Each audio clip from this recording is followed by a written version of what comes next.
After NK clearing the books. dungeon there were 3 days of leave, then it was back to normal classes. Early this morning, leave over, Yunhan hurried to school and saw Jaya waiting at the classroom door. Good morning, senior, Yunhan greeted first. Jaya sighed and handed over a spatial ring. With your talent your future is limitless, don't let a temporary setback bind you. My fault too. I didn't warn you that even a player wearing space gear can have it stolen by ghosts. Here are 2 newbie handgear items, may they help you through. Yunhan accepted the ring, returned the 2 ghost weapons. Thank you, senior, I'll remember this favor, for adding brocade to brocade is easy, sending charcoal and snow is hard, and that thoughtfulness moved her. At the start of the game her marks recorded were too few and her overall strength not high. If she declared she never drops items it would be like a child hugging gold through a market, gambling her life on others' kindness, so she had no plan to clarify, instead deliberately went with the misunderstanding and let others keep assuming. It's just that you, Jaya wanted to speak but stopped. Yunhan smiled, I know what I'm doing, then politely took her leave to go to class. Good mindset. Seeing the junior not collapse, Jaya exhaled in relief. New class, new setting. Everything looked lovely, better still if there were no classes. Yunhan entered with the tragic mood of visiting a grave. Classmate, this is Class C. Term had started more than half a month, and even if not familiar they still knew faces, so the moment she entered she was taken for someone from another section who had walked into the wrong room. I know this is Class C, I'm on a shift, Yunhan explained briefly and sought a seat, but before she sat the snide whispers began behind her. Class A's others are A-rank and S-rank talents, only she's D-rank. No wonder in half a month she got thrown out, a D-rank shoved past opponents into Class F. That was flashy for a while, but with no substance the act breaks fast, not like Bro Shen, who had an off day at entrance testing, yet with a B-rank baseline he'll wow everyone sooner or later. Yunhan sat, voice calm but carrying for all to hear. I might be poor, but I entered Class A on strength.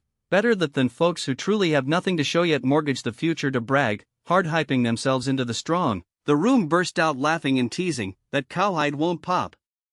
Hop, one person scores 70 for years, another swings between 70 and a full 100, the 70-pointer trumpets, despise not the poor youth, for he'll shine someday and doesn't feel ashamed, right, despise not poor youth, nor poor middle-aged, nor poor elderly, and the dead are the greatest, can't win a comparison so you don't compare, just step on someone instead. When our own D-rank classmate acts out, we're too lazy to respond, but the moment she's said to be from Class A you rush to stamp her, jealous she once climbed where you couldn't. The murmurs faded only when the teacher entered. Yunhan listened earnestly, yet she could feel the burning stares puncturing her nape. She didn't look back. If you've got the guts, hit me. After class, Yunhan was blocked. 3 stood opposite and jeered. What gives you the right to strut?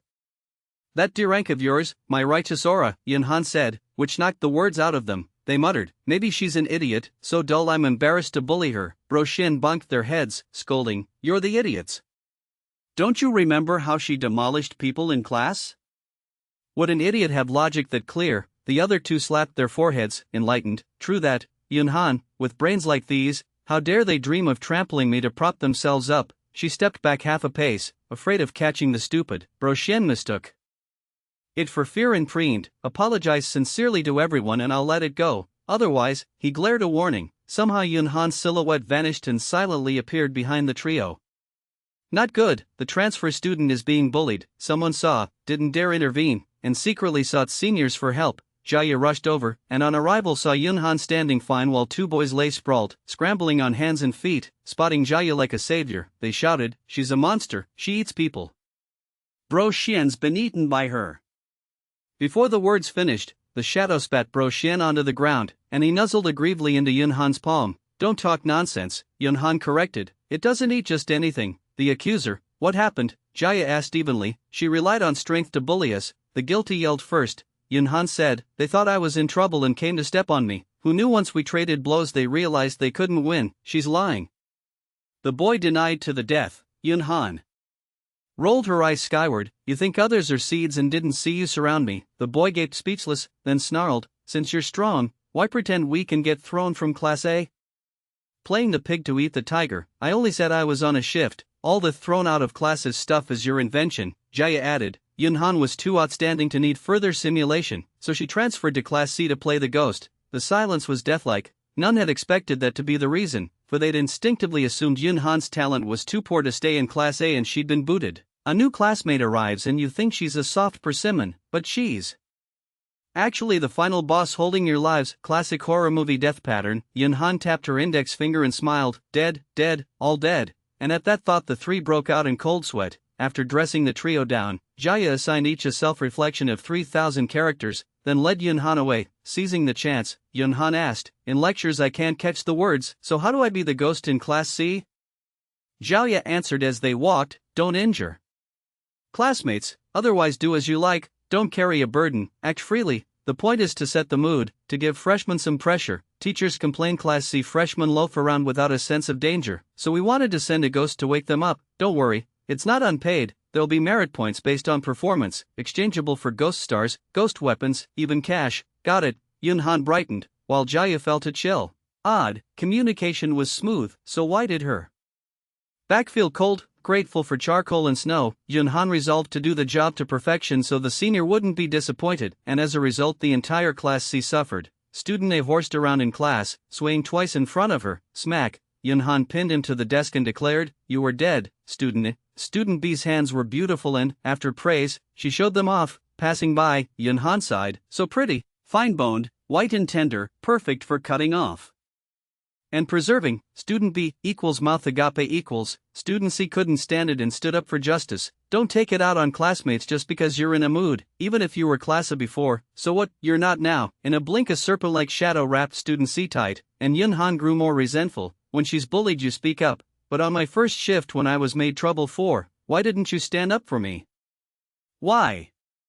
Not. Student C, Class C truly learned what it meant to pick fights without cause, to be moody and to seek trouble on purpose, and class became very lively. Yunhan was like a human crow, bringing bad news wherever she went. You're dead, you two are dead, dead dead, all of you dead. At first it was just words, but feeling it lacked ceremony she custom printed temporary slips and stuck them to foreheads, not to be removed. At day's end she tallied how many white slips each forehead bore and how many deaths they'd suffered that day. Even at dinner, if someone in the cafeteria joked loudly or returned a tray without finishing, she butted in, cutting lines at will, demerit, shouting loudly, demerit. Wasting food, demerit. 3 demerits equal 1 life. Your person is gone. Student D gaped. It's after school now. You're after school, but my ghost shift doesn't end, Yunhan said coldly. Soon every Class C student felt uneasy. Whispers spread. I feel even dungeon ghosts aren't as unreasonable as her. Since any slip could mean death, they became hypersensitive, and at the slightest rustle they went on alert. In just one short week, Class C leapt forward, shedding greenness for seasoned decisiveness. The lecturer was moved. Yes, exactly this.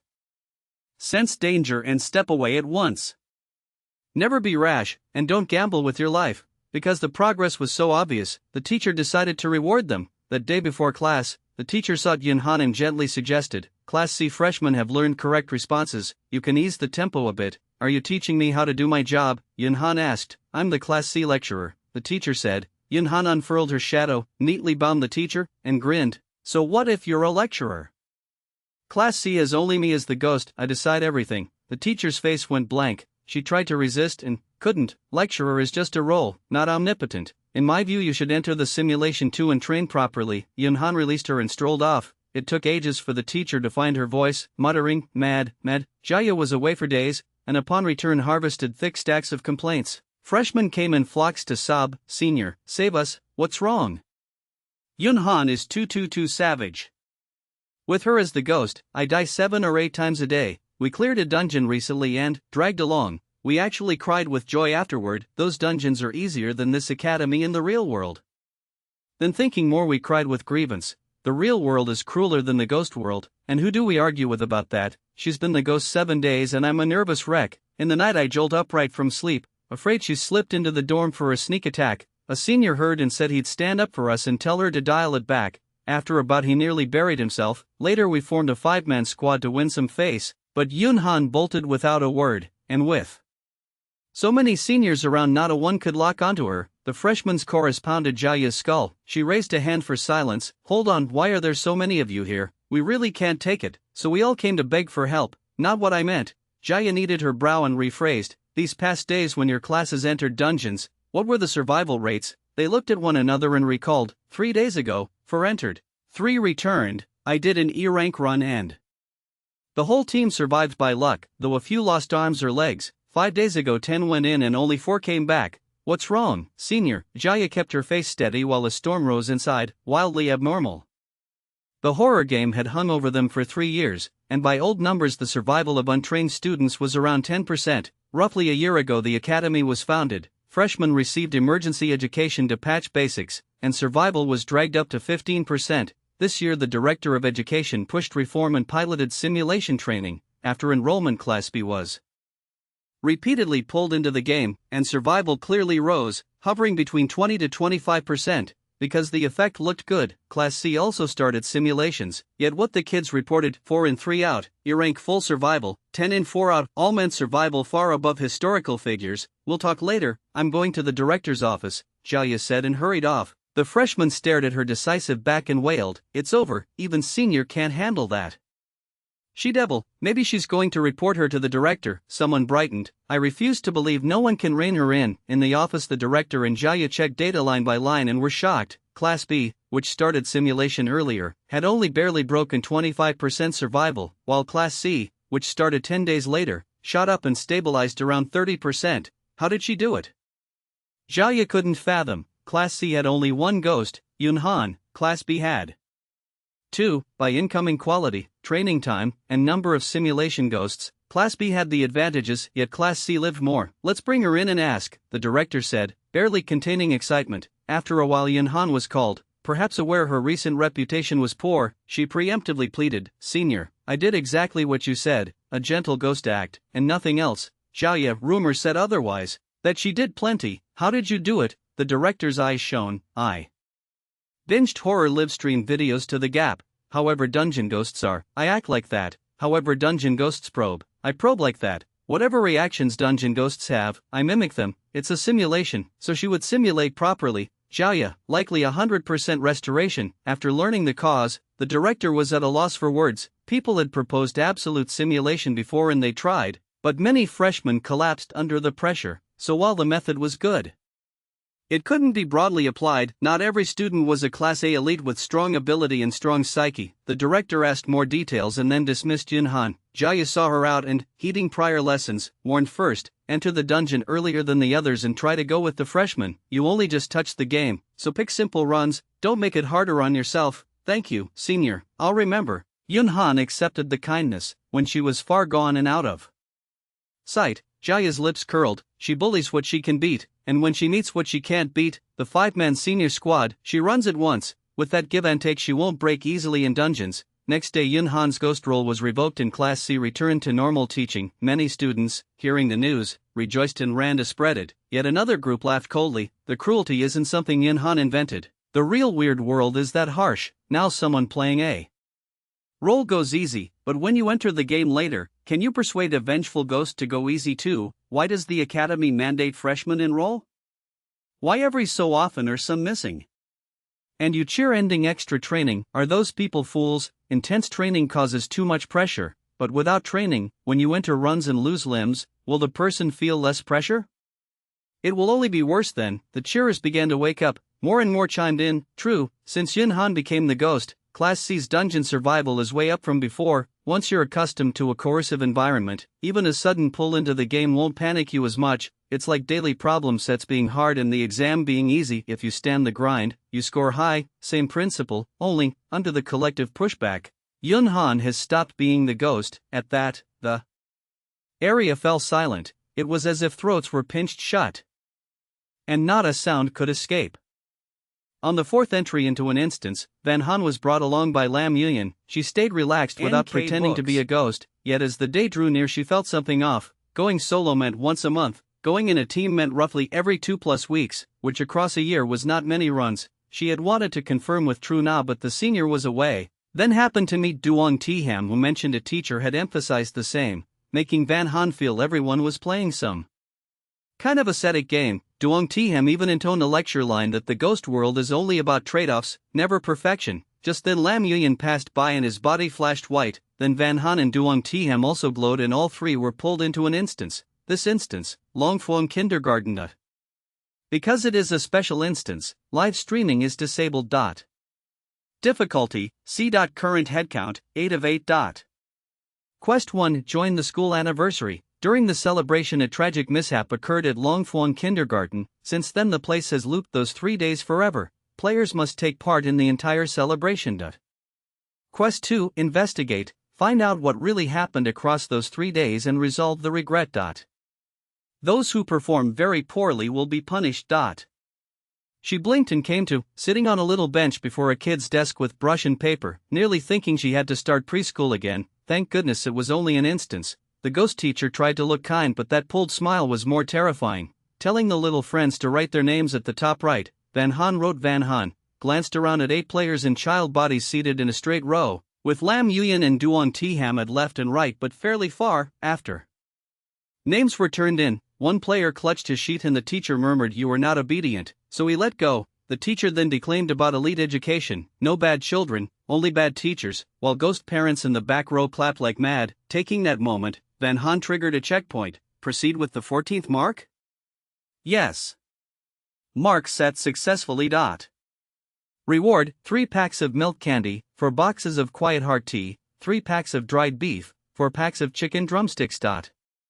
Reward: 40 cubic meters of personal space, merged for a total of 120 cubic meters. Reward: S-grade talent diamond mantra, chantable up to 4 hours per day. The longer the chant, the better. It pacifies resentful spirits and lets the dead rest. Chicken drumstick, fragrant, leaves the stomach feeling secure for 4 to 6 hours.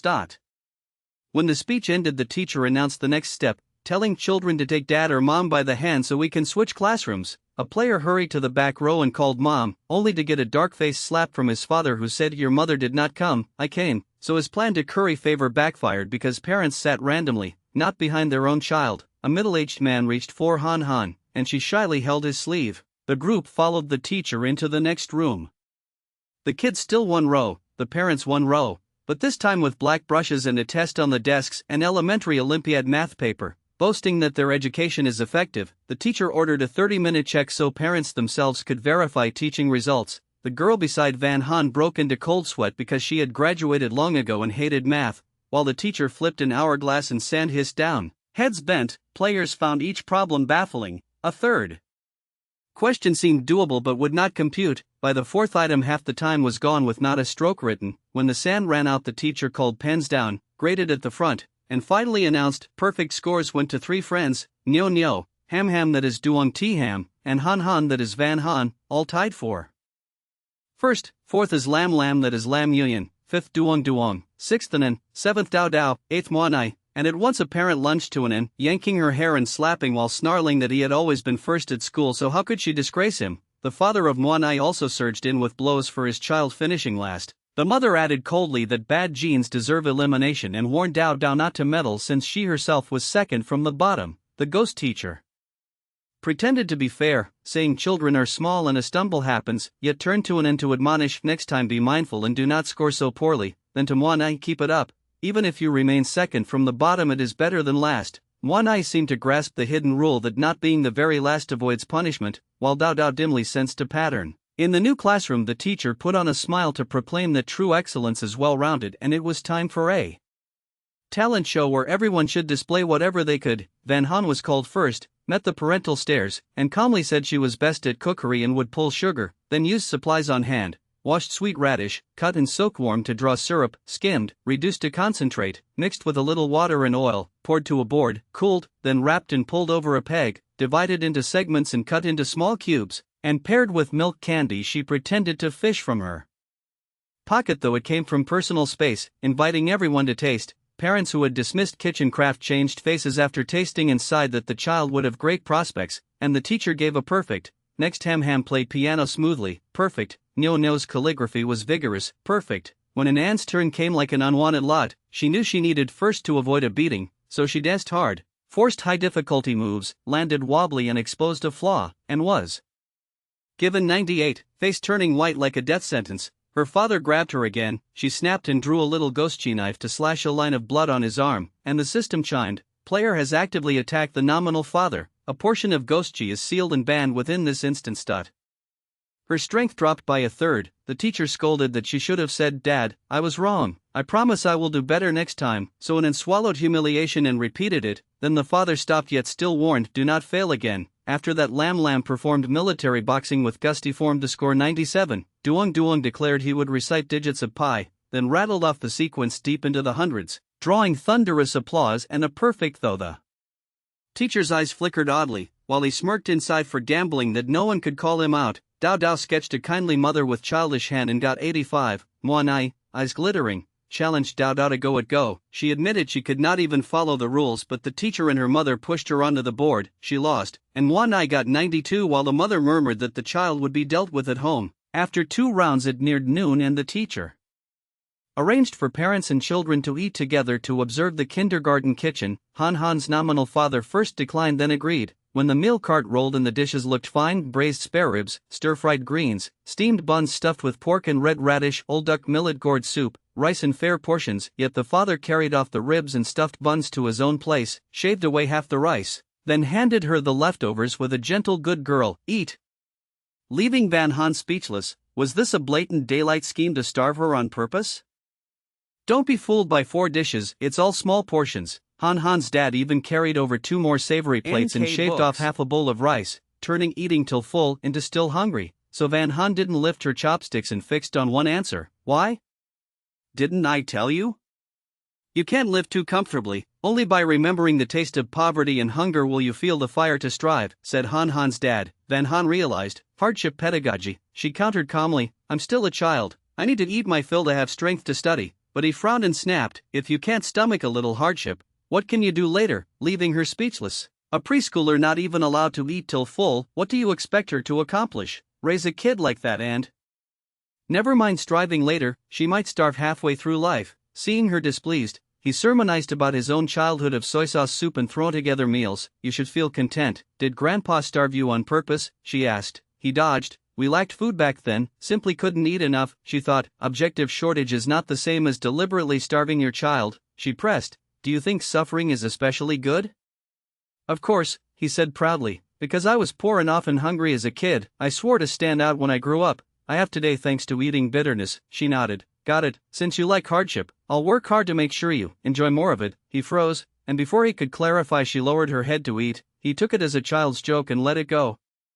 Across the room the ghost teacher reminded, no talking at table, no chatting in bed, follow the rules and eat properly. The kids either nodded or kept eating. Parents nodded along, praising the teacher's skill. The room grew very quiet, only the clink of bowls and chopsticks. After a while, Nyo set down his chopsticks. Report, teacher, I'm done. The ghost teacher checked the squeaky clean plate and praised, excellent, first place, at which An's father erupted, slammed his chopsticks, strode to his daughter and barked, how can you even lose at eating? Anan, startled and at a loss, since when was this a contest? She had already missed first twice that morning and was thinking about next steps while she ate, so of course she was slow. But her father glowered like at an enemy, voice sinister. I told you, there is no next time. Anan knew that in this game the number 3 is special. A working ghost who accrues 3 poor ratings dies. As a ghost-playing parent, if her child draws 3 displeasures, she likely dies too, knowing she had no chance to live. Rage surged, and she vowed to repay hatred before dying. She slapped a talisman on the principal ghost's brow and shouted, wrap yourself up and roll away, you cancerous top dog. Her father's eyes bulged, and the talisman flared without wind, burning him to ash. At the same time the system popped up, warning, player grossly out of character. So as soon as he turned to ash, Anan vanished as well. The chain of events made players quake, while the parent ghosts, by habit, sniped that Anan's dad came from the sticks, always tested first only because his classmates refused to study, then got cocky and misjudged his true ability.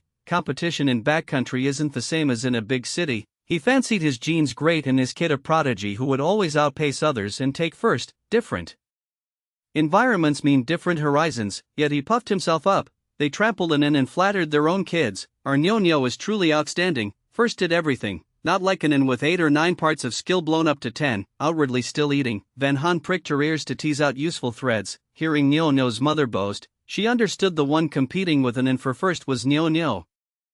Only those who care will praise for first and scold for not first. Han's dad didn't even mention first, his eyes glued to hardship doctrine. With the clue clear, she deliberately slowed, savoring each grain so she and Dao could alternate as daily last place, with an excuse ready. Tiny portions make one treasure every grain. After all, a meal isn't a formal contest, and as a nominal parent she needn't care about first or last. Perhaps that explanation would even earn praise for Successful hardship education, a fine plan, yet by the time she finished no ghost reacted. Apparently aside from Anne's dad no other parents saw eating as a race. The ghost teacher clapped and announced, "Afternoon is free activity, parents may take the children to stroll the grounds."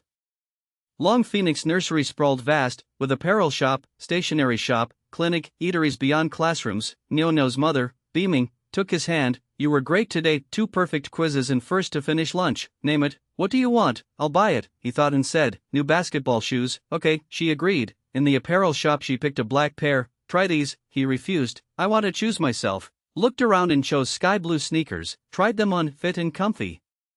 "These," she crouched, half coaxing half cajoling, "they soil easily, let's not," then pushed the black pair. "These look better, try them." "No, I don't like them," he said. The clerk asked if they should be bagged. The mother shook her head. "We'll browse more," and soon her eyes lit at a matching cowboy outfit that looked dashing. "Try this." After he tried it she happily carried the set and said, "Gift purchased, let's go elsewhere." "Not yet. I asked for basketball shoes," he corrected. She said offhand, "The shoes aren't suitable, besides I just bought you clothes and pants. You've received a gift, don't be greedy." A real child might be duped here or scolded for making a scene, but he was a player, a grown soul in a small body, so instead of anger he seized the chance to counter. "I named shoes, if that pair isn't suitable we'll look at another until we find one. You promised shoes but didn't follow through. Got distracted by clothes and bought unnecessary things." Her face tightened as she argued that clothes are needed anyway. He ignored her and concluded, "Your habits are poor, if I inherit them I probably can't stay first." He sighed and feigned fatigue. She panicked. "How could a small thing keep you from first?" "Don't talk nonsense," he analyzed coolly. "Say tomorrow there's a quiz. If I inherit your bad habit, I may not review, get lured by games, and play all night." "No, I love you," she blurted. "Love won't win first for me. Your bad habit will affect me, that's a fact," he said. Her face went paper white and she reeled as if struck. Nyo tilted his chin. "Pua is pua. If you pua me, I'll pua you." After free time was declared, parents filtered out. Hamham's mother went to the podium and rifled through a stack of papers. Duong Tiham quietly sized up her nominal mother. Parent ghost, rank D, ordinary worker of a school, ability unknown. Knowing the built-in probe only gives basics, she still muttered useless, then spent ghost stars to secretly use the left eye's hidden ghost chi and invisible lens for a deeper scan. Parent ghost, rank D, ordinary worker of a school, ability unknown.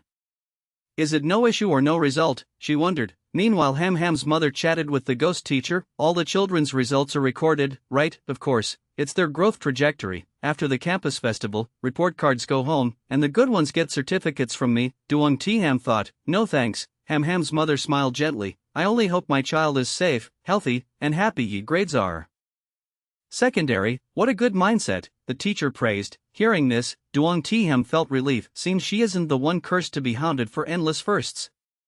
Besides the 8 players, many other child ghosts roamed the school. After watching a while, Van Han had an idea. Such a big campus, where do you want to play? And when Han Han's dad turned back, his child was gone. He panicked. Han Han?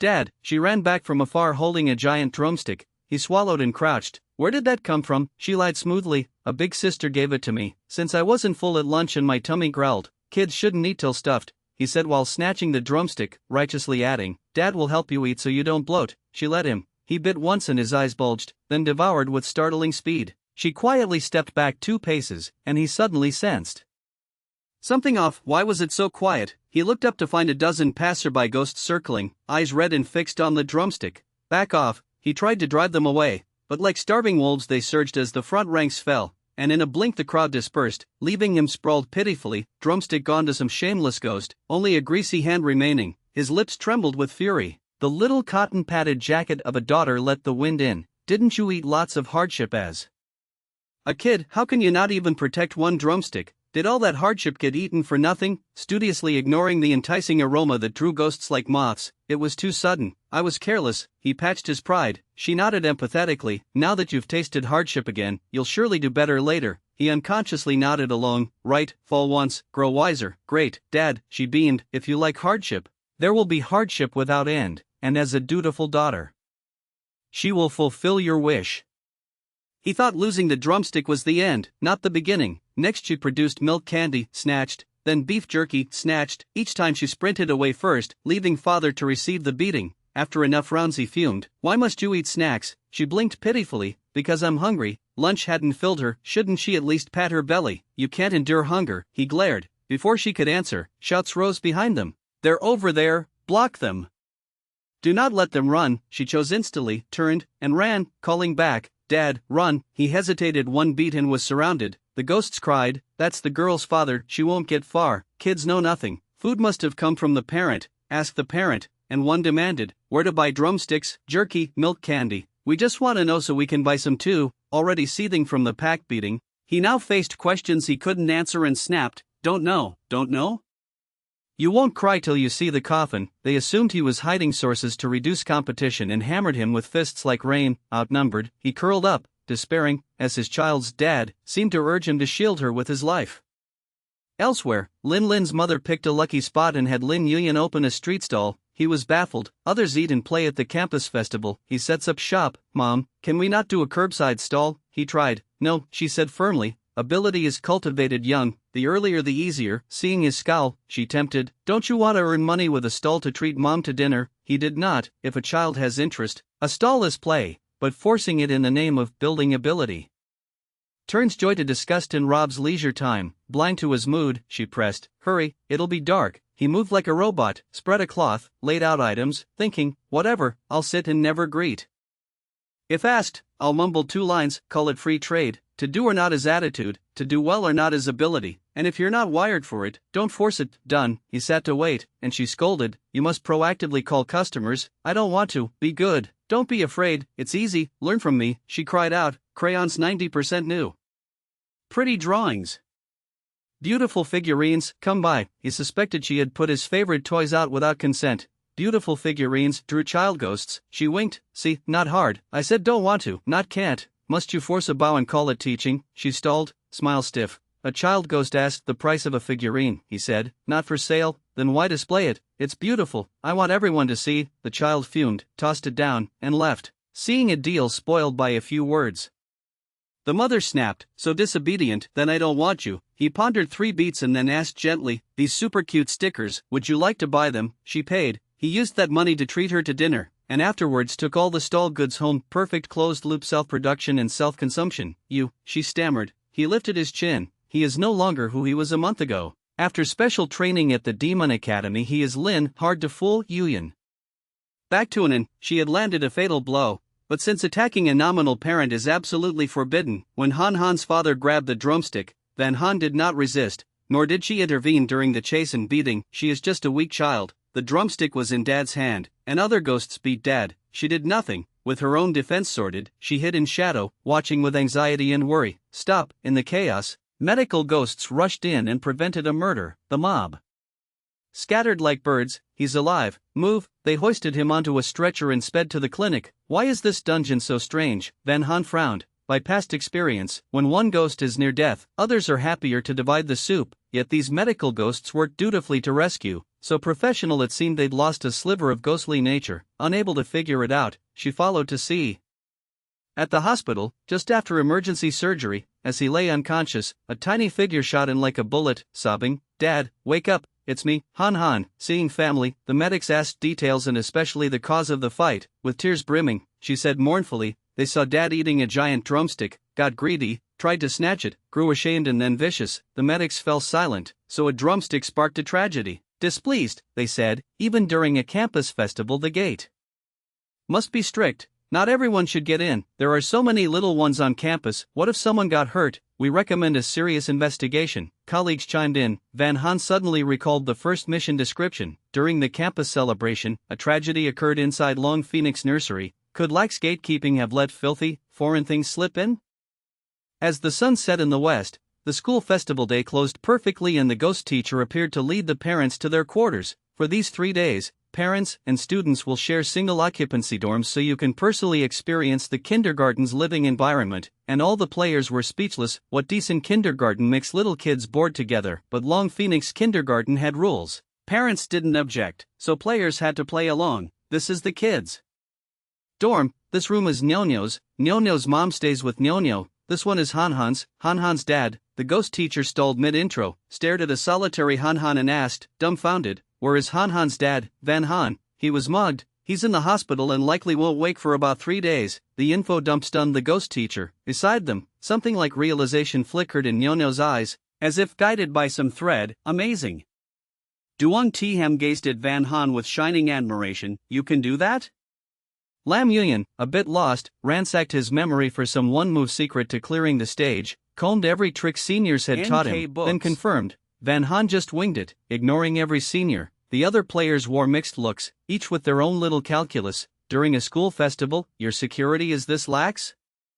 Nyo-Nyo's mom flicked a glance at the ghost teacher and gently needled. To get our child into Lone Phoenix we paid a lot of money. That set other parents bristling. Right, are we just throwing money away? Can't guarantee basic safety. That's disappointing. The ghost teacher hurried to soothe them. We'll investigate and give everyone a fair account. Then, stiffly changing the subject, kept assigning rooms. Before entering, Van Han waved to classmates. I'm staying alone, drop by to play if you're free, which the players auto-translated to, with no ghost parent hanging around we can chat about riskier topics, just invent a plausible excuse to gather. Mom, I want to go play with a friend, Duong T-Ham asked. Go, Mom. Ham agreed easily. Don't be too late, sleep early, up early tomorrow. Got it. Ham ran down the hall and knocked on Van Han's door. Van Han let her in. Inside already sat four Nyo-Nyo, Lam Yuyan. Every day, Dao Dao, this late and no sign of him, so Duong isn't coming?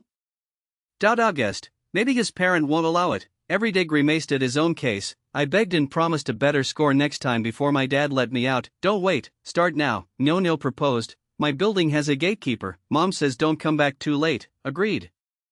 Every day chimed in first and the other four didn't object. Thus 6 Beansprout big players formed a circle for a roundtable, using a werewolf style take turns speaking clockwise. First was every day. I'm Tien. My parent hates most when I rank dead last, because I flubbed the morning quiz. She gave me a cold face all afternoon, bought me nothing, made me sit and watch others play. Second was Dao Dao. My parent is likewise extreme. This afternoon she took me to a stationery store, claiming to buy toys. At first I was happy, then realized it was all Rubik's Cubes and jigsaw puzzles and brain benefit toys that feel like doing homework. Back in the dorm I got a beating, probably for ranking last in the morning performance show. Third was Van Han. My parent loves hardship education. If there are no conditions, create them so the kid can suffer. Since he likes it, I let him enjoy it. Others, Daddy likes hardship so feed him more new age filial piety, every day. Snorted, if hardship education is laid on thick, the greatest suffering a child endures in life comes from the parents. Even strangers aren't as ruthless as parents. Fourth was Duong T-Ham. I think the system gave me a pretty normal mom, with no glaring extremes. When the teacher announced free activity, you all left the classroom but she stayed to discuss parenting insights with the teacher. Seeing me bored, she returned 50 ghost stars to me and told me to go play. She said she only hopes her child will be safe and healthy. Nyo-Nyo frowned. With a line of abnormal parents, a normal one suddenly popping out as suspicious, Ham rebutted. Why can't it be that among many choices only one is right, and choosing her clears the stage? Nyo-Nyo didn't argue, only tagged Mom. Ham needs investigation. My parents' obsession is must rank first in everything, repeatedly, every subject. I tried to leverage that fixation to glitch her into self-destruct, but failed. Dao Dao gaped. Glitch how? Nyo-Nyo, she wants me always first, so I pooh at her, saying failure to be first is due to her bad genes and her failure to set an example. If she would remove any obstacle for me to be first, then the first obstacle to clear is herself. Dao Dao was dumbstruck. Finally Lam Yuyan spoke. Victim of hardship education, parents grind you to develop skills, allow no rest or recreation. Worst is they ignore the child's interests, using pressure as a tool and forcing the child to submit a parenting achievement. I feel those parents should enroll in kindergarten and receive education anew. Ham boldly cut a new vein. Nyo-Nyo ignored that proposal and raised another issue. Any clue on the school festival case? I'll say it. Do we even need to do mission 2? Isn't surviving to the end of day 3 enough? I agree, Dao Dao echoed. Just surviving is hard. I don't want to sprout side branches and raise difficulty. This is a special instance. If we don't know what happened, I fear we won't last 3 days, Nyo-Nyo said seriously. Alarmism, Everyday scoffed. You just want mission 2 for higher rewards. Is your solo power insufficient so you're lobbying to drag others in, after pattering a burst? He stood, but not long enough. I'm heading back, and left. Dao Dao, flustered, rose too. Then I'll take my leave. Nyo-Nyo thought, no crises, never learn. Every instance I meet teammates like this, bad luck. Deflated, he said little. I'm off too, contact tomorrow night, if we're still around. In a moment only Van Han, Ham, and Lam remained. Ham propped her chin and concluded, randomly matched players are indeed unreliable. Van Han, now the outsiders are gone, shall we discuss something spicier? Lam deadpanned, don't lay hands on the titular parents, don't ask how I know, the two, as if saying nothing yet saying all. Ham probed, if we do, then what? Lam, Ghost Chi will be banned and Talantir will drop, effective throughout this instance. Earlier that evening Duong peacocked, returned to the dorm, got beaten, raged and struck back, and lost half his Ghost Chi and a talent grade too sad to relive. Any other findings? Ham asked. Lam, if you want to go out at night, you don't have to make excuses, you can quarrel with the parents and run away from home. Ham was impressed. Van Han shared the suspicion of a kidnapper infiltrated the kindergarten, detailing Dad Han's entire trip to the hospital. So we can't hit directly, can we harm indirectly? Lam had an epiphany. Van Han, great summary, but let's not summarize yet. I feel the instance won't let ghost parents die easily, it likely has other designs. Lam, ever more complex. My brain is burning. Did you eat? Ham pulled from her space bracelet a box of hardtack and 20 meat buns. I suspect the instance will cut rations, so I took 50 ghost stars of pocket money this afternoon and bought a pile. Lam's belly rumbled and he blushed. My nominal mom called me disobedient and punished me with no dinner. Then eat more, Ham said, handing him buns. Lam gobbled, a few chews per bun. Pity my storage space is small and holds little, if it were big enough I'd stash a month's food, Ham lamented. Van Han quietly laid out soda, Orleans wings, lamb skewers, beef skewers, potato chips, a 6-inch chocolate hazelnut cake, and soft bean paste rolls, so many kinds it looked like a picnic laid for entering an instance. Ham gaped. How huge is Van Han's storage to toss out this much junk food? Lam the poor stared at the feast, then at them, eyes misting. So I'm the only one starving, with talent of grade SS, why am I so tragic? Van Han owns a Ghost Chi that can endlessly filter water for drinking, daily check-ins yield milk candy, tea leaves, and jerky to stave hunger, so she's never lacked rations nor fretted about stores. One day in common sense class she learned storage gear can bring food into an instance, so she piled in a heap to improve meals. Now revealing it for the first time stunned the room, too shocked to reach. Lam thought, can I eat this in an instance? Will enjoying this blessing shorten my life? Eat. Van Han grabbed a skewer first. There's more if it's not enough. Only then did Lam sweep skewers with confidence and silently vow to craft himself a storage tool after this run. The trio ate, drank, and chatted till late. Ham sprang up. How is it this late? I promised Mom I wouldn't return too late. Lam stood too. I'm off as well. Soon only Van Han remained, enjoying her solo dorm and sleeping hard. At dawn the ghost teacher came to wake the kids. Lam strode out, brandishing a note. Teacher, Mom says something came up at home. She went back. We said parents must attend the entire festival with their child. How can she leave without a word? The ghost teacher grumbled. Lam, maybe I made her angry. Last night after leaving Van Han's room he hadn't meant to return. This place is big, even crashing at the affiliate hospital would do, and besides, outside you can freely fight ghosts, in that room you can't touch them and one slip gets you beaten. But passing his door he found it ajar, stepped in to see his titular parent gone and a note on the table. Something at home, must return. Lam rejoiced, locked the door, and slept like a baby. Now, free of supervision, he felt giddy but kept a tough face. It's fine if there's no parent, I can take care of myself. He skimmed through his life's sorrows to barely suppress the inner leap of joy. The ghost teacher muttered a few unhappy lines, then Van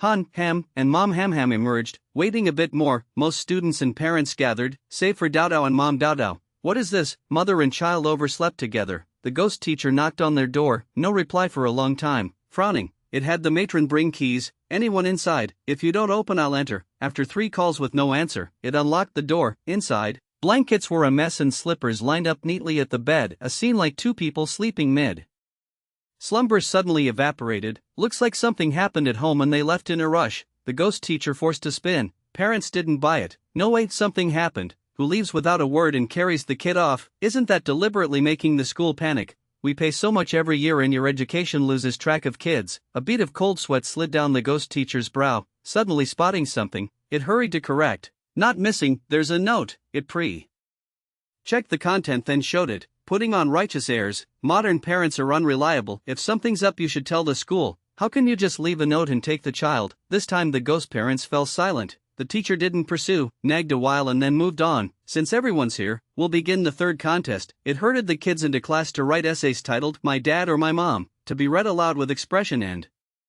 scored by the parents, totals ranking the order. The players, you want us to praise ghost parents? Hands froze, seeing no one right. The teacher reminded, only 40 minutes, when time's up, pens down, no grace, relying on her dad being in the hospital so no ghost would settle scores even if she ranked last. Van Han confidently took up her pen, seeing her right, the others grudgingly pretended to as well. They strained to find glimmers to praise, but after what they'd lived through, praise was hard. Every day scratched his head for ages and got nothing, so anxious he wanted to flip the desk. Nyo thought long, finally organized a line and began. Lamb, with no parent present, decided to let himself fly and scribbled wildly. Duong stared blankly at his page for many minutes without a line. Only Ham, not resentful toward her ghost parent, wrote sincere praise. After 40 minutes the teacher called time and had Nyo read first. He rose calm and natural. Title, My Mom is a highly capable and responsible woman, and focused on thanking her for her years of toil to keep him first.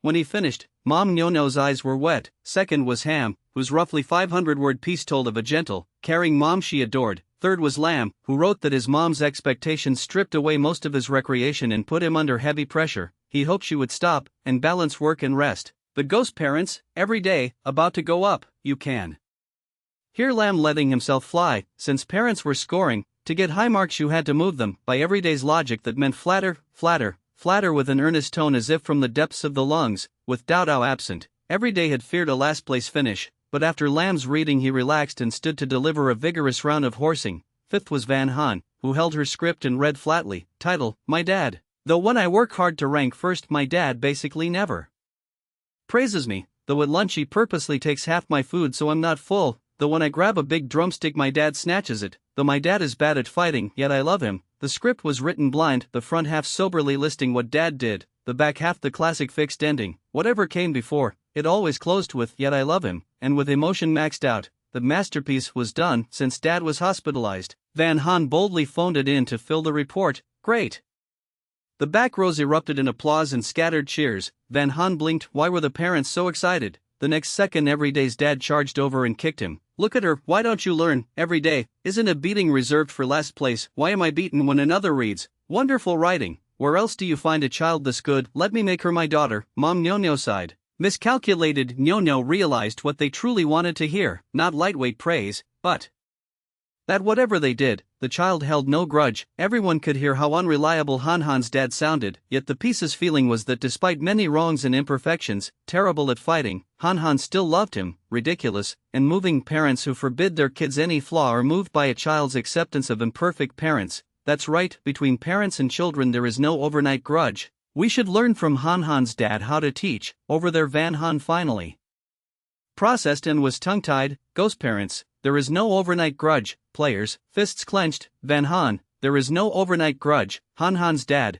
jolting up from his deathbed, struggling conscious to kick her twice. That's her family versus theirs.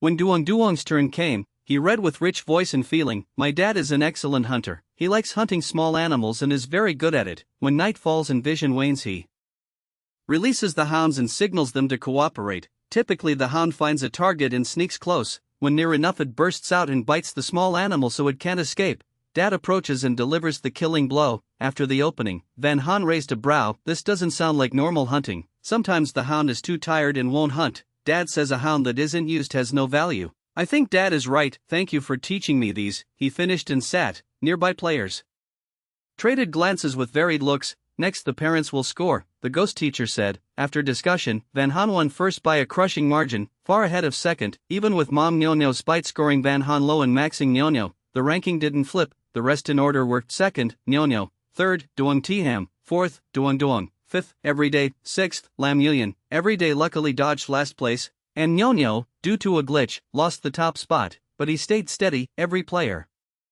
has 3 chances and this was just the first miss. Besides he'd already primed his ghost parent with the doctrine if I can't always be first, it's because of you, so who failed more was arguable. Next we'll play a game the kids and parents can both join. The ghost teacher barreled on. Parents are ghosts and kids are runners. Kids hide first, then after 3 minutes the parents give chase. Total runtime is 1 hour. If the kids are all caught during the game, parents win. If time is up and they're not all caught, kids win. Understood, the kids chorused. As the teacher was about to start, Mom Ham said, 6 kids and 4 parents, is that fair? Without waiting she added, my health is poor, I'll watch and not join and have fun. So the chasers became 3, Mom Nyo, Dad Duong Duong, Dad every day, ready, go. At the order the kids scattered like birds, thanks to check-in upgrades. Van Han's body was lighter and she sprinted like an arrow, but once out of the adult's line of sight she stopped. Soon Nyo appeared. Did you catch the essay from Duong Duong, Van Han? The stuff about a dad who likes hunting small animals and forcing me to be pounced like tiger prey. You're good at summing up.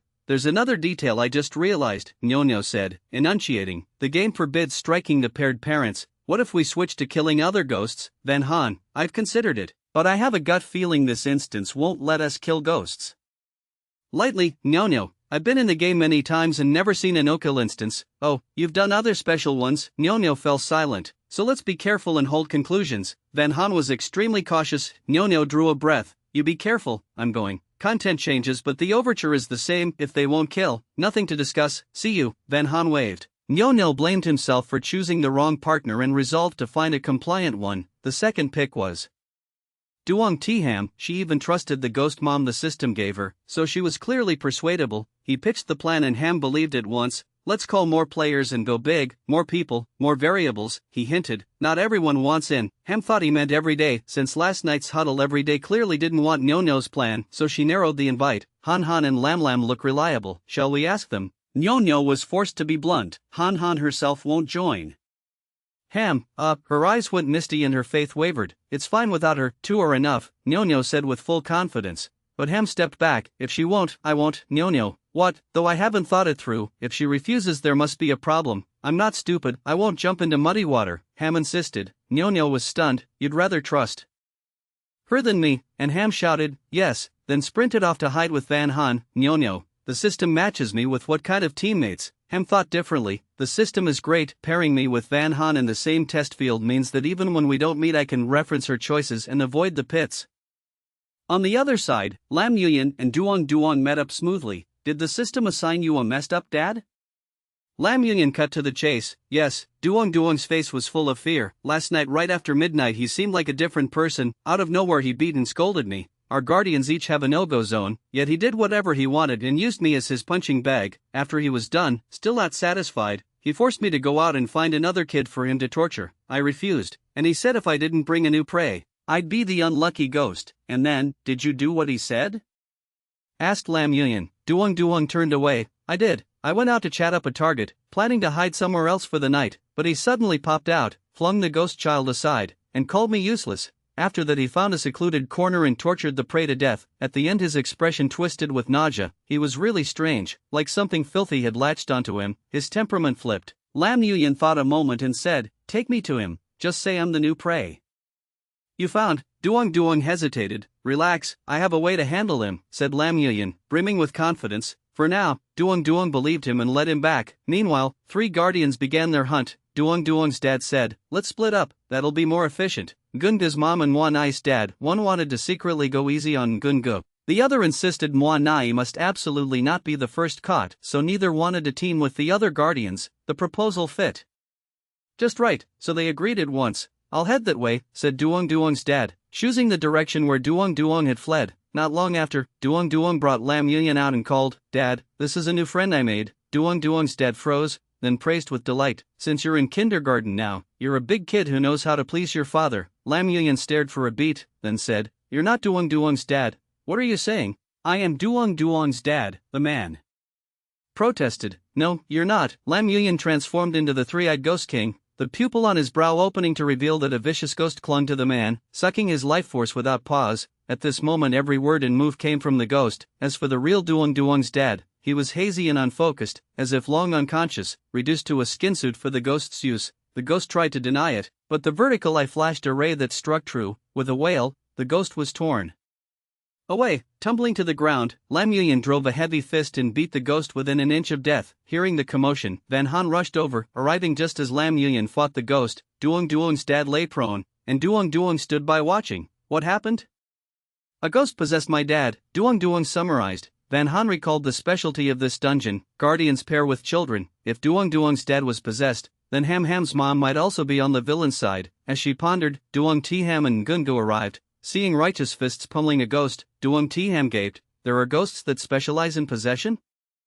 I've never heard of that. Gunga quickly reasoned, I bet you'll soon see the second one. At first Duong Tiham didn't get it. When Gunga added Hamham's mom, she snapped to attention. She refused to believe it. She's so gentle, how could she be possessed? Gunga couldn't be bothered to argue. Meanwhile, the longer he fought the more frustrated Lam Yuyan became. He had clearly gone all out, and the ghost looked weaker and weaker. Yet it just wouldn't die. If you still can't kill it, the guardian ghosts and teacher ghost will show up, Gunga reminded. Lam Yuyan was exasperated too. He wanted to, but he really couldn't finish it. Seeing this, Van Han commanded her shadow to gulp the ghost down in one bite. Didn't you say you won't kill ghosts in special dungeons?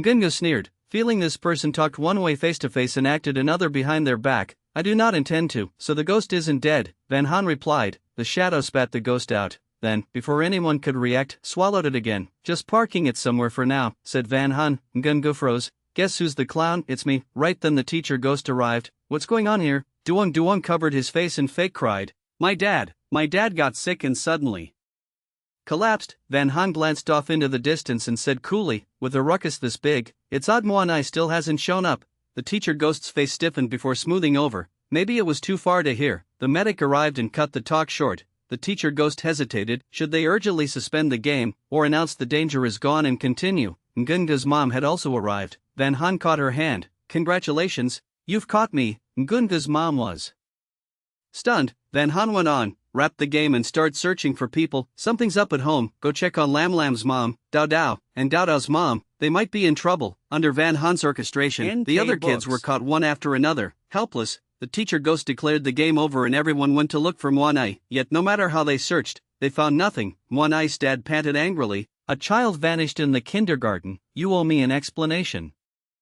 I heard kids from other classes vanished too. Not just kids, some guardians vanished. The campus festival opened for only 2 days and the place is empty. The teachers keep saying it's fine. They just went home on business. Liars, shameless liars. The 5 remaining players jabbered in turn, teaming up to give the teacher ghost a hard time. Moanai's dad snapped, is the child in this kindergarten or not? You'd better give me justice. We're searching. I'm sure there will be news soon. The teacher ghost tried to soothe him. Duong Tiham tilted her chin. Where's my mom? Where did she go? The teacher ghost had to find the missing children, placate the fuming dad, and explain where Hamham's mom went. She was instantly overwhelmed. Hamham's mom said she was bored waiting here, so she went to stroll elsewhere. Duong Tiham found that very suspicious. Duong said his dad only attacked kids from other classes. He didn't kidnap Lam's mom, and he certainly didn't assault Dao or Dao's mom. So how those people vanished remained a mystery. Find Hamham's mom and kill her, then the game ends, muttered Ngungu in a corner. Duong Tiham was greatly displeased. While Duong was itching to try, the situation was no longer what it had been the day before. Yesterday Dao would have covered for him and not many people had vanished. Today Dao had mysteriously disappeared. And each trial he barely avoided ranking dead last. Right now, for him, killing the dungeon boss was the simplest pass. Something's off, said Van Han. The other characters in the dungeon are already ghosts. How can they still be possessed by a ghost? She turned to discuss it with Ngungu, only to find both Ngungu and Duong gone. Where did they go? Slipped off to find Hamham's mom, said Lam Yuyan. Then good luck to them. Van Han looked away. Ngungu and Duong tracked the culprit. On the way, Ngungu cocked an ear and adjusted course. This way, Duong thought. You're not just smart, you've got a hound's nose, but didn't dare say it out loud. How long? Soon, the scent is getting stronger. She's close, said Ngungu, glancing sideways by habit, and his pupils tightened. Great. Finish her and we can clear the dungeon. Duong brightened with hope, unaware his figure grew fainter in the sunlight until he vanished without a trace. Ngungu reached out to grab and caught nothing. So that's how they disappear. But how did she do it? From the start Duong had stayed glued to his side with not a step apart. There had been no chance to strike. It's a naming curse, Ngungu realized. A curse needs only the target's name to work, and as luck would have it, on the campus festival's first day the teacher ghost had made the players write their names. Some careless type might even have written their real name. You were clever enough to use an alias. Hamham's mom came out from a corner at a lazy pace, a gentle smile still hanging at her lips. But you're too bold, just the two of you and you dare track me. At this point her display info flipped to Guardian Ghost, Grade C, a cursed priest in life, as strong as a ghost, abilities unknown. I don't need to, I alone am enough, said Ngungu, shrugging off his coat. Underneath he wore a rough-hemp morning garb. The moment it showed, Hamham's mom blanched and stumbled back several steps. Don't run. Ngungu paid a full heap of ghost stars and urged his Ghost she. In the next instant the hemp morning robe appeared on Ham Ham's mom, tightening steadily as if to strangle her to death. She hastily flicked out a peachwood doll. In a flash, the doll swapped places with her and took the robe's crushing embrace, its body tearing apart. Face gone cold, Ham Ham's mom whipped out a name editing tablet, ready to change Ngunga's name and drop a lethal curse. Gritting his teeth, Ngunga spent more ghost stars and urged Ghost she again. The morning robe settled onto her once more and tightened. This became a race with death. If she finished the kill curse first, she would win. If she lagged even a beat and the robe strangled her first, Ngunga would win. Just then, Lam Yuyan rushed in and without a word opened the vertical eye to freeze her in place. The robe beat her by a breath and strangled the target. Ngunga prevailed. Why are you here? Ngunga, life hanging by a thread and lucky to survive, still wondered how Lam arrived right on time. Han Han told me to help, said Lam Yuyan. Then, seeing her corpse rigid on the ground, frowned. Ham Ham's mom doesn't have a possessing ghost on her, huh? Ngunga blinked, but Duong vanished because she cursed him. The two stared at each other and quickly noticed the real problem. The system didn't announce the game's end, nor did it intend to teleport them out. Ngunga fell silent. So he'd gambled his life and blown his fortune to kill. For what kind of joke? Elsewhere, Van Han began back solving. If we assume Ham Ham's mom has a problem, then there must be clues around Ham Ham that hint at it. Duong Ham turned out her pockets. Nothing. Ham Ham might be you, or a role someone else plays, so the clue won't be on you. Whatever is intimately tied to Ham Ham, private, and not easily discovered, should be the single dorm room, said Van Han. While the teacher ghost was busy, the two slipped off and sprinted for the dorm. Through the back door they entered, and Duong Ham locked it. The place is big. Even if there is a clue, it'll be hard to find. Ever played detective games? No, Duong Ham shook her head. Van Han explained, once a case occurs, every room has clues, until you collect them all. The controlled character cannot leave, so when you play on mobile, tap every inch of the screen to gather the set. When you play in real life, you turn over every last spot and you'll find them. Duong Ham was speechless. The method sounded terrifying. Quit dawdling, start, Van Han urged, yanking open drawers. Once searched and confirmed clean, toss the trash into my space. If that still fails, I'll pry up the floor and thump the walls. She demolished as she planned. Duong Ham said nothing. Luckily, before long they found, by the wall-backed bookshelf, wedged between the shelf and the wall, a black notebook mottled and half-rotten. Van Han picked it up and read, uncertain year, the 11th day of the 10th month. The teacher said the campus festival is next week and guardians must attend. Must remember to tell mom and dad. Uncertain year, the 15th day of the 10th month. Mom and dad said they're working overtime these days and can't come. Uncertain year, the 16th day of the 10th month. Everyone has mom and dad coming, only me not. So embarrassing. Uncertain year, the 17th day of the 10th month. The substitute mom is very gentle, really pretty, super nice. The notebook was full of misspellings and mixed phonetics, and Van Han had to strain to decipher it. After reading, she was at a loss. This poor kid, did she, because her real mom couldn't come, just randomly pick a stranger to be her substitute mom? Think it through, and it tracks. On a campus festival, crowds are chaotic. If a child insists that is her mother, security may not check deeply. Perhaps because of this oversight, the kindergarten tragedy occurred. As she weighed this, a prompt popped, investigation progress 70%. With the notebook in hand, Van Han brought Duong Ham back to the teacher ghost. Eyes brimming, Duong Ham said, before, like I was bewitched, I was sure she was my mom. I just got a fright and now I'm clear-headed. She is not my mom, absolutely not. I don't know her at all. Books. The teacher ghost was stunned. Most boarders here were rich kids whose parents couldn't be bothered to raise them and dumped them at the kindergarten. They stayed on campus from Monday to Thursday, went home Friday night, spent weekends at home, and returned Sunday night or Monday morning. Pickups were usually by nannies or drivers, thus the school wasn't familiar with the guardians. Normally that wasn't a big deal, but who'd have thought a child would mistake a stranger for her mother? No wonder incidents kept happening and they failed to find a suspect. Receiving the report, the teacher ghost immediately ordered security to locate the woman claiming to be Ham Ham's mom. Soon, a guard reported, Ham Ham's mom has stopped breathing, collapsed by the roadside, seemingly sudden death. Do evil and you'll meet retribution, the guardian ghosts cursed. As they spoke, Ngungu and Lam returned. The teacher ghost erupted, sneaking out without a word. Who taught you that? Aren't you afraid of danger outside?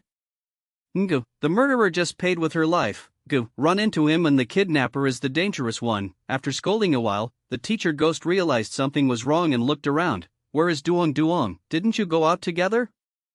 No idea, we weren't together, said Ngungu. To avoid blaming the death of Ham Ham's mom on himself, he had already decided to lie on the way back. he left only to go play, and saw nothing else. The teacher ghost was stymied. The earlier mess wasn't resolved and now another kid was missing. Why are they so disobedient? To keep the remaining kids from running around, the teacher ghost assigned a task instead. Almost forgot. Tomorrow morning you must perform a fairy tale play in front of all the teachers and students. Prepare well, Van Han, huh?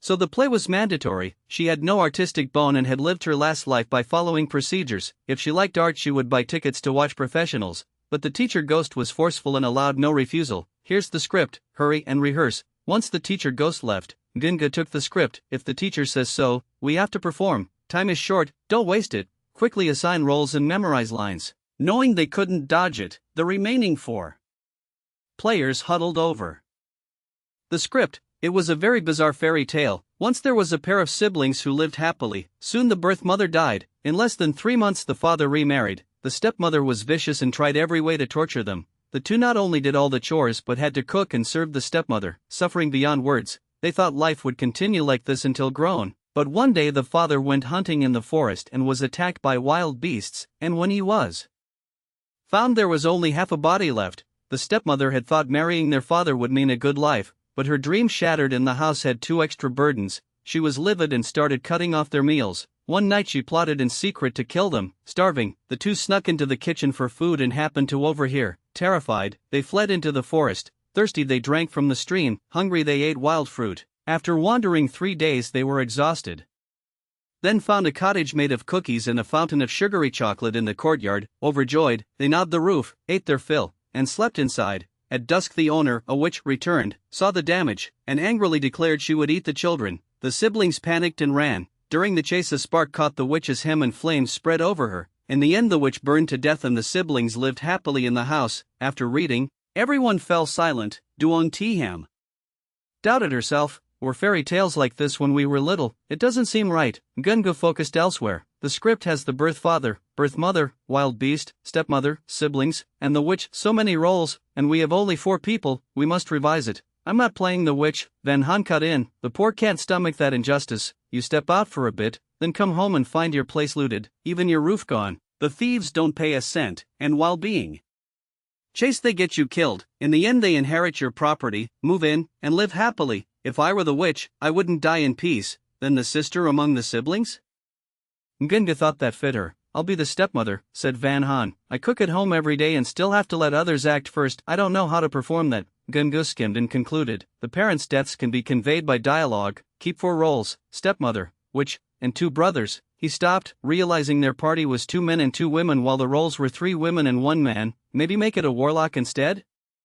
Suggested Duong Tiham. Lam Yuyan hesitated. A house made of cookies doesn't sound like a proper warlock's work. Assumption fixed. They finally settled on stepmother, witch, and 2 brothers. Van Han took the stepmother, the witch was Duong Tiham, and the brothers were Lam Yuyan and Gungu. After tweaking the script, Gunga showed everyone, then split the lines. In the first minute Duong Tiham was focused. After 3 minutes she was yawning. After 5 she started pitying the kids. Children these days have it so hard, even when I graduate and find a job I won't need to be this multi-talented. Van Han grew dizzy memorizing, tossed the script, and decided to improvise on stage. After all, they weren't actual kindergartners. Be serious, Gunga scowled. Tomorrow morning we'll perform in front of the whole school and might even be ranked and judged. Without talent for acting, serious or not is the same, said Lam Yuyan, also voting to improvise. I'm in, Duong Tiham chimed. Seconded, shouted Van Han. Can you stop being so reckless? Gunga groaned. Minority obeys majority. You have no say, said Lam Yuyan coldly. After thinking 3 seconds, Duong Tiham said sincerely, Gungu doesn't fit this team, should we kick him out?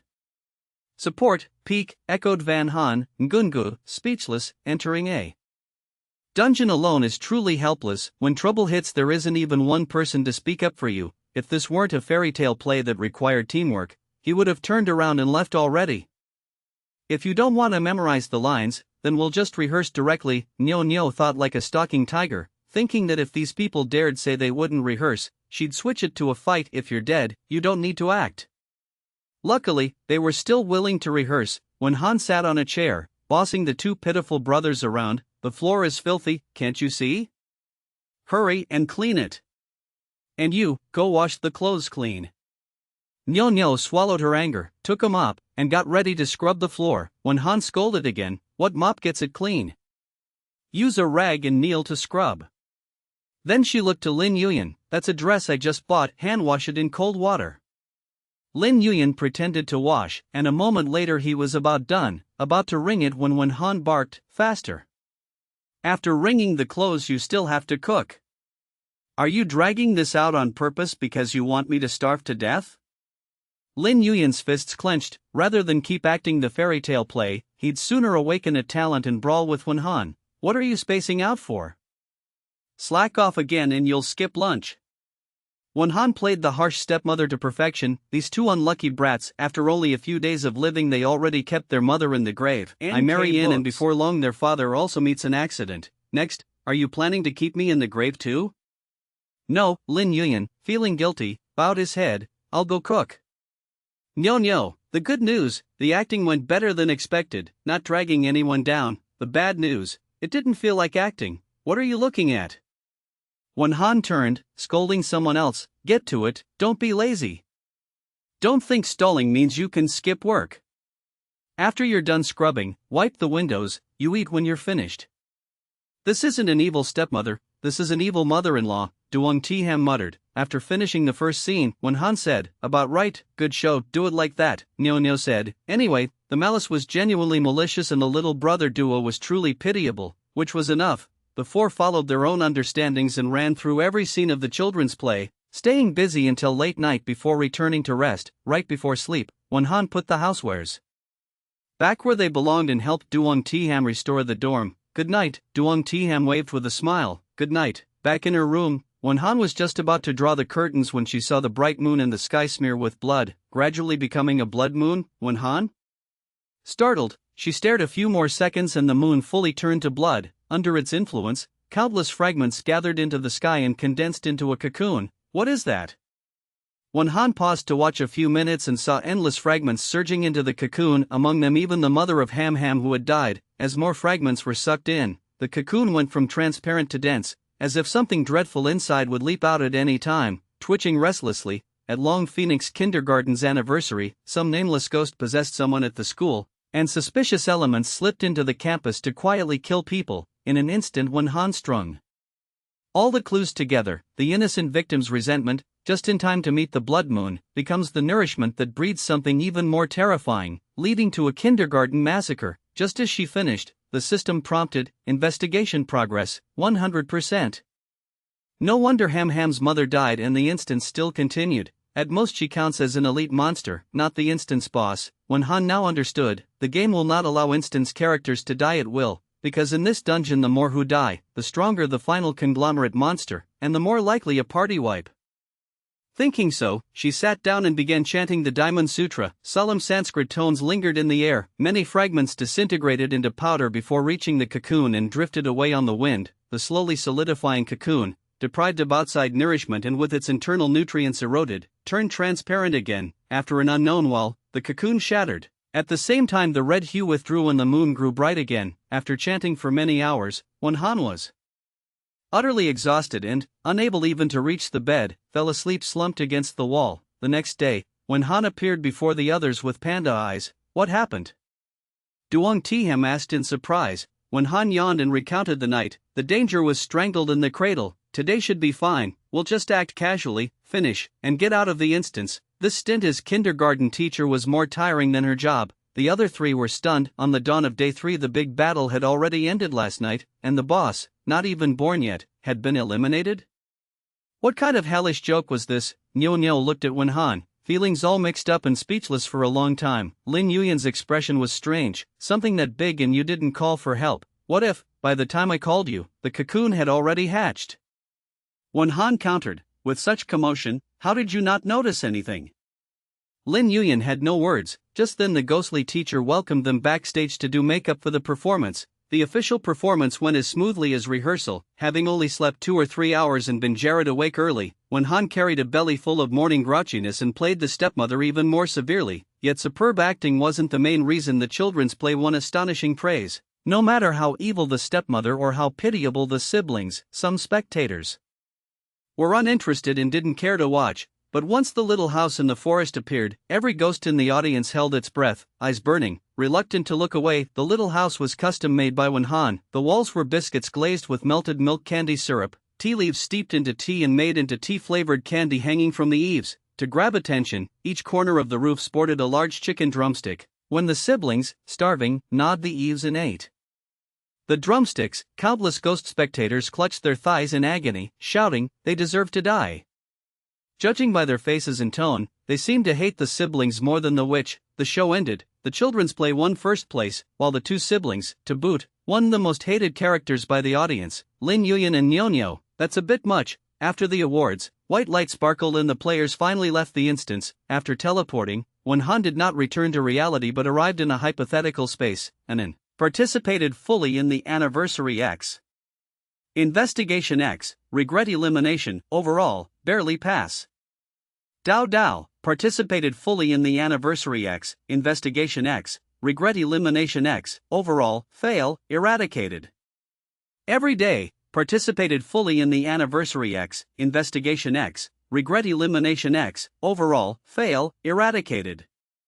Duong Duong, participated fully in the Anniversary X, Investigation, regret elimination, overall, barely pass. Nyo Nyo, participated fully in the Anniversary, Investigation, regret elimination, overall, excellent. Ham Ham, participated fully in the Anniversary, Investigation, regret elimination, overall, good. Lam Lam, participated fully in the Anniversary, Investigation, regret elimination, overall, excellent. Han Han, participated fully in the Anniversary, Investigation, regret elimination, overall, overly outstanding. Your performance in the instance was overly outstanding, reward obtained. Watch the complete video. Watch now. Even an can barely pass, yet those who live longer, Dao Dao and every day, are rated as failing. It seems the instance's initial warning, those with extremely poor performance, eradication means poor not as disobeying parents, but that neither of the two tasks was duly fulfilled. When Han shook her head, no longer fixated, and asked the system, "Can I skip the video and teleport out?" No response, and no white light. When Han sighed, "Fine, play it." The video began. First on screen was a group of passers-by. "I heard that not long ago the northern sky cracked open and a ghost slipped into our world. Isn't that dangerous?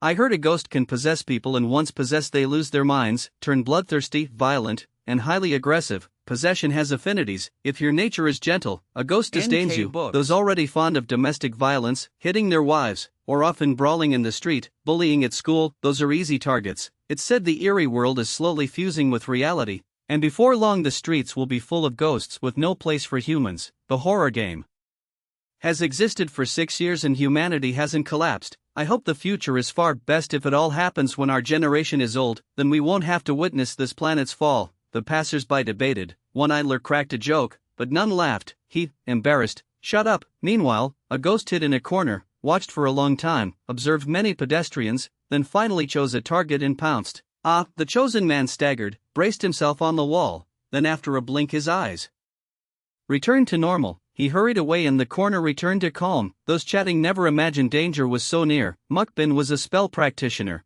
After being pulled into the horror game, she awakened a spellcasting talent, gaining each day either 2 sheets of cursed talismans or 1 cursed talisman plus 1 renamed talisman. By selling curses she became solvent and life improved. Today she went out to trade and returned to find her child collapsed in a pool of blood. The room wasn't ransacked, money untouched, not even the windows broken, clearly not a spur-of-the-moment burglary. She held the child, dazed for a long time, then found a note on the floor. Being a ghost handler exacts a heavy price.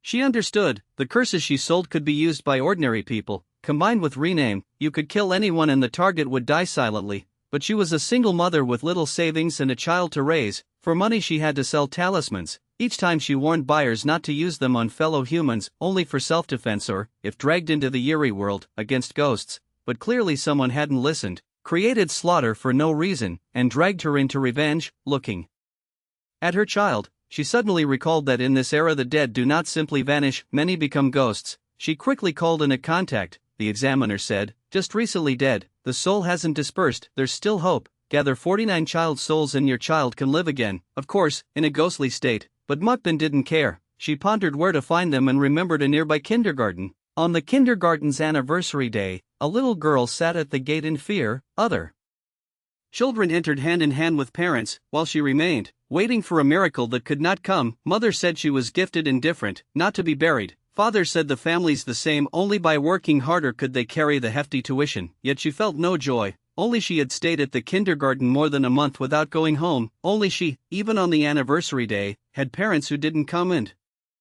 suffered other kids' ridicule. The more she thought, the sadder she grew, almost crying. You're Ham, right?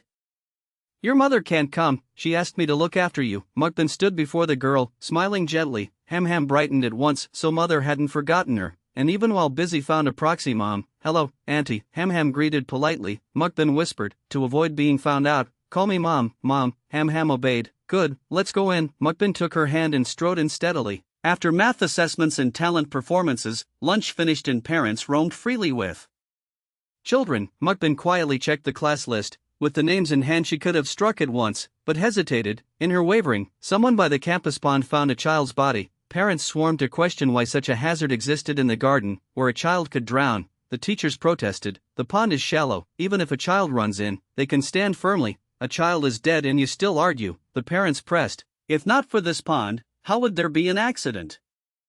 The teachers, out of retorts, were scolded mercilessly. Mukbin approached and found bruises on the child. He hadn't wandered in but was murdered and thrown into the pond. She wanted to reveal the truth and call the police, but considering her own design she hesitated. After death the soul lingers only for a time. She didn't belong at this kindergarten, and if the police flagged her as a key suspect and detained her, time would run out and her child would be lost. In the end she said nothing.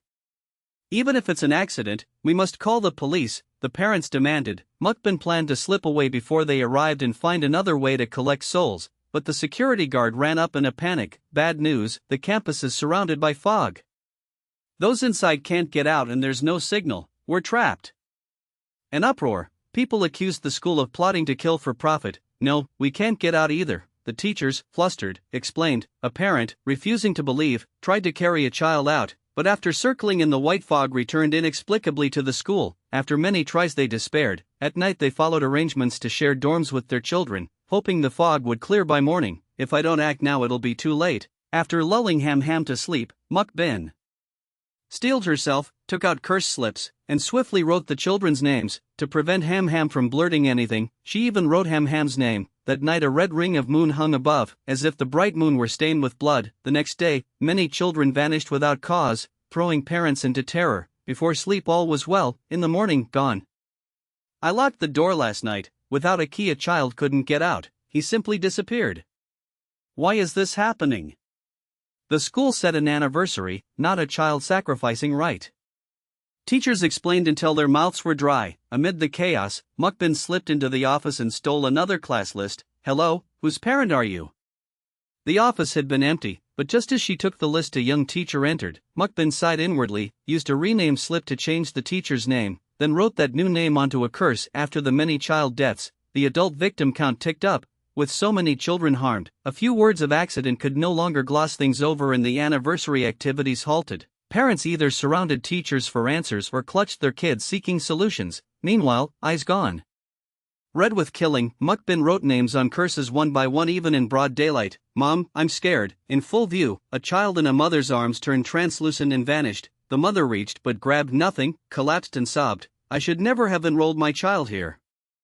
Many witnessed this and grew more horrified. Some hugged their children tight, yet they still vanished. Mukbin collected tirelessly and resolved that once the fog lifted she'd carry her child away in secret so all would think she had been victimized too. The plan was solid, but she never imagined that thanks to her diligence, the cocoon, well nourished, grew larger. Just as she neared completion, trouble erupted. A parent spotted someone moving suspiciously and shouted, "What are you doing?" The person flinched, turned away, kept his head down, and walked faster. Stop! Parents, teachers, and security rushed toward the commotion. The person ignored them and accelerated. A guard tried to block, but the person's eyes flashed bloody red, revealing a ferocious face, and he alone pressed down 5 guards. A worldly parent who had heard many tales reacted first. Duong's dad is possessed. No wonder he has no humanity. Possessed, someone cried in panic, voice brimming with fear. A drifter near my relatives was possessed and after that, muddle-headed, cut and injured more than a dozen people with a knife. That sent heaviness and panic through all present. The savvy parent bit his lip and pulled out a talisman. I paid a fortune for this, pasted on the possessed and it works. After a grueling struggle the guards subdued the man and, bam, slapped the talisman on. Ah! It flared without wind. After a few wretched screams, both man and ghost burned to ash. All right, it's over, the parent soothed his child. When the fog clears we'll go home. At that very moment, Mukbin penned the final name. It was just an accident, she said. The kindergarten held an anniversary and unfortunately invited a possessed parent, which caused heavy casualties. Who could have known? With the ghost eliminated, everyone believed the fog would clear and they'd be fine, but none knew that countless fragments rose into the sky and were sucked into the cocoon. Once the fragments of the ghost and its host were nearly all absorbed, the cocoon split and a monster composed of dozens of agonized human faces was born. Kill them, kill them. Kill them. It spoke in a voice 70 or 80% like Duong Duong's father. Then it charged the crowd and began a massacre, blood-stained walls and floor. In the end no one survived. When Han's eyes narrowed, at first I thought the cocoon grew by devouring fragments. Now it seems countless fragments were strung together in a novel way to form a monster. Hence in the final video the will of Duong Duong's father guided the newborn. When Han suddenly wondered, if all of this loops, where did the monster go? She was trapped in a hypothetical space and could not leave. Was the other side playing tricks? I mean no harm, the very monster from the video appeared before when Han. Different now was that hundreds of tormented human faces covered it, some all too familiar. Resentment Ghost, S rank, formed from innumerable human resentments, abilities unknown. When Han felt cheated, wasn't this a C-rank instance? Who squats in a C-rank run to field an S-rank boss? I am gathered from human resentment. At birth I was driven by human malice, but now the children's regret dominates. They want a stage identical to their lives where others perform their roles and no regrets remain, said the ghost. Regrets? If I had known I would die in 3 days, I wouldn't have obeyed my parents meekly and lived cowardly. If I had known the proxy mother would cause so many deaths, I'd rather be alone and be mocked. If I had known at dawn that father was possessed, I would have stopped him. A school anniversary comes rarely, we want it to end beautifully, everything is regret. When Han understood, in other words, many personas share this body and the kind persona is in charge, wishing to see players stand strong in their stead. Right, I truly sympathize with you, when Han said gravely, then flipped tone, can I go now? You are very good, truly very good, the ghost said softly. For classmates you willingly volunteered to take first place in the countdown, you push back against parents and play small stratagems, you cook well, have a gift for performance, and are willing to ferry the dead to release them from suffering. When Han feared it would continue the praise and end with, since you're so good, merge with me, the classic horror script. But the current childlike persona was not that sinister. You are so capable, help me once more, help me be freed completely. When Han? She looked up in surprise. Existing like this is agony, resentment too deep. I am only barely suppressing the murderous maniac inside, but not for long. I do not wish for the evil persona to wield S-rank power and kill everywhere, the ghost said. When Han thought, then sat to chant again. Mere chanting for release wasn't necessarily useless, but after half an hour, no matter how she chanted, the ghost was unaffected. The Diamond Sutra only releases resentment. But I am a ghost condensed from resentment. When Han realized, quantity had become quality, and the sutra was useless, then what now? I don't know any other sutras, she played the rogue. How about you endure it and wait for me to learn a new one, then I'll come back. There's no time, the ghost pointed at the shadow. Use it, eat me. When Han froze, huh?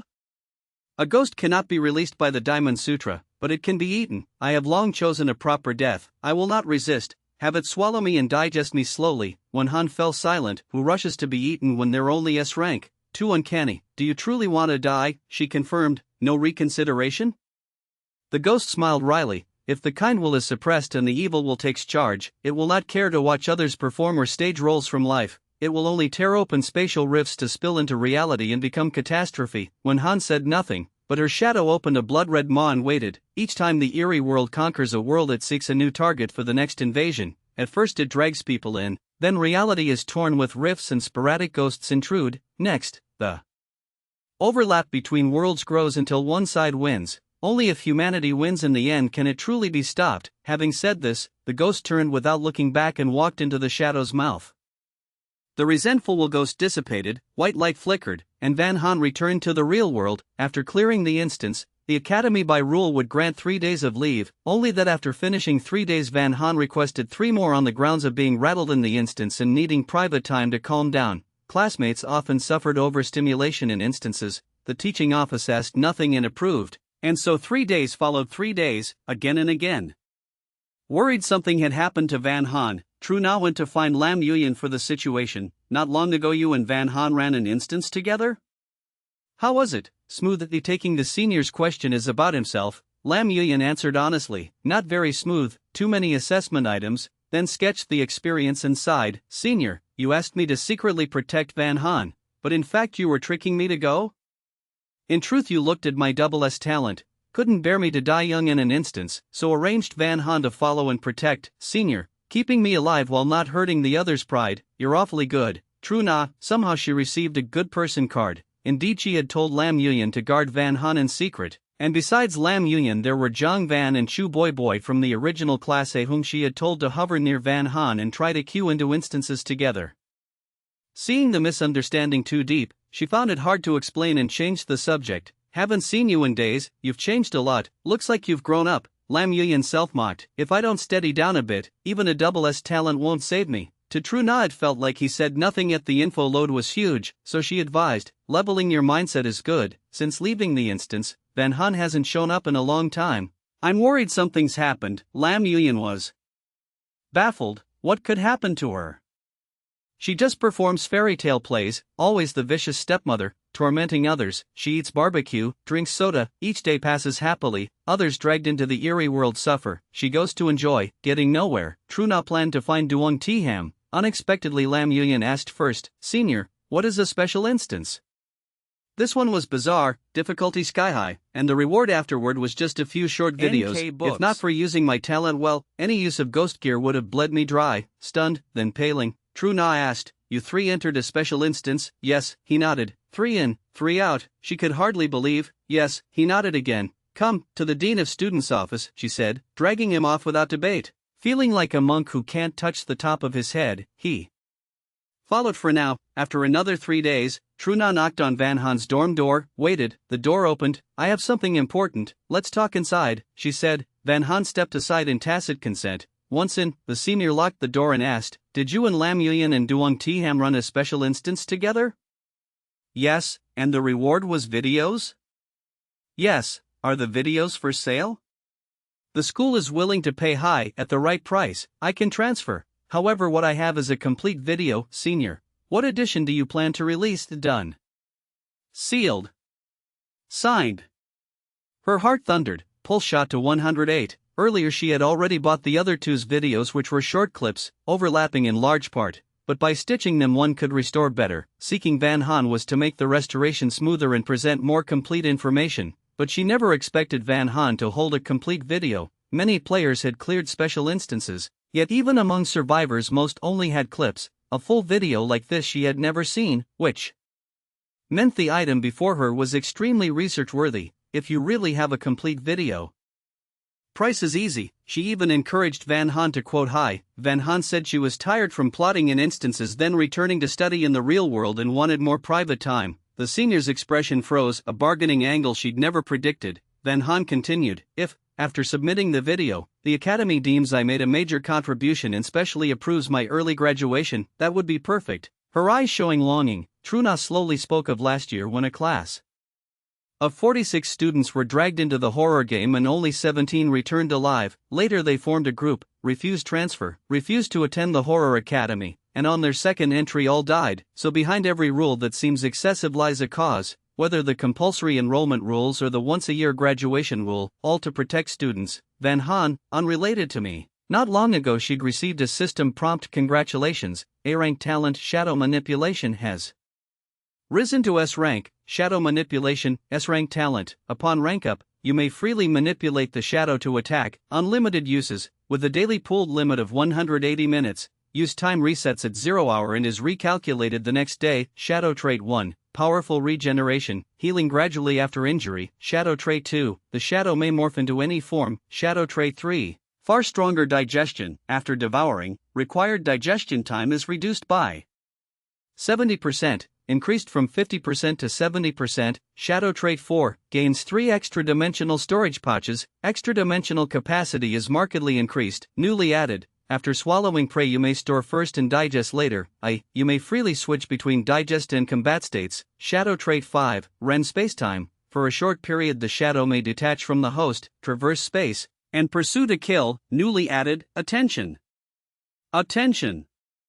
S-rank talent stealth has been slightly altered by unknown factors. Stealth, S-rank talent, cannot rank up. You may hide deep within the shadow realm. Anything below SS cannot detect you, and some SS also cannot detect you. Newly added, unlimited uses, with a daily pooled limit of 120 minutes, increased from 60 to 120. Use time resets at 0 hour and recalculates the next day. After waiting so long, her wings had finally hardened, and she resolved to slip her bonds and live wildly for once. In the previous life people often said if you start enjoying now then old age will be happy, but in youth she didn't listen and foolishly believed suffer when young to enjoy when old, and after 2 lives of striving she never tasted any bliss, so she learned in blood and decided to correct it. Enjoyment must begin today, never postpone till tomorrow. This is a complete video. To obtain it, do you not have the courage to risk all or lose all? She challenged. I'm not the Academy's decision maker, I don't have that authority, do I? Said true nah. Van Haan's disappointed look almost made her feel sinful. Right, last time you gifted me a space ring, here's a return gift.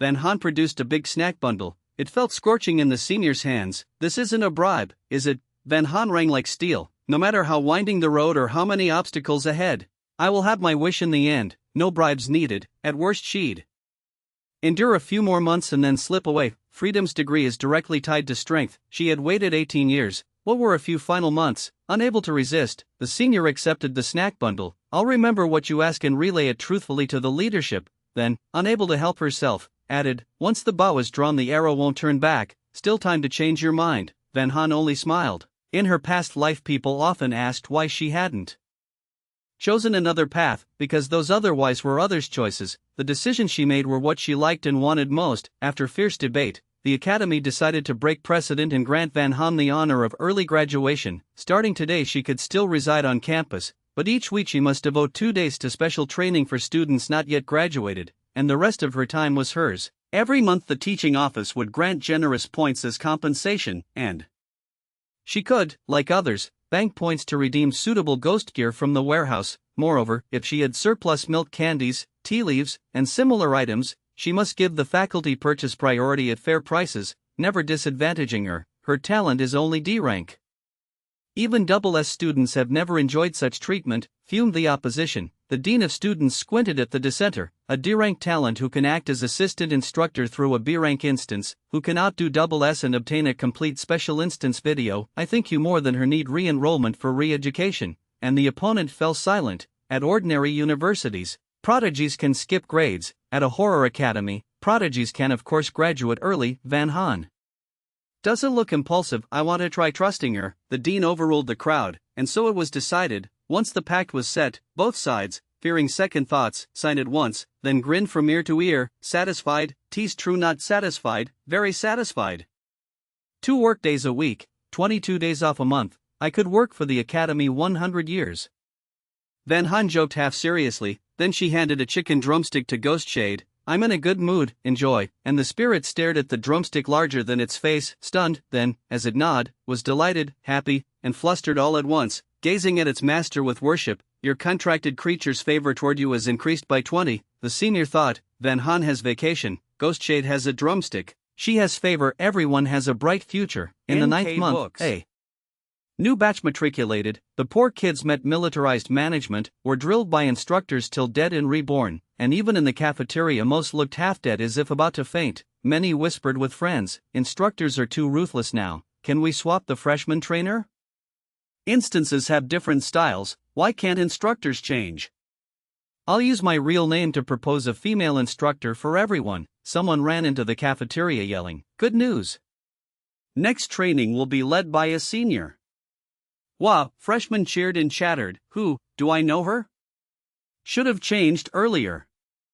What's her talent, is she easy to get along with? The Herald, a 9th-month freshman who hadn't been poisoned, beamed. Her name's Van Haan. I hear she was approved for early graduation thanks to outstanding performance. Honestly, she only enrolled in the 8th month. not much earlier than us, foolishly thinking a change of instructor was good. Class C students from the 8th month exchanged pitying looks after eating and drinking well lately. The great Demon King was arriving.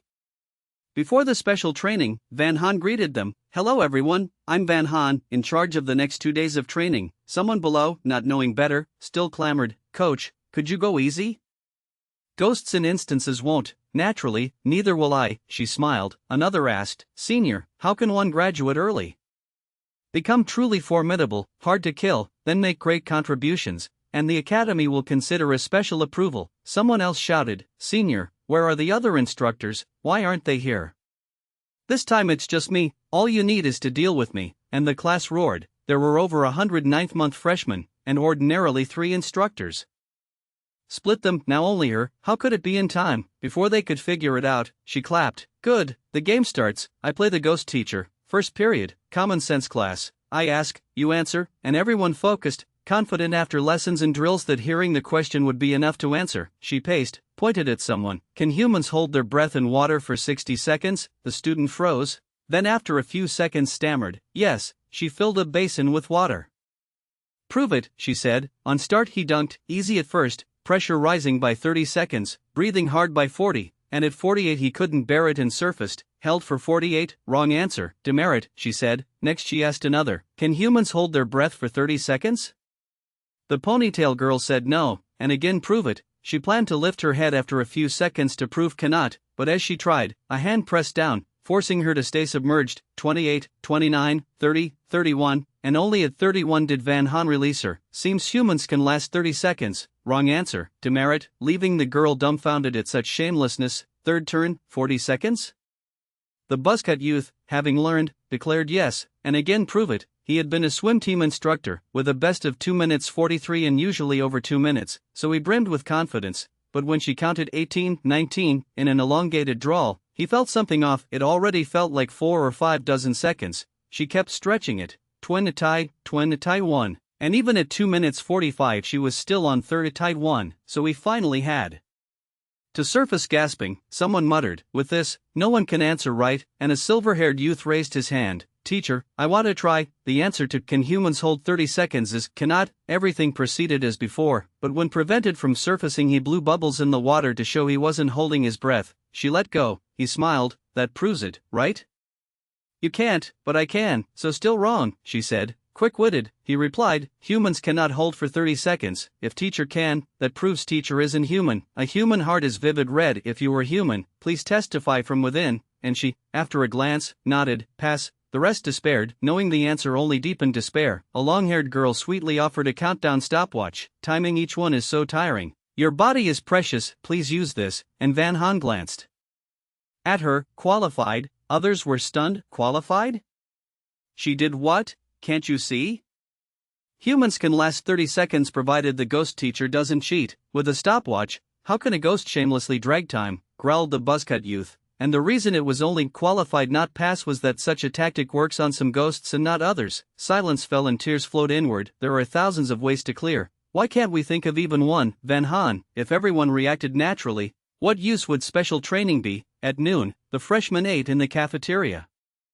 Unlike rest days, during training they spoke little, ate quietly, followed order, never cut the line, took as much as they could eat, and only stood up with clean plates. In a corner, 3, after finishing, didn't leave but wrote with brush pens and conversed by note. That morning road class was superb. Wits, ghost counter tricks, emergency responses, feels more useful than 3 prior days. The new coach has stuff. I'll go sound out the 8th month cohort for intel on her. After a while one wrote, lunch is ending, and they rose in unison, taking paper and trays, calm as if nothing happened. In the afternoon, Van Han brought them to the back mountain. This period is activity class. I've set 10 flags back here. Find a flag, bring it to the trailhead, hand it to me, and you pass. You have 4 hours. Fail to find one in time and you get 1 unsatisfactory. Timing starts now. Some, fearing tardiness and stolen flags, sprinted first. Others, fearing to lag, chased. Some didn't rush but chose partners and went in pairs. Van Han watched calmly and said nothing. When the last student entered, Truna popped up with a support crew. "Senior, the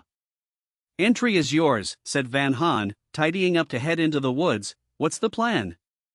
"A small target first, ambush every classmate once, and the senior's eyelid twitched. Out of love for the underclass, she advised, hold back a little, relax, I have measure, and Van Han slipped through the trees with agile ease. The support crew clicked their tongues. Those freshmen are unlucky to meet her. How many will be eliminated? It's only the first afternoon.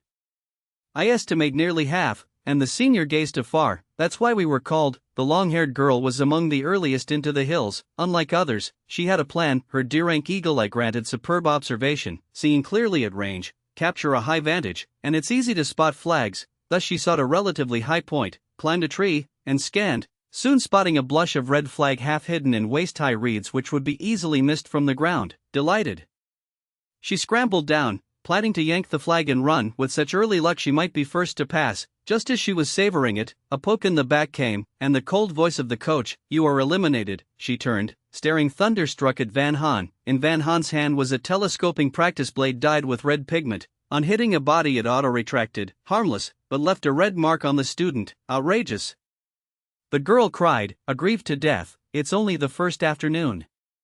How can you eliminate people with not a shred of vigilance? Are you sure no ghost is tailing you, or sure no teammate will betray you? Van Han asked. The girl was speechless. When you get back, reflect on why you were eliminated on the very first afternoon, and, time pressing, Van Han didn't linger, immediately hunting the next target. A flag stood solidly planted in the middle of the Twin Stone River, its banner reading, look but don't touch. A few people passed by and tried to snatch it, but the current was fierce, and anyone who couldn't swim would be swept away. The buzzcut boy saw it and rejoiced, isn't this tailor-made for me? Then happily stripped off his shirt and shoes and jumped in. Be careful, a classmate on the bank shouted. It's fine, I'm a strong swimmer. The buzzcut boy waved it off. After a short while he smoothly unfastened the flag, stuck it to his back, and headed back the way he came. Told you I could do it. He hadn't finished when someone shoved him, snatched the flag, and bolted. The buzzcut boy stood dumbfounded. Quicker than words, another person leapt in, flipped the thief, and took the flag back in one go. Thanks, brother. The buzzcut boy hadn't finished expressing his heartfelt gratitude when the martial arts kid across the way had already fled with the flag. The buzzcut boy was left bewildered in the wind. Wasn't he the kind of guy who leeches off chaos? Once the flag hit the bank, a full-on brawl erupted. Whoever could keep it to hand would win by sheer skill. While spacing out he felt a poke at his waist. The buzzcut boy turned and met two icy words. Eliminated. A snap knife then thunked onto the chest of the man on the ground. You two, the two of them. Yun Han picked up the switchblade, came fast and left fast, leaving only two eliminated guys staring at each other. As time passed, more and more people realized, finding a flag wasn't victory. Once you had it, you still had to protect it to the end. With more than 200 entrants and 10 flags, the math would never add up. These people are wolves and tigers. A boy who used to wear a little gauze kerchief, pure artsy youth, now had hair in disarray, a grimy face, and torn clothes, all because he'd lucked into a flag. From that moment he'd been chased everywhere, panting like a dog. If the flag weren't so large, he'd have hidden it already. This thing is just a magnet for trouble. Better ditch it and think of something else. Fancying himself a memory ace, he refused to keep sprinting like a savage, racing on foot. Just then he saw Lin Yuan. Throwing caution aside, he rushed up, set the flag on Lin Yuan's hands. Trade, Lin Yuan. What kind of trade? You take the flag, we party up and find a second one. In the meantime you protect me, if the game ends before we find a second flag, we head to the exit together. If we can't find one in time, you keep the flag and clear the flag and clear it together. The artsy boy was moved for no reason. Before the trade he'd braced for the partner to flip after getting the key item. Who knew this guy actually had a conscience, flag in hand and still willing to bring him to find a second. Artsy boy, he's truly kind. I could cry. From today on, a new idol for life. The silver-haired boy camped near the exit from the start. Whatever hill the flags were on, however fierce the scrums, you had to pass right by him to get out. Then he'd defeat exertion with repose, strike in the chaos, and stroll through. The idea wasn't wrong, but plenty of others had it too. When a classmate, road-worn and exhausted, sprinted toward the exit with a flag, in the short stretch of about 200 meters he suffered 11 ambushes, some hit, some missed, and in a few minutes the flag changed hands 7 or 8 times. In the end the silverhair, being a notch better, seized the flag, broke from the melee, and reached the gate. The kid who lost his flag at the very end stared blankly, questioning life. The mantis stalks the cicada, the oriole lurks behind. Take the lesson for next time. Someone consoled him. Why not say there's also a bow behind the oriole? The loser snapped awake. If that's how we're playing, fine, got it. While he spoke, another runner burst in with a flag. one newly blackened player didn't join the scrum but shadowed the carrier, clubbing someone unconscious the moment an opening appeared. When the strongest fell one after another, he snatched the flag and even told the victim, "I was forced to it, someone else stole my flag," then vanished in a couple of strides. The victim, add one to the blackened roster, but before he could do more, a stab of pain touched his shoulder and neck. "You're dead, eliminated." The victim watched Yun Han crouch and give each fainted student a finishing tap, jaw-dropping. "Anyone struck in a vital area is out, tell them when they wake," she said coolly. Victim, a demon. This is only day one of training.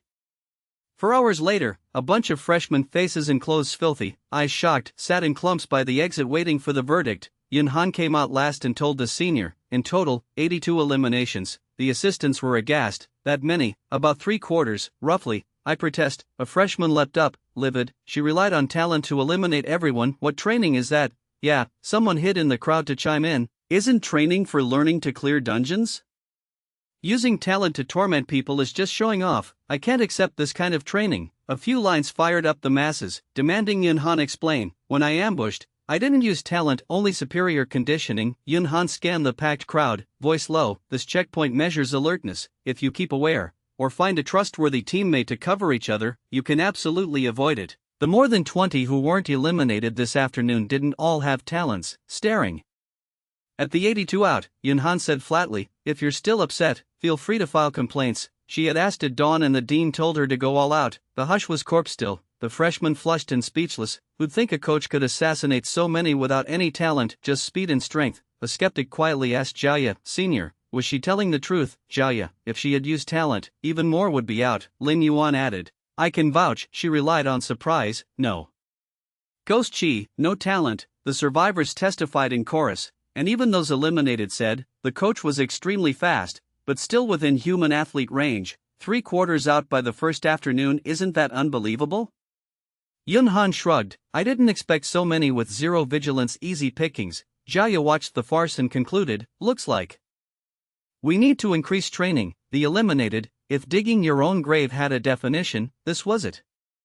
At dinner more survivors huddled to plot. To avoid eavesdropping they used pen and paper chat. Of the more than 20 not out this afternoon, only 4 actually grabbed flags, merit logged, everyone else failed. Morning's Ghost Basics class failed, afternoon's flag snatch failed. That's 2 fails stacked, going crazy here. From what I hear, the number skirting elimination isn't 1 or 2, but 12.5. Someone proposes we join forces and counter-kill by brute force.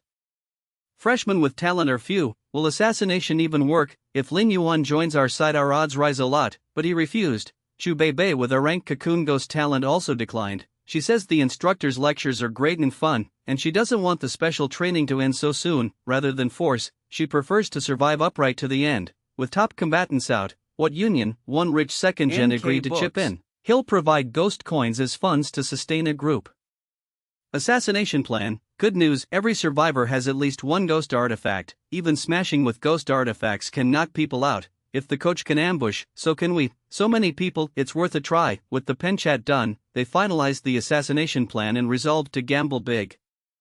After dinner, Yun Han strolled toward the dorms. What she'd said, no talent during the ambushes, was true but not perfect. During chases she hated relying on 2 legs, so whenever there was shadow she used shadow form to phase through. Only thus did she barely manage, within 4 hours, to tap every student once. After a long day she wanted no overtime, planning to sleep and deal with things tomorrow. But while she meant to spare the students didn't spare her. The moment she put the key to the door, a barrage of ghost chi came crashing in. Yun Han slipped deep into the shadows without a word and shifted her hiding spot. "How is it? Did we succeed?" A row of heads peeked around the far corner to check the results, but saw nothing. "Weird, where's the coach?" The shadow swelled into a great black silhouette, peering down at the ambushers. "Don't be scared. That shadow is the coach's talent. Her talent is only D rank," the caller shouted while hurling his ghost artifact. Teammates, emboldened, unleashed. In an instant, a massive ghost chi hurtled at the shadow. The shadow opened wide and swallowed it whole. The ambushers gaped. Their plan relied entirely on ghost artifacts, and the coach, without martial ethics, gulped down the offerings. How were they supposed to fight that? "Run," someone yelled. And the ambushers scattered like startled birds and beasts. The shadow moved blindingly fast, bonking each target into stupor without missing one. Moments later, the ground was littered with fainted freshmen. "Today the hiding field cap has been reached. Player, please leave the deep shadow zone at once. Yunhan stepped from the shadows and gave each a finishing tap. The elimination tally jumped by 17 in a blink. Thus, before day 1 even ended, over 90% of entrants were out.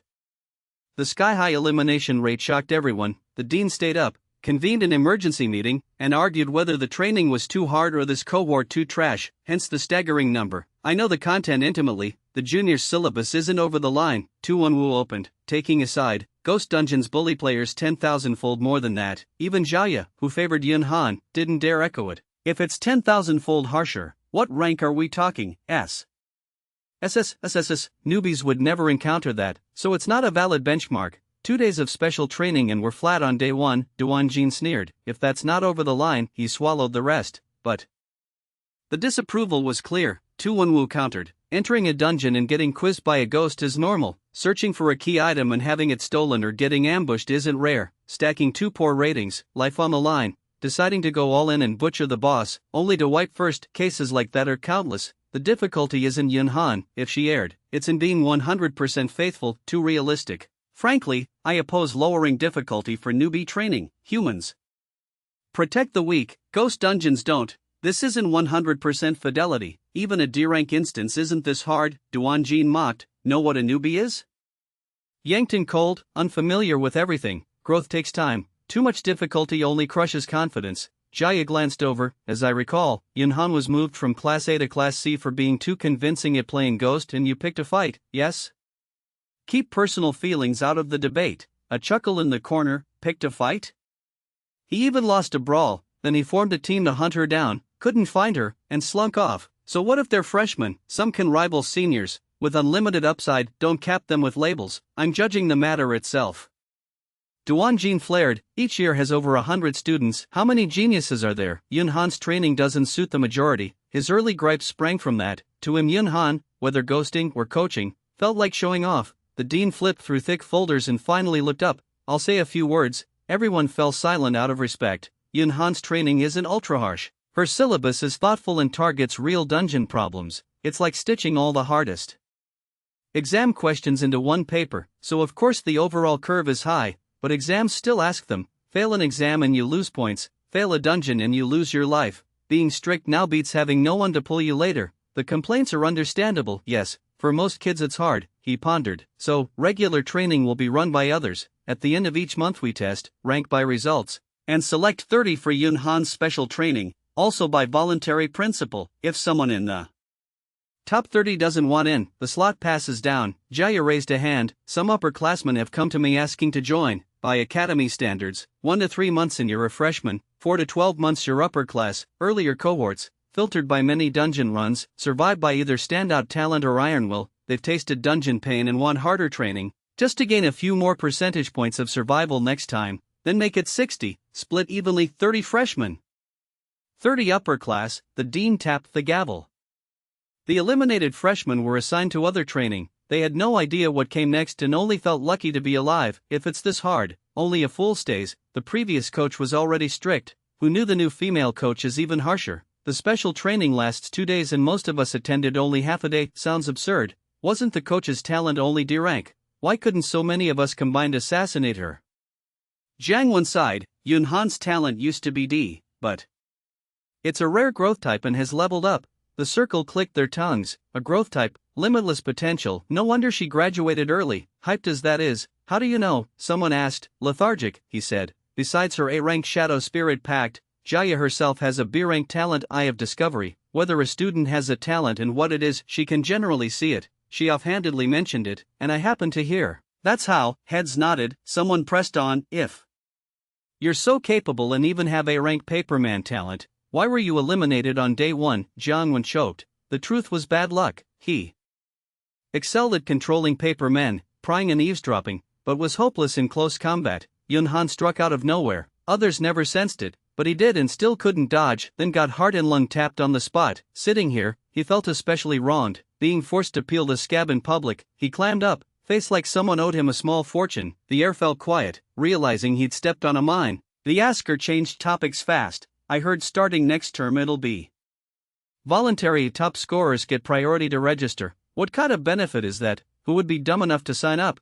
That's just self-abuse. Exactly. beg me and I won't go, ha, bet they won't even fill 30 slots. Fed up, Jongwon rose lazily. I'll sign up. I know I ranks and even SS ranks who will sign up. Everyone who's taken Yunhan's training says it helps and wishes they could go more. With it he strode off. The rest looked at one another, one who already hated Jongwon.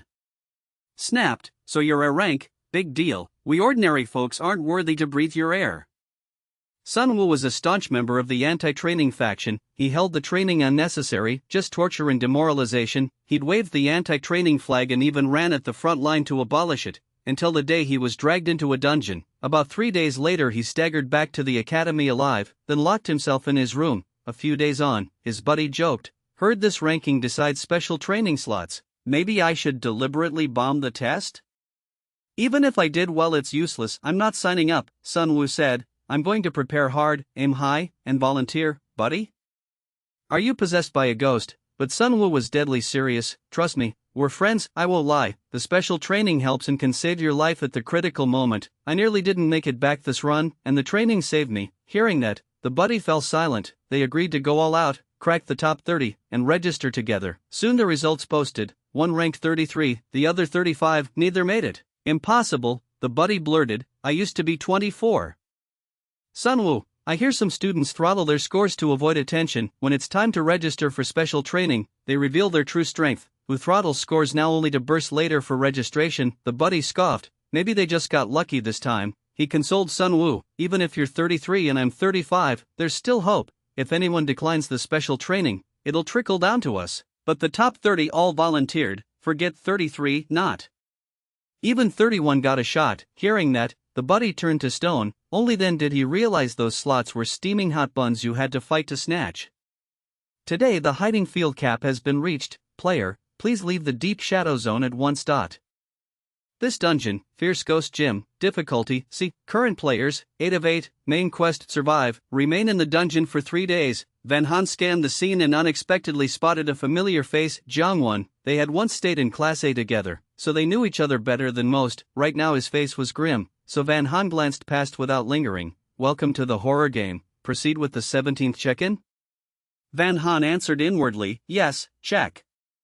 Unsuccessful, since you have kept checking in for half a month, rewards are doubled, congratulations, you received 10 bags of milk candy, 8 boxes of clear mine tea, 6 bags of dried beef, 8 bags of chicken drumsticks, 8 packs of tomahawk steak, congratulations, you received 30 cubic meters of personal space, 1 pack of tomahawk steak, contains 1 tomahawk steak. After eating you will feel a certain fullness lasting 2 to 4 hours, long-term use helps sculpt a perfect physique. Starting from the 15th time, check-in items are doubled, and Van Han, long used to it, calmly duplicated, packed, and stored everything. You lot are the new staff, a burly bull-headed ghost rasped. It stood around 2 meters tall, muscles knotting everywhere, looking absurdly strong. Bullhead Ghost, C-Class, owner of the Fierce Ghost Gym, abilities unknown. The 8 players looked glum, a few nodded, most stayed silent. The Bullhead Ghost snorted, looking like that, and you dared accept the invitation to be sales pushers?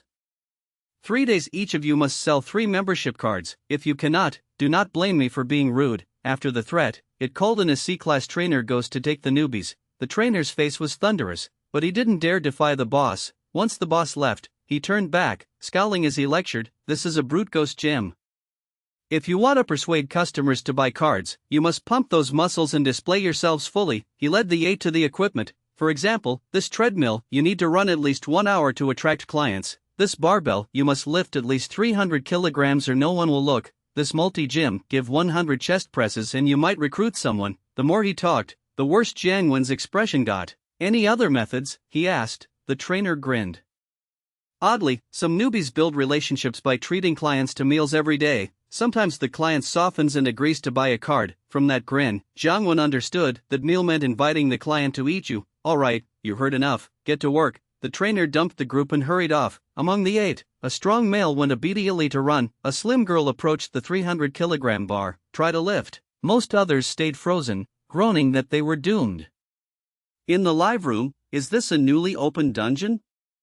Looks unfamiliar. Aside from running and lifting, aren't the rest basically dead? Hate these gender-skewed dungeons, tricks hardly work. It is a gym after all, other demands would be odd. Not necessarily, my fave is loaded. she can just rain ghost stars for some spicy plays. The highly anticipated Van Han didn't rush, she pulled up a chair and watched. The strong man pounded away alone, the slim girl lifted 300, set it down, swapped to 350, then 400, finally drawing a member ghost to watch. Strong, how'd dare to compete with me? Muyin saw the fish bite and asked, what rules? 400, 450, 500, weight rises step by step until one of us cannot lift. The member ghost licked his lips. If I lose I buy a card, if you lose you treat me to meat. Fine. Muyin lightly raised 400. When it was the member ghost's turn, just as he set his stance and braced, his right leg suddenly turned to jelly and the bar crashed down at half lift. Muyin shook her head. Your base is trash, footwork weak, foundation poor. The ghost wheezed, that round does not count. I lift again. Muyin, a loss is a loss, stop making excuses. Go to the desk and make the card, then we do round 2. Fuming yet compliant, he made the card, returned swearing, I was careless before, this time I will win. Muyin showed a flicker of fear but kept your mouth hard. Cut the chatter, show your strength, if you can put me down, try it. The ghost, livid, lifted smoothly. Next was 450, Muyin, solemn, rubbed her palms a good while, then just barely hoisted it. Held for 3 seconds, and hurriedly racked. The ghost, seeing her strain, cheered up, so fast it's your limit?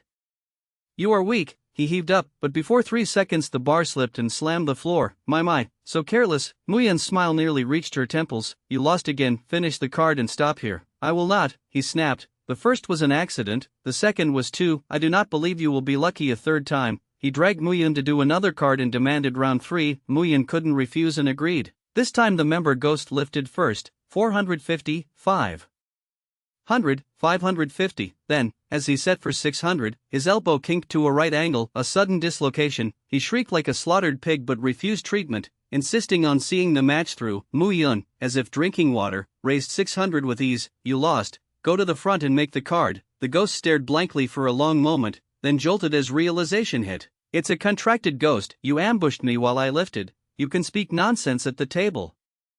Not about people. Muyin's face sank. Slander Jim Staff and the boss will not sit idle. The member ghost withered, furious but helpless, finished the paperwork, and slunk away. Thus Muyin completed her 3-day quota ahead of time. Jiangwen sighed, she truly is a top seed at deception, for from start to finish she pinned the ghost tightly while deliberately faking he only lost by bad luck. She is about to burn out, she will break any moment, always dangling victory like a red line lagoon he could never cross. Work done, Muyin went to rest. Several players' eyes flickered as they found excuses to leave. At last only Van Han and Jiangwen remained. Van Han asked, you are not going? If you offer the right price, she might help you reach your quota. If I go now I will be competing with the others. Jiangwen smirked. We all split for different reasons, then happened to run into her. Awkward, no. Van Han chuckled. Truly awkward. Jiangwen asked, what about your trainer, how will you pass? Van Han blinked, pulled out a thick wad of ghost stars, and sauntered to the desk. I want to buy cards, the cheapest, 3 of them, 3 cards. Lots of water. Jiangwen. Livestream. Van Han's fans were unfazed. Told you, she is rich, she can freestyle any play. Though he looked like he had watched from the start, Jiangwen wasn't idle. Secretly he had long since scattered a handful of paper men. Thumb-tall paper men roamed freely, roosting in every corner. What they saw, he saw. What they heard, he heard. With that talent, he had eavesdropped on the senior sister discussing Van Han's talents and collected most students' weaknesses. Now, while most players had vanished, he used Paperman vision to track everyone. One player grinding silently on the treadmill, the strong man. One player preempting everyone by self-funding her KPI, Van Han. One player who seemed spaced out but was actually sharing paper vision to observe routes, Jiangwen. One player who had publicly beaten a member ghost and was now basking in adoration, Muyin. The other 4 happened to meet Muyin and began competing for her help. Jiangwen took it all in, greeted Van Han, and drifted off. New face, just arrived, a lecherous ghost, mid-chest press, brightened at the sight of him and sidled over. Jiangwen, fine-featured, smiled harmlessly. Yes, new staff, what are you good at? The lust ghost asked casually. I can play some exciting games, Jiangwen said. Excite ing. The lust ghost tingled, then take me to play. I want to see how exciting. So Jiangwen led him to a quiet corner. Meeting the eager gaze, he only smiled slightly and said nothing. Then, quicker than words, a dozen paper men with paper knives lunged from all sides. Some blades were dodged, some slid cleanly into ghost flesh. I will turn you into char siu bun filling and feed you to other ghosts. Exciting, right? More than enough. The lust ghost's eyes bulged, dying unavenged. Jiangwen waved, and the paper men bore the body away, elsewhere. The strong man had run 40 minutes when a running track ghost finally noticed. I have watched you a long time. Endurance is decent, of course, the sturdy player preened. If I let loose, I can run 3 hours. The track ghost's heart thumped. If you keep pace with me for 1 hour, I will add merit points and make 1 card under your name. Deal. The sturdy player lit up and ran harder. Van Haan, watching, had thought he would sneak a trick, but after half an hour they were still running and running. Van Haan, no need to be that earnest. As she watched, the system chimed. 1 player has died. Current players, 7 of 8. She wanted to gawk but was too lazy to move, and while she wavered it chimed again. 1 player has died. Current players, 6 of 8. With 2 gone in a row, the survivors finally put heads together. According to Mu Yun, when the alert sounded, she was negotiating with another player to pull a member to make a card. A female player named Zhang Nin testified that was true. They had happened to meet and then stuck together. Van Haan said when the alerts rang she was watching the runner. The sturdy player, Diane Yuyan, also said Van Haan had remained within his line of sight the whole time. Jiang Wen said he was busy in the kitchen making buns and did not know what happened. A male player named Tan Don said he had seen 2 people conspiratorially huddled in a corner and, by his guess, their strategy failed and backfired. Mu Yun looked at Jiang Wen, then at Tan Don, and nodded. Makes sense. Jiang Wen cursed inwardly. Swindler. In truth 3 of them had eyed one another for bun filling, agreed off-stream to gank, and only Tan Don survived to tell it. Now he put on the innocent act and spoke with evidence. Jiang Wen chose not to expose him and risk revealing the paperman's secret, planning instead to make Tan Don slip later. Near dusk, the bullhead ghost came to inspect. Seeing Van Haan and Mu Yun done early and Diane Yuyan adding another sail, he promptly moved the goalposts. Clearly the task was too light, so you slacked. Within 3 days, make 5 cards, fail and pay with your life. Mu Yun's eyelid twitched and she loudly reminded him, Boss, you previously said 3 cards in 3 days. I am the boss, how could I be wrong? He roared, do not think a little ability means you can loaf. I said 5, so 5 for each. Blatant foul play. Mu Yun fumed, yet only dared to mutter, Van Haan, as long as the boss is shameless enough, workers can never finish a KPI. After announcing the new target, the bullhead ghost turned to leave, but Van Haan stopped him. Where is the salary? He bulged his eyes and rasped, the gym covers room and board. You still want pay? Van Haan, how do you say something so shameless so matter-of-factly? If you dislike it, do not work, he snapped. Freeloaders can get lost, perform badly tomorrow and I dock it all. Jiang Wen, so we unlock the achievement. Work hard 3 days and get no pay to even be allowed to work, right? The boss ignored their resentment, told the trainer ghost to take newbies to the dorms, and left. Dorms are 2 to a room, mattresses first come, first served. The trainer ghost tossed over his shoulder and fled. After more than 2 hours of running, Diane Yuyan was starving, at a weight-skipping boss, and he looked utterly miserable. He had thought he could tough it out, but in the end he could not and, pinching his nose, used his own money to buy dinner. Working and self-funding dinner, Mu Yun sighed, that is too tragic. The live room, workers of the world, unite in suffering. If only someone could smack that bullhead. I will bounty 2,000 ghost stars, just bag his head. I remember a boss from my past life. If he wanted, he had 100,000 ways to make a team miss targets. Why sabotage your own company? Haha, because if the team hits targets he must pay bonuses, if not, he pays nothing. Laughing while crying, I know it is hard, but can someone deal with him? I am fuming. Amid the curses, Van Haan quietly produced a wallet. There is clearly a thick wad of ghost stars in here, yet the boss refuses to pay. What a vicious heart. The other players, the viewers, Mu Yun, Comer, asked, where did the wallet come from? Van Haan, the boss dropped it. When did he drop it? Mu Yun was sure he had never produced a wallet while whining poverty, just now, for when he claimed he had no money, Van Haan had simply reached out and picked up a wallet from his pocket. As outstanding worker of the day, one ought to receive 70 ghost stars. Van Haan, acting for the boss, paid according to performance. Mu Yun did not take it. The life of a laborer is hard. When there is no pay it feels unjust to self-fund. When there is pay you fear it is money to buy your life. She does not want it. What about you? NK Books. Van Haan turned to the others. Zhang Nin whispered, maybe use the ghost stars to buy dinner and share with everyone? That way the dropped wallet blame lay with Van Haan, but the benefit was shared. Van Haan followed through, laying out cash by hand. Mu Yun 70, Diane Yuyan 50, Jiang Wen 40, Tendon 40, Zhang Nin 40, the rest you pocketed. If you do not want it, leave it, no one is forcing you, then swaggered off with the still solid wallet. The others stared, not daring to act rashly. Since the pay was not formally handed out by the boss, taking it felt like burning the hands. In the hush, Jiang Wen chuckled, Didn't the boss say he had no money and would not pay? Now there is money perfect to make up the arrears, the others thought, but he never said exactly that. Jianwen didn't care. He scooped up his 40, counting as he said, with a miser like that, we will clash sooner or later, whether we take this or not will not change it, and left the rest to their thoughts. The live room argued hotly, boss defaults on wages, workers liquidate company assets to reclaim pay, perfectly reasonable my foot, this is a ghost world, using human logic to regulate ghosts, ghost logic, biggest fist is boss, the wallet was dug from the boss's pocket. By skill, so its provenance is proper, who gets it? I adore her, she is so bold, I am a cowardly ghost, so I love watching her torment ghosts to vent for us, why will the streamer not open her own live? I have 500 ghost stars to tip and know where to send them, do not hope, Han never opens alive, true fans weep, follow the streamer so you do not lose her, with follows you can get notified when she enters a dungeon and chase her by watching other players' rooms, is that happiness not worth a bit, if the streamer is stubborn enough, the live feature might as well not exist, right, sobbing. The chat slowly calmed. Inside the dungeon, Dai Nguyen first reached out and clutched his share. The poor have no choices, 3 days with no wages and I will starve to death here. He stuffed the stars into his chest and bolted like a thief. With a leader, Tandon was not shy, grabbed his cut and ran, money over life, truly. Zhang Nim, whose family was well off and who had exchanged many ghost stars in reality, scolded. Enough, Muyan accepted her own share. Why are you two? Zhang Nim grumbled, but needed Muyan's help and kept it mild. Everyone else took it, if only you refuse, do you think the ghosts will mercifully spare you?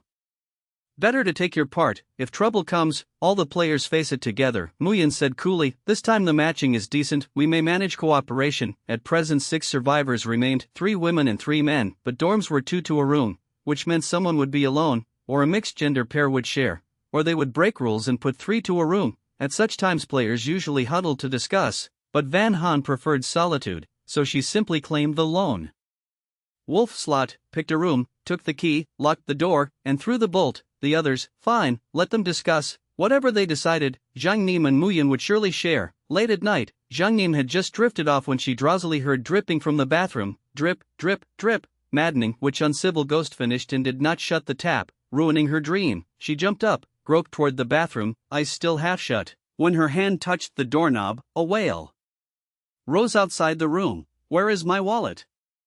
Where is my wallet? Who stole my wallet? The last word spiked, snapping her fully awake, realizing she was not on her bed but somehow standing at the bathroom door. She shuddered and hurriedly backed away, water seeped through the jamb, as if something inside wanted out. Muyan strode over and clang clang clang, smacked the door thrice, snarling, middle of the night and you were not sleeping, wanna become slop feed for a ghost? In a blink the water withdrew and the doorframe returned to normal. Sleep, Muyan had been roused. Mid-slumber, wearing the prickly air of someone with a real getting-up temper, looking ready to throw hands, Zhang Nim dared not peep and obediently returned to bed. She had barely closed her eyes when a ghost barked in the corridor. Did you take my wallet? Did you? Zhang Nim held her breath, yanked the quilt over her head, and pretended she was not in the dorm. Move half-real getting-up temper. Truly irritable, Yun lay on her side and pretended she heard nothing. Come out, the sharp voice circled their ears. You had the guts to steal the wallet but not to open the door, just as they thought it would force its way in. The ghost outside switched targets, crying, was it you? Was it you? As it moved farther away, the corridor fell quiet again. Zhang Nim, however, was wide awake. She recalled the previous dungeon, when a mother ghost roamed asking, have you seen my child? Did you carry her away? Where is she? Where is she? Where is she? Compared to that grieving mother, this wallet-seeking ghost knocking on players' doors at midnight sounded even more resentful and irritable. Early the next morning, Yun Han woke and immediately checked in. Seeing that the player has persisted in checking in for half a month, the reward items are doubled. Congratulations, you receive 6 packs of milk candy, 10 boxes of tranquil tea, 8 packs of beef jerky, 6 packs of drumsticks, and 10 servings of tomahawk steak. Congratulations, you receive 20 cubic meters of personal storage space. They opened the gym. We all thought the grumpy boss would nag again, but the ghost instructor stepped out to announce some tragic news. The boss lost his wallet late last night, ran around searching, and had the bad luck to bump into a B-level ghost. Then his lip split, unlucky injury, he is at the hospital now, probably cannot come today. The words sounded sorrowful, but the corner of its mouth kept twitching like it was holding back a laugh. Jiangwen suspected it had ransacked every sad memory in its life just to maintain a mournful face and not crack up. Alright, if there is nothing else, get to work, the ghost instructor waved, scattering the players. Dian Yuan thought, no meal allowance, no pay either, planning to starve us to death, turn us into ghosts, then keep squeezing labor? He stormed onto a treadmill to vent his spleen. Mu Yun stuck to her old routine and went to the fishing pool. Tandon, carrying a bag of steamed buns, stood at the entrance full of confidence. Any ghost that came by got a pitch, do a tap now and get meat buns. Jiang Wen, unimpressed, turned to Yun Han, think this will work? A stingy boss raises targets and treats players like stress balls, that is all. Yun Han shot Jiang Wen a look loaded with meaning, if they do not do the job properly, we can reassign the job to someone who will. Convinced, he headed for a corner of the gym to chat up the softest-looking ghosts. Those kindly faces, low in strength, were easy to communicate with. A hint of menace worked wonders. Zhang Ning paid up to enjoy VIP privileges. They had agreed beforehand that any ghost Mu Yun hooked and brought to do a tap at the counter would be credited under Zhang Ning's name, so Zhang Ning spent with ease. Yun Han did not rush her KPI, choosing to watch for the moment. Tandon stood so long his grin went stiff. He gave away a lot of buns yet failed to land even a single tap. Jiang Wen, by contrast, snagged one easygoing ghost and closed one slip. Seeing no opening day breakthrough, Tandon switched tactics, work a tap with me and I give you 10 meat buns, refuse and you get nothing to eat. The ghosts immediately lost interest in buns and went about their business. He was dumbstruck. Turned out the ghosts were shameless freeloaders, here just to mooch food, but the moment money was mentioned they bolted. Over on Mu Yun's side, things were bleak too. She had thought 3-2 would clear the target and she could stop acting, but no matter how she lifted, no ghost came to her. Dian Yuan, meanwhile, jogged steadily, won fair and square, and secured another tap. Mu Yun decided to switch machines for some excitement, hopping onto a spin bike. After a bit, ghosts gathered to watch and even wanted to bet who could rack up more laps within 1 hour.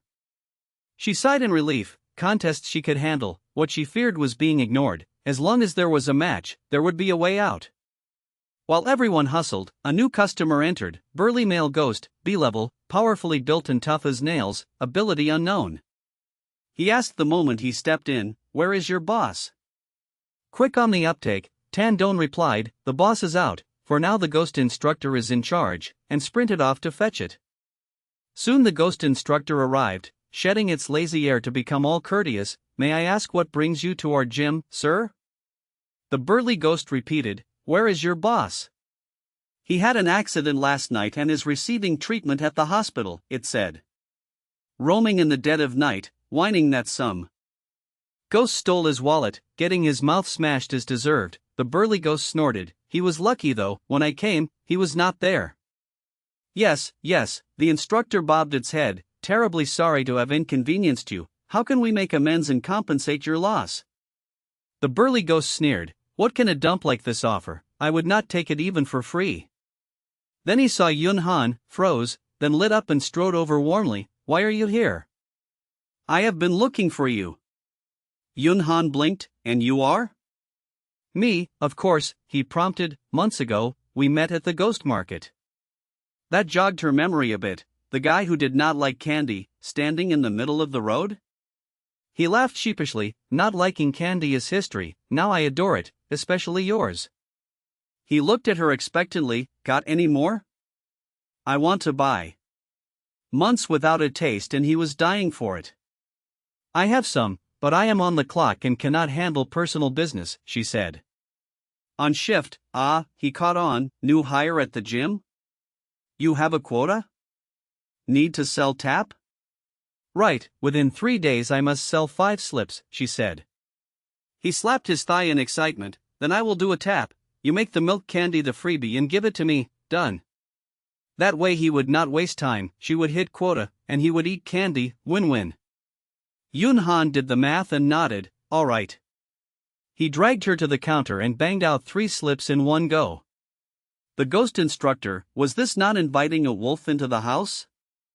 Letting the boss do a tap was one thing, but not every ghost should. If the boss came back and this guy beat him again, then what? Yun Han, even better, smiling. When done, she handed the burly ghost 3 bags of milk candy as thanks for supporting her work. "How embarrassing," he said, already stuffing the candy into his chest and hugging it tight. "Need any more tap? I can go recruit ghosts." Yunhan had 6 and her own quota met, but seeing the other players' longing eyes and the burly ghost's pitiful craving, she relented. "Go on, for each ghost you bring that does 1 slip, I will give 10 candies." She lowered her voice, "And 10 for you too." He beamed. "I am off then. Wait for me." The scene left the D-level instructor stunned. It sidled up to Yunhan. "You two know each other?" Yunhan said breezily, "I have some ties among higher-ranked ghosts, call it a ghost network." Thoroughly impressed, it moved a chair for her to sit and wait for the B-level to return. The players present, a male ghost indeed. "My quota is done, let me think who to credit the next slips to," Yunhan murmured just loud enough for all to hear. The players, taking advantage of his runner's edge, Dian Yuan bought an unopened water and offered it to her. "Hard work, have a drink." Tan Don somehow produced a fan and stood behind her fanning at a steady rhythm. After verifying through Paperman's site, Jiang Wen abandoned easy to bully ghosts and hustled back. "When the ghosts stack up, I will help." Mu Yun, if not for the race with a ghost, she would have gone too. Zhang Nim, meanwhile, swallowed pride and watched from the side, eyes red.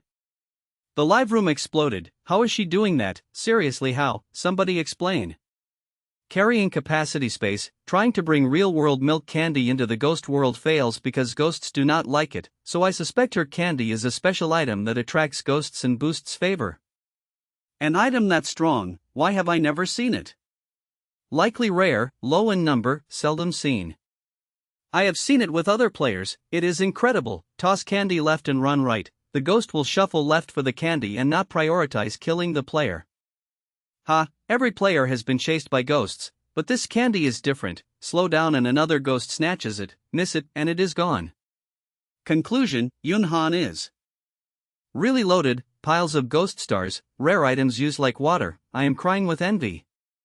I envy her aura more. At the Blood Hotel, players lined up as her butlers. In the Burly Ghost Gym, a crowd fights to curry favor. Wherever she goes, she is a queen.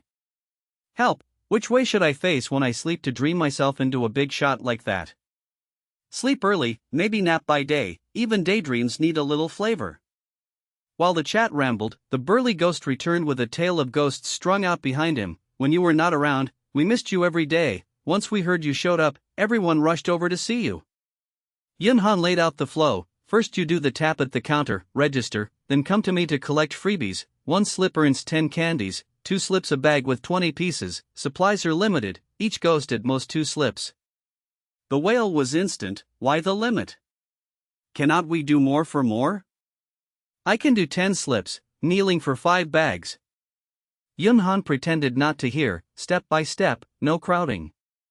Because Dian Yuan reacted first and booked early, the first to went under his name, the slips flew and the candy bags disappeared at a dizzying pace, an efficiency that stunned all the players. Muyan groaned atop the bike. Had she switched machines half an hour earlier, she would not be grinding here. She told herself she was not jealous, only that where she sweated to clear the stage, others breezed through, and that stung. If her wits were faster in her sports, he could copy the homework and pass the stage. Best to credit the slips to himself, but fate blocked him right as his turn came. He did not give up. He found a many-eyed ghost willing to do 2 slips and asked if it wanted more candy. "You have it too?" For real, it squinted. He had no idea why Yunhan's candy was special. He simply assumed ghosts had never tasted human world treats and boasted, "I have more variety and more stock. 1 slip gets 30 candies, 2 gets 60, 3 gets 100, do 6 in one go and you will be stuffed." His rosy picture dazzled the many-eyed ghost, which hurried him through the tap so they could feast. He took it to the counter, expecting to be questioned, only to find 3 thick circles of ghosts around Yunhan. No one even noticed him. "Hurry, stop dawdling," the ghost hissed, afraid others would discover this candy shrine and steal its share. He snapped out of it and processed 6 slips. "Done," the ghost urged, "out to that corner, hand me the candy." From the ghost market it knew how shameless local ghosts could be. With not enough power to overawe, a whole swarm would pile in. Who paid and whose goods were whose did not matter to them. After they agreed, Tandon found a quiet corner and grandly poured a handful of candy into its palm. the many-eyed ghost ripped wrappers and shoved candy into its mouth, then its face changed. This candy is wrong. Ha! He peeled one, tasted plain milk candy, tastes right to me. Wrong, it shook its head wildly. What it craved was the dull, filling solidity, not flavor, and on that he was clueless. After 3 pieces with no effect, he suspected it was nitpicking, but then remembered how ghosts receiving Yun Han's gift never demanded payment, they were simply thrilled.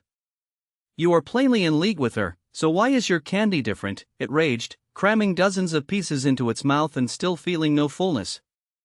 He edged back, widening the gap. A second later it lifted its head, eyes full of despair. You con man, sweet talk in front and hand me fakes, stripping me of all my savings. I did not, he protested. She gives milk candy, I give milk candy, why only hers works? Because they are not the same, it roared, they are 2 different things, calling this fake filling is insulting. Sweat beaded his brow, he soothed, do not worry, if I said I would make you full, I will, and produce special meat buns to feed it. The ghost stared coldly, you had better. It gobbled every bun, his heart lurched, so he dumped out chips, crackers, milk tablets, every snack. It tore open the packs and poured them down, then tossed the trash, not full. He gave up all the candy, it polished them off and still glared, not full. He offered hardtack, it gnawed while glaring, if I still cannot get full, I will take your flesh instead. His lips trembled, he flung out fresh meat, self-heating rice, and portable rice balls. The ghost ate everything and asked, anything else? He reached into the bracelet and found it empty. Knowing things were turning bad, he pretended to keep searching while secretly triggering the ghost hair, B-level ghost chi, capable of entangling most ghosts under B-level and some at B-level. That was why the earlier ambusher failed. In past dungeons the ghost hair had been reliable, so he trusted it now. As expected, the hair bound the many-eyed ghost, but instantly another eye opened on its body, fixing him in place. He was frozen, though the ghost was also bound. Another eye opened elsewhere. Then, swift as thought, a flying blade controlled by the eye bored through his throat. He stared wide-eyed and died unavenged. Without a master, the ghost hair fell. That is for cheating. Me, the many-eyed ghost howled, its voice echoing for a long time. For this pair, who was more unlucky was hard to say. 1 player has died. Current survivors, 5 of 8. Zhang Nim. Scanned the room. Yun Han, Dian Yuan, Mu Yun, and Zhang Wen were present, so the unlucky one was obvious. Better he had told the truth and stayed. By now she had learned how precise Mu Yun's judgments were, even conservative, quality player, crossed out, rare big thigh, checked. With Yun Han's help, the 5 here finished their targets with ease. She even refused payment. Zhang Wen pressed, but Yun Han declined, saying this was like helping an old lady cross the street. A trifle unworthy of a fee. Old lady, the room fell silent. You are truly kind, Dian Yuan thanked her from the heart. With their KPI done, the ghosts still refused to leave, crowding and shouting, do more events, we have money. Why so few freebies, bring more. If not today, will there be tomorrow? Say the word and I queue at dawn. The instructor marveled at Yun Han's ghost network, ghosts of all kinds, from D through C to B, clustered around, pleading in honeyed tones for her to sell again tomorrow, but she stood firm, flicking her hand, sold out, I am busy lately, not much stock. Of course she was stringing them along. Her private space still held piles of milk candy and stacks of tranquil tea, beef jerky, drumsticks, and tomahawk steaks, but beyond her own use she had to keep a batch for the academy, so she could not splurge. The ghosts, unaware, thought her day job drained her time and grumbled. Just then, the boss limped back in battle damage gear, an ox-headed ghost with a broken arm and a sling and bruises all over, looking pitiful. Even so, seeing the packed hall, he puffed up and bellowed, "What is all this?" The instructor suspected there were so many ghosts that the boss simply failed to notice the burly B-level among the chaos, otherwise he would not be so loud. "Boss, they came to do odd jobs," Van Han explained. Thanks to them the new hires finished 5 sheets of flyers. The oxhead ghost blinked, then changed tone, eyes full of craft and scheming. 5 sheets? What 5 sheets? I clearly gave each of you 10. Besides personal tasks there are team tasks. Within 3 days you must finish 80 sheets. No matter which task you fail, I will eat you. The customer ghosts were pleased at first, then the more they thought the worse it sounded. If the sales crew is busy handing out flyers, who will have time to cook milk candy and sell it? And if failure means eating them, if people are gone, who will buy candy later? They grew anxious, swarmed the Oxhead boss, shoving and urging him to think twice, but there were too many. You push, I push, and the Oxhead's feet slipped, down he went, the outer ring still clueless kept jostling. Not good. The boss is about to be trampled to death, the coach ghost shouted. The customer ghosts, hearing that, turned to run and even stepped on him twice at the door. The Oxhead lay miserably on the floor, covered in shoe prints and loose bandages, no longer breathing. Boss, the coach ghost froze. The 5 surviving players received a prompt. The owner of the Ferocious Ghost Gym died by accident, but the main line is unaffected. Players, please continue the game. Chat exploded with question marks. What happened? Why did the boss suddenly vanish? I watched without blinking and still missed the plot. Borrowed knife ghost killing? Fanned the flames and used customer ghosts to bury the greedy boss? Only a guess, I did not see clearly. Before, why did players suddenly vanish? So scary. Now, why did the boss suddenly vanish? Still scary. But is something off? That was a C-rank instance boss, why so anticlimactic? When they trampled the boss, Van Han smiled, then the customers seemed hugely encouraged and stomped harder, even B-rank onlookers waited in.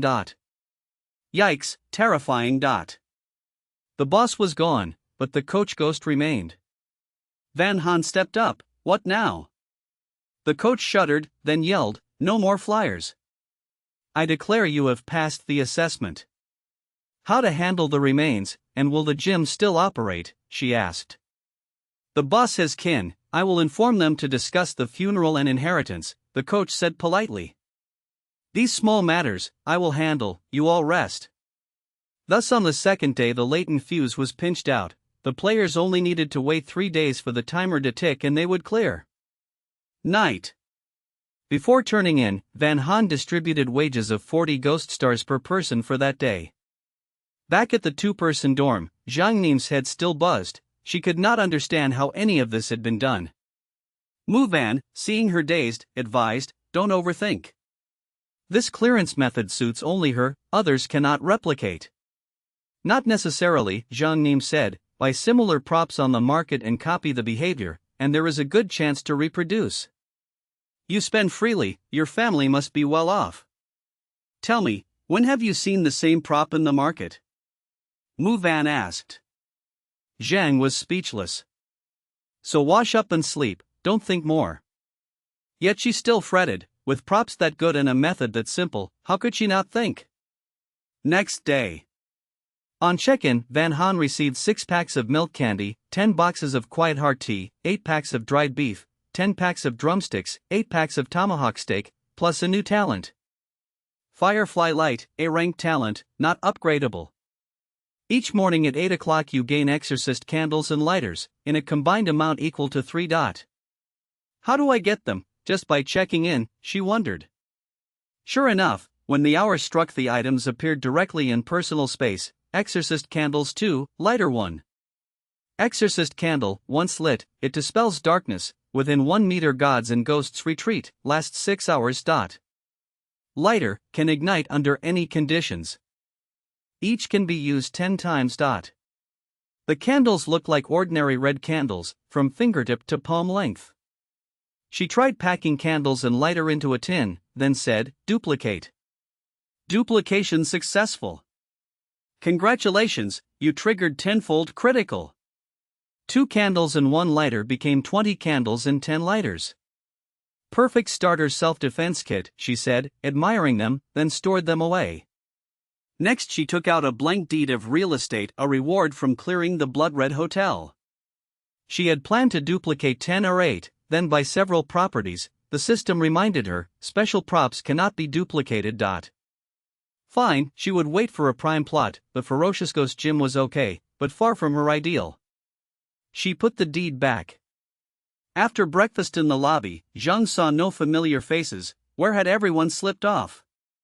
Mu Van pedaled by on a bike, called roll so people would show their faces, then slipped to a corner to slack. Zhang? The quota finished, the boss gone, but slacking so blatantly really okay? Sensing her worry, Mu Van glanced aside. Does the coach ghost look like he wants to nitpick? Zhang. True. He should be lighting incense and thanks he wasn't dragged into trouble, not looking to start any.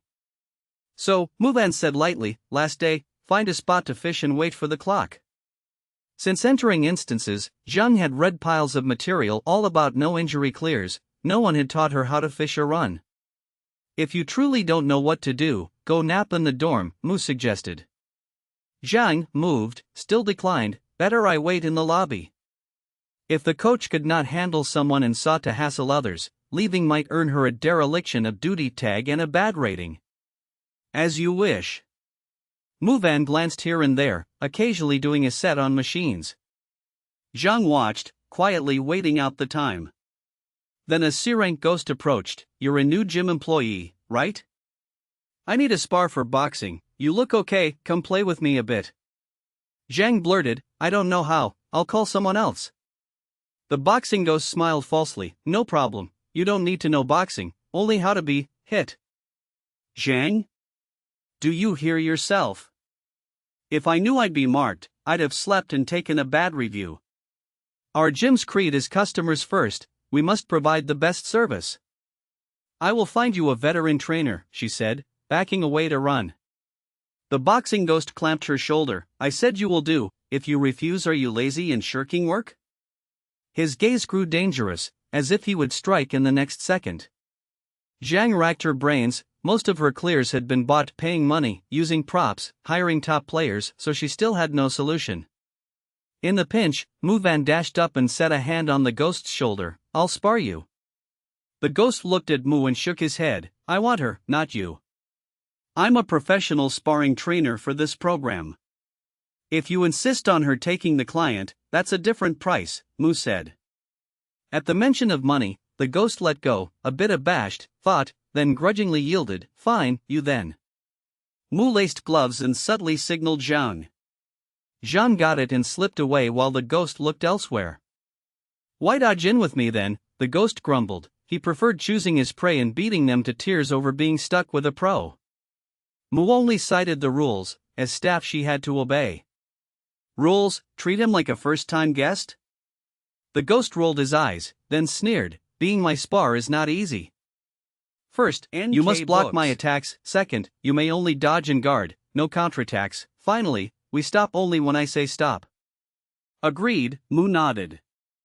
Then begin. With that he slashed a heavy punch, wind roaring. Mu tried to parry, her forearm went numb. Tough opponent. She sighed and focused on evasions. What's wrong? Aren't you a pro? Only this much skill, he taunted, accelerating, the pressure was intense. Mu dodged left and right, clearly strained. The ghost grew more excited, he raised his fist to crush her skull when, clack, he pitched forward face first. The air froze. Dazed, he sat up. How did he suddenly buckle at the moment of victory? Not fighting? Mu asked. Stubbornly he stood, I just lost my footing, continue. A minute later he slammed down again, cheek to floor. Mu hurried to wash her hands of it, you fell by yourself, nothing to do with me. The ghost began to doubt life. After a beat he blurted, do you have a contract, ghost? Mu did not answer but asked back, do I look like I do? She glanced around. Besides you and me, there's no other ghost here. The ghost's heart prickled. Ghosts fear cruel men, and even more those crueler than ghosts. If he was being shadowed, the more he thought, the more he panicked. Not today, I'll find you another time. Mu, who planned to leave tonight, smiled, all right. With that, the matter ended well. When he left, a translucent ghost revealed itself and nuzzled Mu. Mu thought, yes, I leveraged my contract ghost, so what, catch my weakness if you can. Back in the dorm, she told Zhang the moment she entered, I saved your life, no discount on the fee. She had felt shy charging when they were clinging to a big-shot thigh to clear, now it was completely deserved. Zhang only cared about clearing, not props. Seeing Mu safe, she asked dryly, how are you? All right? Arm a bit sore, palm a bit numb, otherwise fine. Mu Saturday until this instance ends, let's both stay in, no stepping out. Zhang, still shaken, nodded hard. Congratulations, you cleared as C rank instance. Your current overall rating is S rank. Your performance was overly excellent. Rewards: 800 ghost stars, 1 C rank talent. Thunder Ghost Transformation. Thunder Ghost Transformation greatly increases wide area strength and defense, excels with axe and staff, can wield lightning. Overall not bad, but Van Han did not want it. The teacher said that besides opening from the newbie pouch, talents can also rarely drop when an instance rates you overly excellent. Turns out true.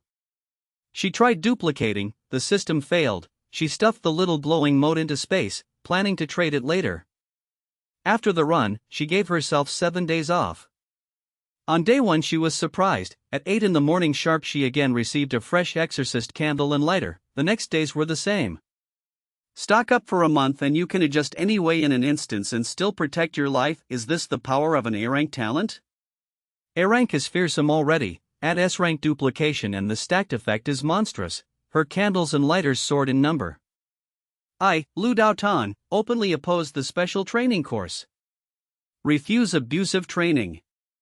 Entering an instance at worst means death. Special training is a living hell. The protests were loud. Zhang Van said, don't oppose on your own. With competition this fierce, you won't even make the top 30. The protesters. Van Han ignored the noise.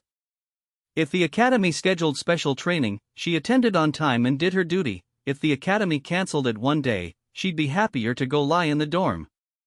A new round began, and student quality clearly rose, even with Van Han acting fickle like the Oxhead boss and making things hard. 3 days later there were still 10 survivors.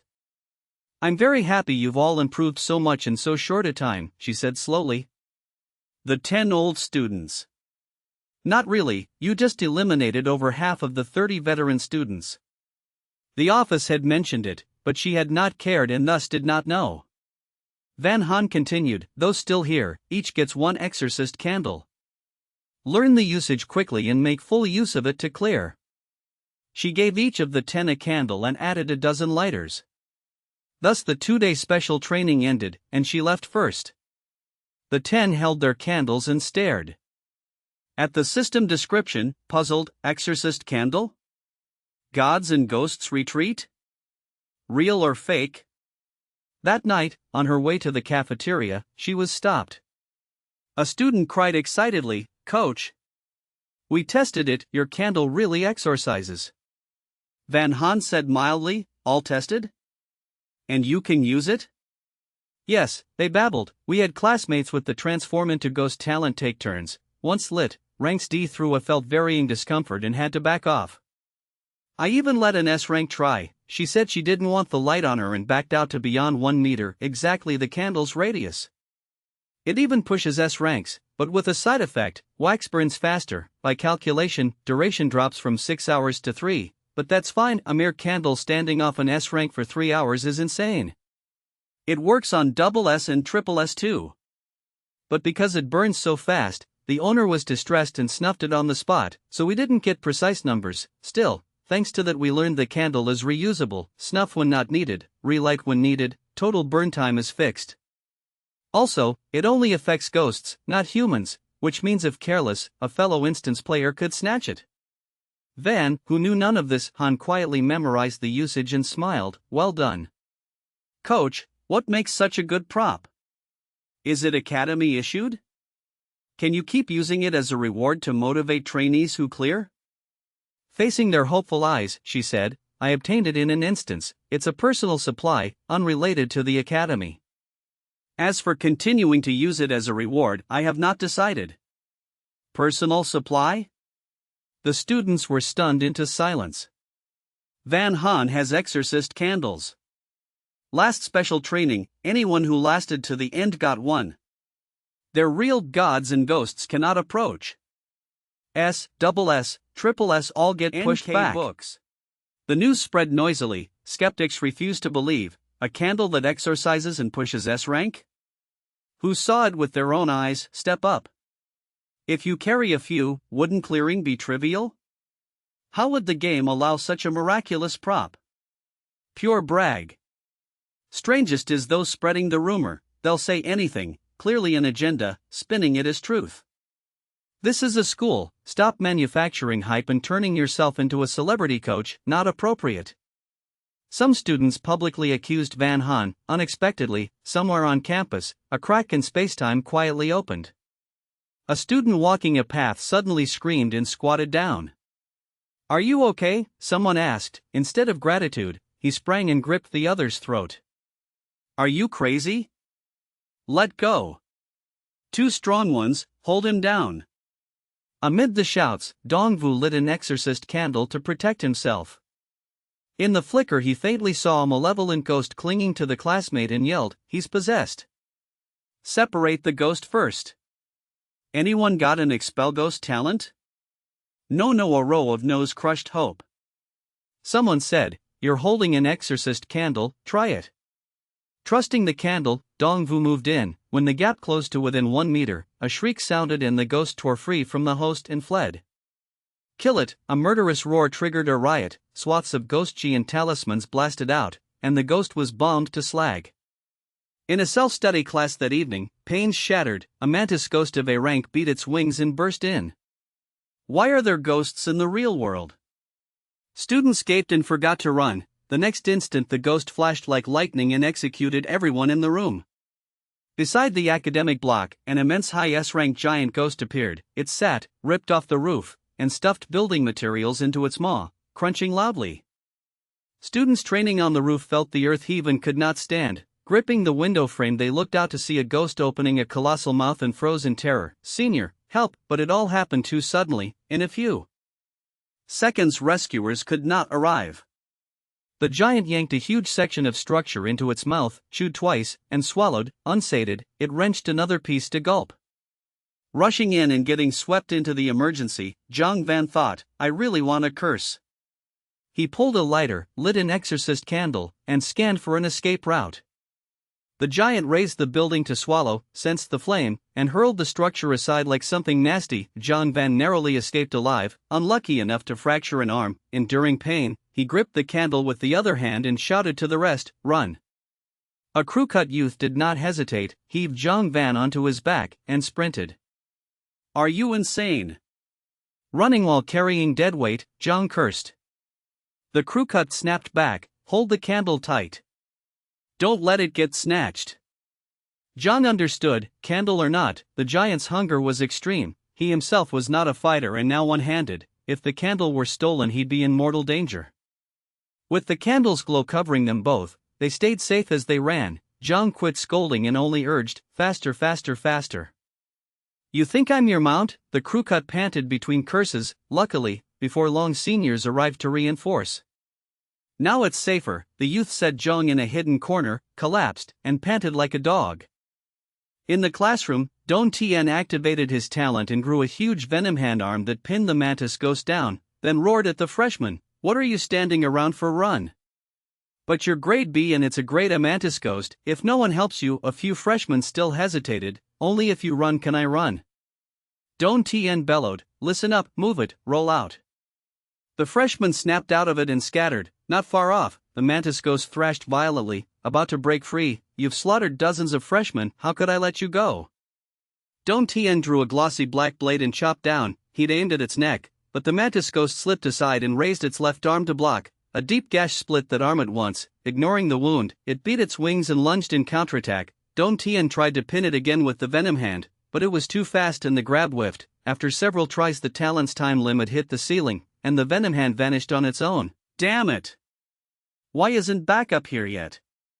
Gritting his teeth, he fished a talisman from his spatial ring, an expensive purchase, one useless one, but with obvious effect. Stick it and a low-grade ghost could be wiped out in a blink, as long as he could stick it. He held his breath, hunting for a fight-ending opening, but the mantis ghost truly was too fast. Their eyes saw only afterimages. Whenever he caught its shadow and rushed in to paste the talisman, it carved another slash into him and slipped away. After a few rounds like that, Don Tien was nearly a man of blood, his whole body wounded. Just one chance, just once caught in his grasp.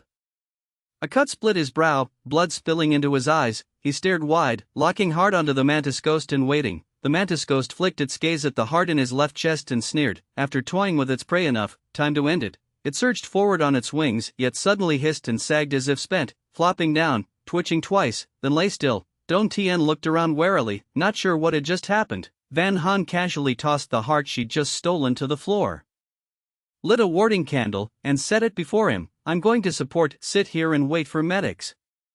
Don Tien stared at her, then at the heart. You. Van Han had no time to chit-chat, waved him off, and headed out. He put the talisman back in his ring, picked up the heart and the candle, hobbled to the mantis ghost, slit its chest, and tried fitting the heart back in. It matched the chest cavity perfectly. He froze for a beat and let out a wry laugh. A ghost costume this realistic was for showing off. If someone snatches your heart, of course you can't budge. In the teaching district nearby, the mountain-sized ghost had been taken down, but the air only got tighter, for seniors ringed a newly transformed giant humanoid ghost, faces grave all around. What's the situation? Van Han slipped through the shadows at speed and suddenly popped up in front of Jiang Van and a buzzcut youth, making both of them jump. Jiang Van, coach, you pop in and out more ghostly than the ghosts, terrifying. That's the point, Van Han replied. If I weren't formidable, how would we beat it? Fair enough, Jiang Van steadied himself and reported. Up ahead a few seniors came as reinforcements and already killed the giant ghost. Unfortunately, among them senior Qiao Zhijing overused his talent and lost consciousness. Also, his talent is double S grade, the buzzcut added, helpless. Van Han, that sounds even more troublesome than the giant ghost's rampage. Where's Lam Yuyan? Who knows, now that we need him, nowhere to be seen. While they spoke, the fight over there got real. Qiao Zhijing truly lived up to a double S talent, suppressing the other four on his own. Seeing the gravity, Van Han sent Shadow to help. It barely poked its head out before Qiao Zhijing grabbed and tore it apart. Van Han? Shadow is an S-grade talent. Word is the out-of-control senior is last cohort's strongest melee system, combat superhuman, Jiang Van said while prone. Why did it have to be him losing his reason? The buzzcut grimaced. If it were someone else, restraining them would be way easier. Knowing the danger, why aren't you running? Van Han smacked him, lurking here to rubberneck in a kill zone, brainless. Both. I want to run but my legs won't lift, the buzzcut protested. Jiang Van coughed and said earnestly, I'm waiting for a chance to support. Van Han flicked her eyes at his arm, supporting with that injured body? Jiang Van, with warding candles. Fine, go now. If you want to help, go fetch the Dean of Student Affairs. She had no intention of soloing. First reflex was to call the strongest backup. Honestly, you going would be faster, the buzzcut ventured. Van Han wanted to, but couldn't leave. If I go, who holds this line? If senior doesn't rein it in, innocents could get hurt. All three knew it wasn't just hurt, it could be accidental killing. Don't dally, move. She urged. The buzzcut obeyed, piggybacked Jiang Van, and ran. Van Han picked a tight hide, pulled out a bag of milk candy, unwrapped one, and took him. Qiao Zhijing raged like a beast, snarling at his foes. Van Han timed the instant and flicked the candy in a graceful arc straight into his mouth. Qiao Zhijing froze, smacked his lips, face confused. What just happened? A senior girl blurted. Don't ask, take the opening, sedate him. Snapped the Taoist senior beside her. The other three joined up to create the window, and the Taoist slapped 17 or 18 sleep seals onto Qiao Zhijing in one go. He toppled into unconsciousness, curtain down on the comedy. After the great battle came chaos, ruined buildings, many injured, and many who would lie there forever, never to wake. What are the casualty losses? In the office, the Dean of Student Affairs asked with a stony face. Jana, just back from a trip, reported in pain. Deaths are over 100, most of them freshmen, several dozen injured, fortunately all minor. Frankly, if not for students holding those warding candles distributed by Van Han, it would have been worse. Tu Van Vu caught a glance at Don Tien. She saved him too. Don Tien, thanks for the publicity, wouldn't want anyone to miss it. I've reviewed the stats, he said after choosing his words. The vast majority of victims did not attend the freshman special training, while seniors and freshmen who completed it are very few among the casualties. The numbers were objective and fair. Even if he disliked it, he had to admit, Van Han's high-standard simulations were right. We tried high-intensity training before, but some students cracked under the pressure and broke down. Jana sighed. What if we stay strict but let students quit any time? Don Tien offered another angle. I'll consider it. The dean shifted topics. And the warding candles, have we verified them? We have, as the students said, they repel evil ghosts. Even S-grade ones shy away, but their burn time is long. The office fell quiet, everyone stared at the floor, no one eager to speak. Jana had to take the task. I'll go talk to Van Han. Next day, Jana knocked on Van Han's dorm door of her own accord. What is it? Asking about the warding candles. Van Han stepped aside to let her in. Once the door shut, Jana asked, have you been in the supplies depot? Yes. Do you know there are a few high-grade items in there, scarce in number and requiring points to exchange for? Didn't know. I went once, saw stuff you could only look at but not touch, separated by protective panes, and lost interest. There's a very special item in. They're called a ghost-repelling candle, Jana said slowly, white cylindrical sticks, developed by scientists. Once lit, each burns continuously for 1 hour, but only repels C-grade ghosts and below. Van Han sounded like a low-spec version of her warding candles. It took scientists great effort to make them, and materials are limited, so they're extremely few, yet you casually handed out a full 10 high-spec ones. Where did you get them? From the system, Van Han said, pulling out a pile. I've got plenty, want some? I'll give them to you. Seeing more than 40 candles, Jana's eyelids twitched non-stop. That many? Actually, there's more. Van Han dug and dug until her storage was empty, all told, over 100. Don't be fooled by the stash being drained now. In a few days she'd stockpile another batch, truly high yield. Hold on. Jana's heart pounded and her head tangled into a skein. The system handed out 100 warding candles in one go? Wasn't it supposed to worry players couldn't pass and would die en masse in dungeons, so it dropped relief shipments? She side-eyed Van Han. Don't you push it. Do you want them or not? Only a fool wouldn't. Jana swept all the candles into her space. I'll take them to experts as samples and push to crack the tech ASAP, then mass produce. After a beat of hesitation, she asked, what reward do you want? Time off. Van Han was serious. Give me more vacation days. Jana averted her face and pretended not to hear. She already had over 20 days off a month and wanted more. Who would dare approve that? On behalf of the Academy, I sincerely thank you for your contribution. Doesn't sound sincere, Van Han muttered. Jana pretended not to hear. By the way, when Xiao Zhijing lost control, students saw you around. Do you know what happened? I tossed a milk candy into his mouth. I was afraid he'd hurt classmates while out of control, so I fed him sugar to calm him. I'll hold a press briefing and come back to continue this. It was hard to describe the shock of talking with Van Han. She had a hand in this, a hand in that. How could everything tie back to her? Did that even make sense? Jana felt no resentment. On the contrary, she was adrift because Van Han had accomplished so much. Even at the briefing she couldn't bottle it up. I suspect she might be Triple S holding a slice of the game's authority. Otherwise it was hard to explain why she had good stuff no one else had ever seen. Don Tien had meant to scoff, but recalling the weirdness around her, he paused and rasped, not impossible. Unimaginable, sure, but what if there was such sky-piercing talent? And hijacking system authorities sounded grand, but if she were a hacker-type talent, infiltrating the system and stealing a portion of permissions would be reasonable. The Dean, bold of you to guess. In short, he pulled them back. Van Han freely donated a great many warding candles, clearly standing with humanity. No need to dig too hard, veteran players all have some personal secrets.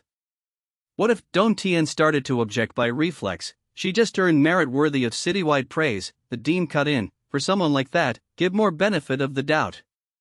I asked what reward she wanted. She asked for more vacation, Jana interjected. The Dean was speechless, then said after a moment, no on the leave, switch to another award. She handed over so many special items. She lacks no money, no ghost stars, and has zero interest in ghost gear. What else is there?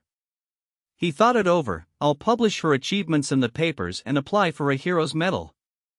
Both an honor and a talisman when it mattered. It could keep her safe. After hashing out the details, they closed the topic. Only then did Don Tien report, the injured students have been settled, and physically they're fine, but too many saw vengeful ghosts in reality. How do we handle that next? The Dean rubbed his brow and sighed. Before, to avoid panic, they erased the party's memories and pretended nothing had happened. But as rifts in spacetime appeared more and more often, hiding things became impossible, so they had everyone sign non-disclosure agreements forbidding disclosure. This time 3 ghosts appeared at once, including Grade A and Grade S, and hundreds of students witnessed it. By any measure the fallout would be extremely vicious. Given the realities, we'll have them. Sign NDAs afterward. Running into grade A or S ghosts chasing you down inside the academy. Even in a dungeon you might not see mobs that high level. The survivors were hit hard, some couldn't sleep for a week, others snapped awake. Turns out everything coach said was true. They demanded higher intensity training, constant vigilance, drills across all competencies. Only when you have no gaps in skills does your lifeline grow longer, and the warding candles are real. I owe my life to the candles Coach Van handed out. From now on, no slandering coach. I thought she was exaggerating, but it was all true. Who would have guessed? Such premium gear, and she even sold wholesale. Anyone who lasted to the third day of special training got one each. She's genuinely kind, I could cry. Coach Van distributed warding candles, she saved so many this time, sob sob, she's a good person. I, Lu Dao Tan, support Coach Van Han under my real name. Next special training, I'll be first to sign up. Classmates around him were puzzled. Weren't you the one who publicly opposed the special training under your real name? Lu Dao Tan blushed. That past me is dead. Now I love special training, adore coach, and cut all ties with the opposition. Everyone, he wasn't alone in abandoning darkness for light. For a while Van Han's name resounded. With the crisis past, everyone recognized the importance of training and daily drills got heavier. Teachers adjusted their approaches to students' conditions, students trained hard, fighting to level up, and the bystander, Van Han, said, "None of this concerns me, I'm going limp like a salted fish. Once I finish what I'm supposed to, I flop and rest. If life won't let me be a salted fish, then I'll just end the world already." Kidding. Right then, the Taoist senior in Xiao Zhijing came to her door. "Last time I accidentally lost control, thanks to you for stopping me, otherwise the consequences are unthinkable."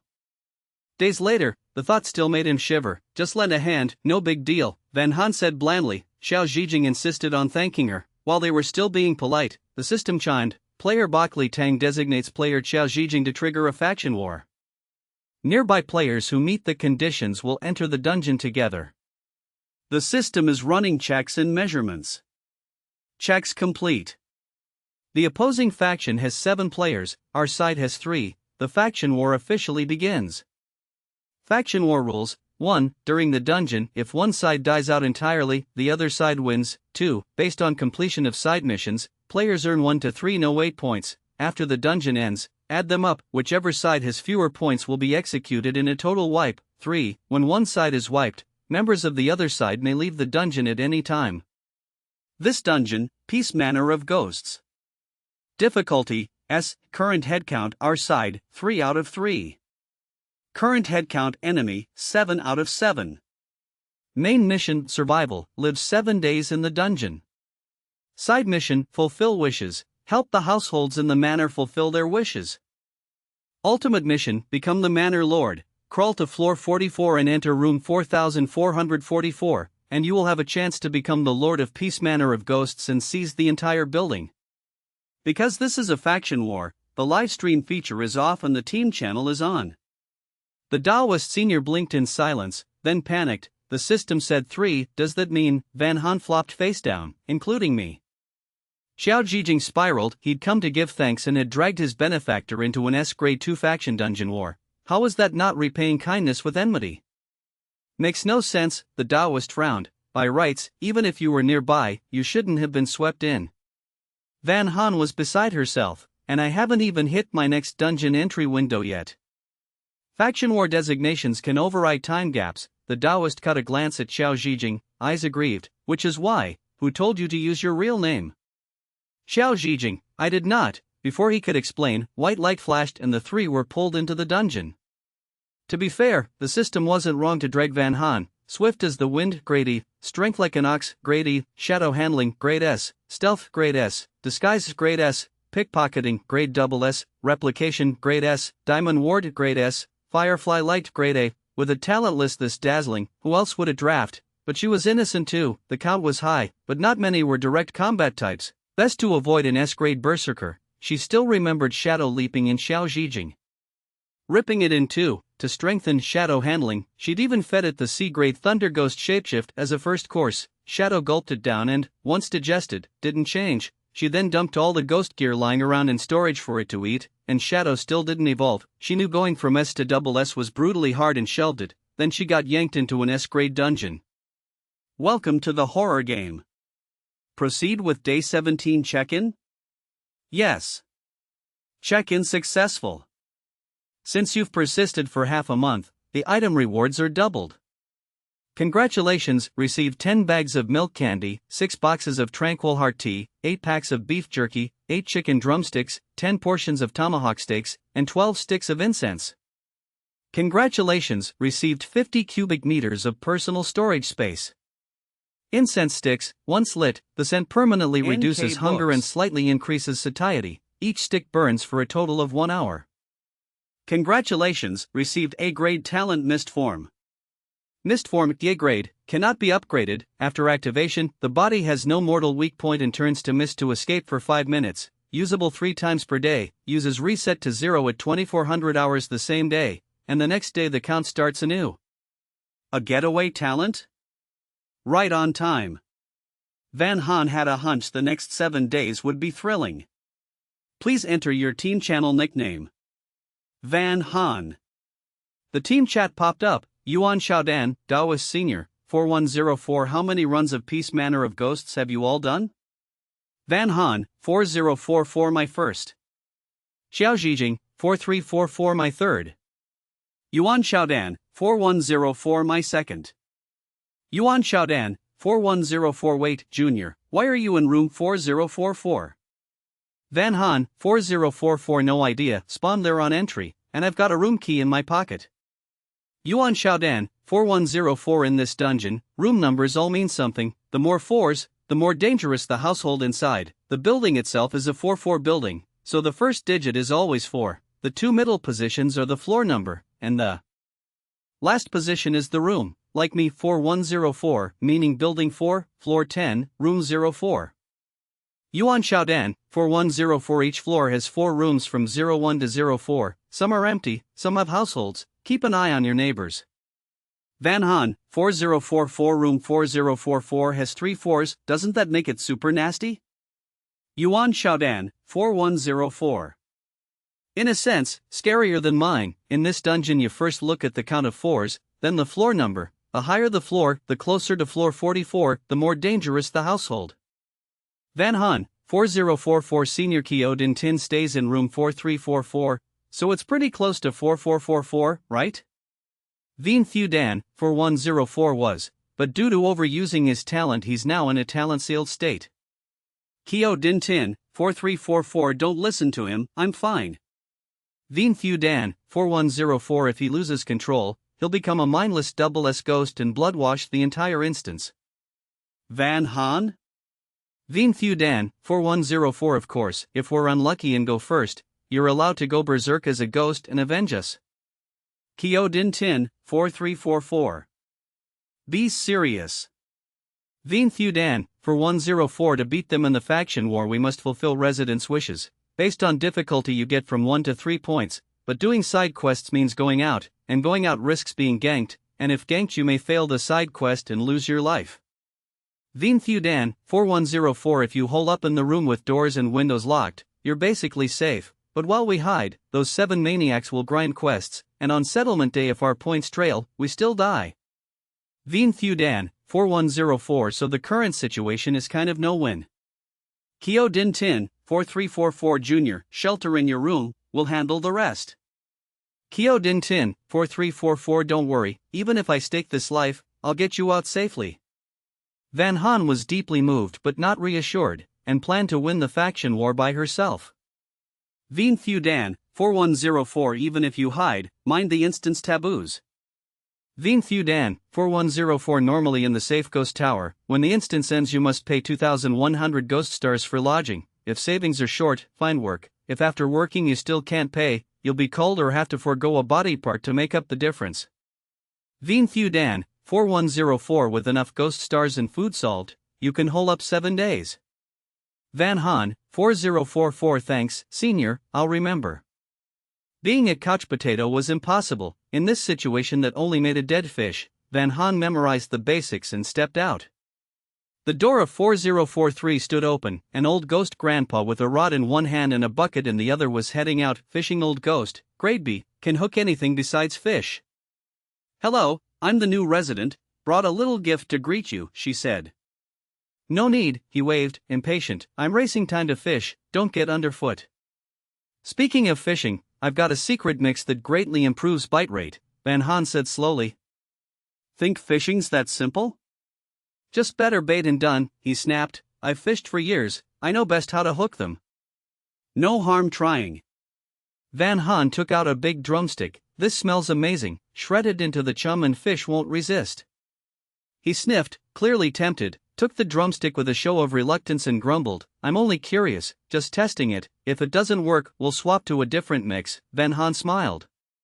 He huffed, but agreed for the secret recipe one, and he left. Van Haan knocked at 4042, 3 light taps, then waited. A clatter sounded inside but no one opened. She rapped harder, I know you're in there, open up, yet the room stayed silent as death. Van Haan, trying to fulfill a wish, but I can't even see the resident's face.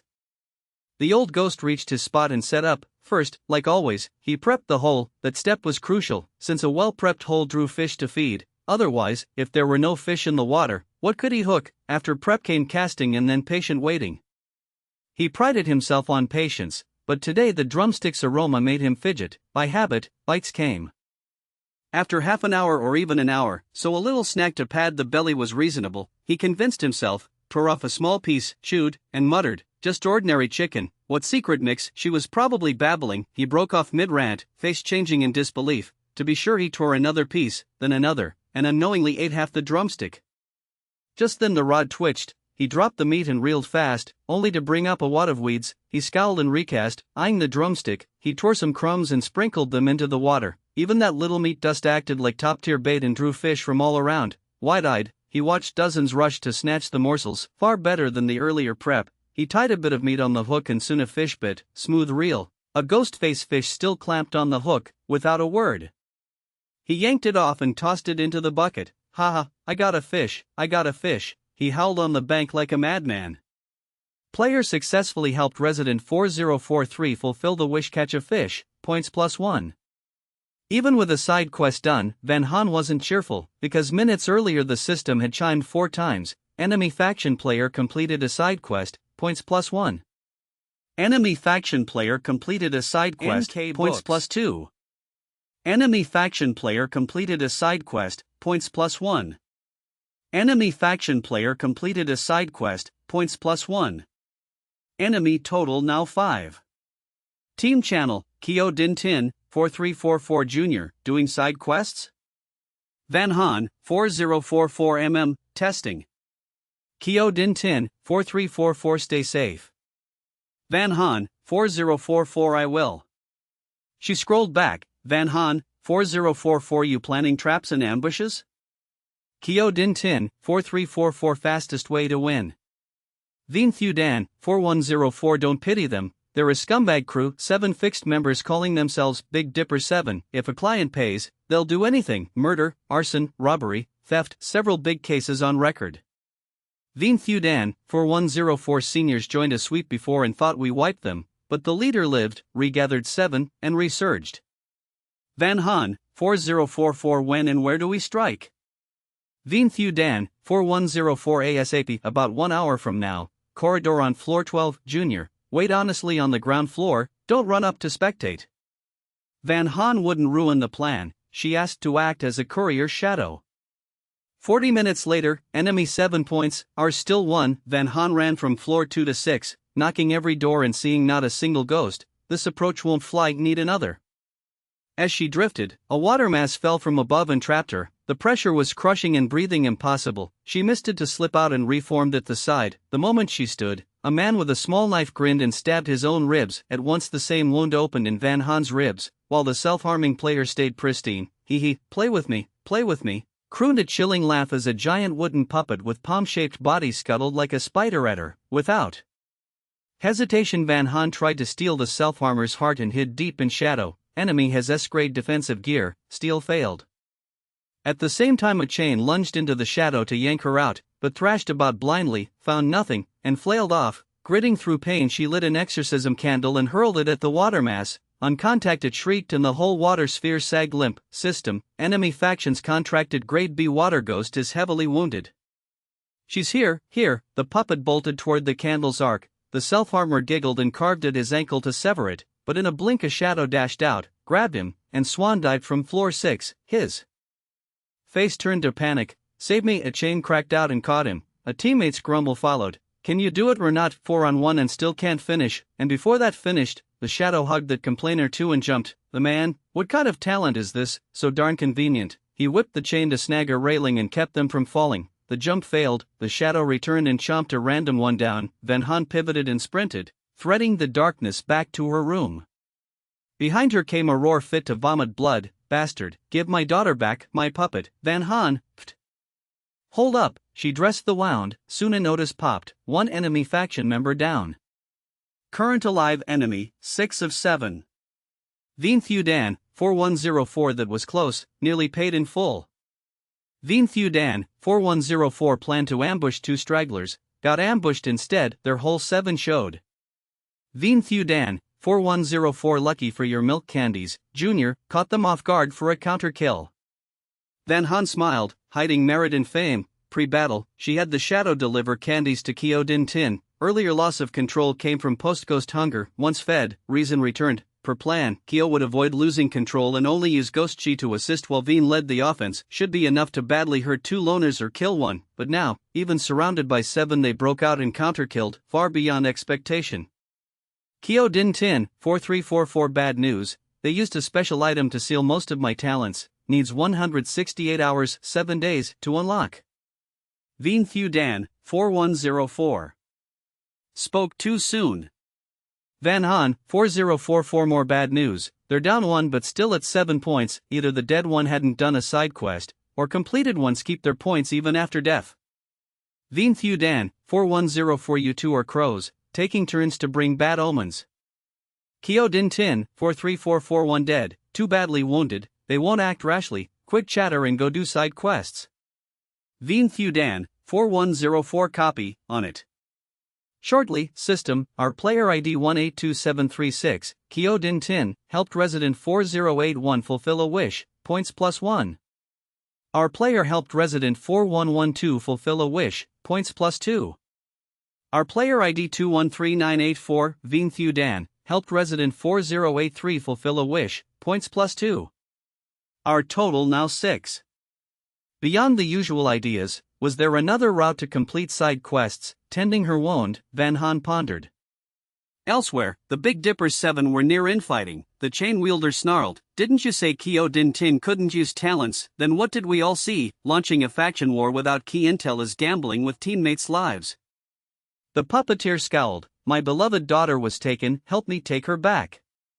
"You also said the newbie on floor 4 was easy." The self-harmer went pale. "She almost killed me with a toss." Hard to capture his mood. His ability was transfer damage, moving harm he took to others within a set range. First he got grabbed for a jump, distance beyond range, so he had to eat it and nearly died. Then Kyo nearly snapped his neck. He couldn't transfer the lethal hit, having scraped life from death. He wanted nothing more than to flee the instance and never touch this mess, but he couldn't. Faction war had begun. If Kyo is at full strength, you think only that one dies, none of us walks away, Bak Li Tang analyzed coolly. Since we're in, do it properly. If assassination fails, then rush side quests and win aboveboard. And you, he told the puppeteer, don't you have spare puppets? One got stolen, use another. That one is the best in hand, the puppeteer griped. Her eyes were pride from a double S talent player. Bak Li Tang smiled. If we win, you can harvest Kyo Din Tin's body for a puppet frame. Persuaded by the vision, the puppeteer got excited. Grind those side quests, grind to death. The others bit their lips but didn't object. Our total now 7.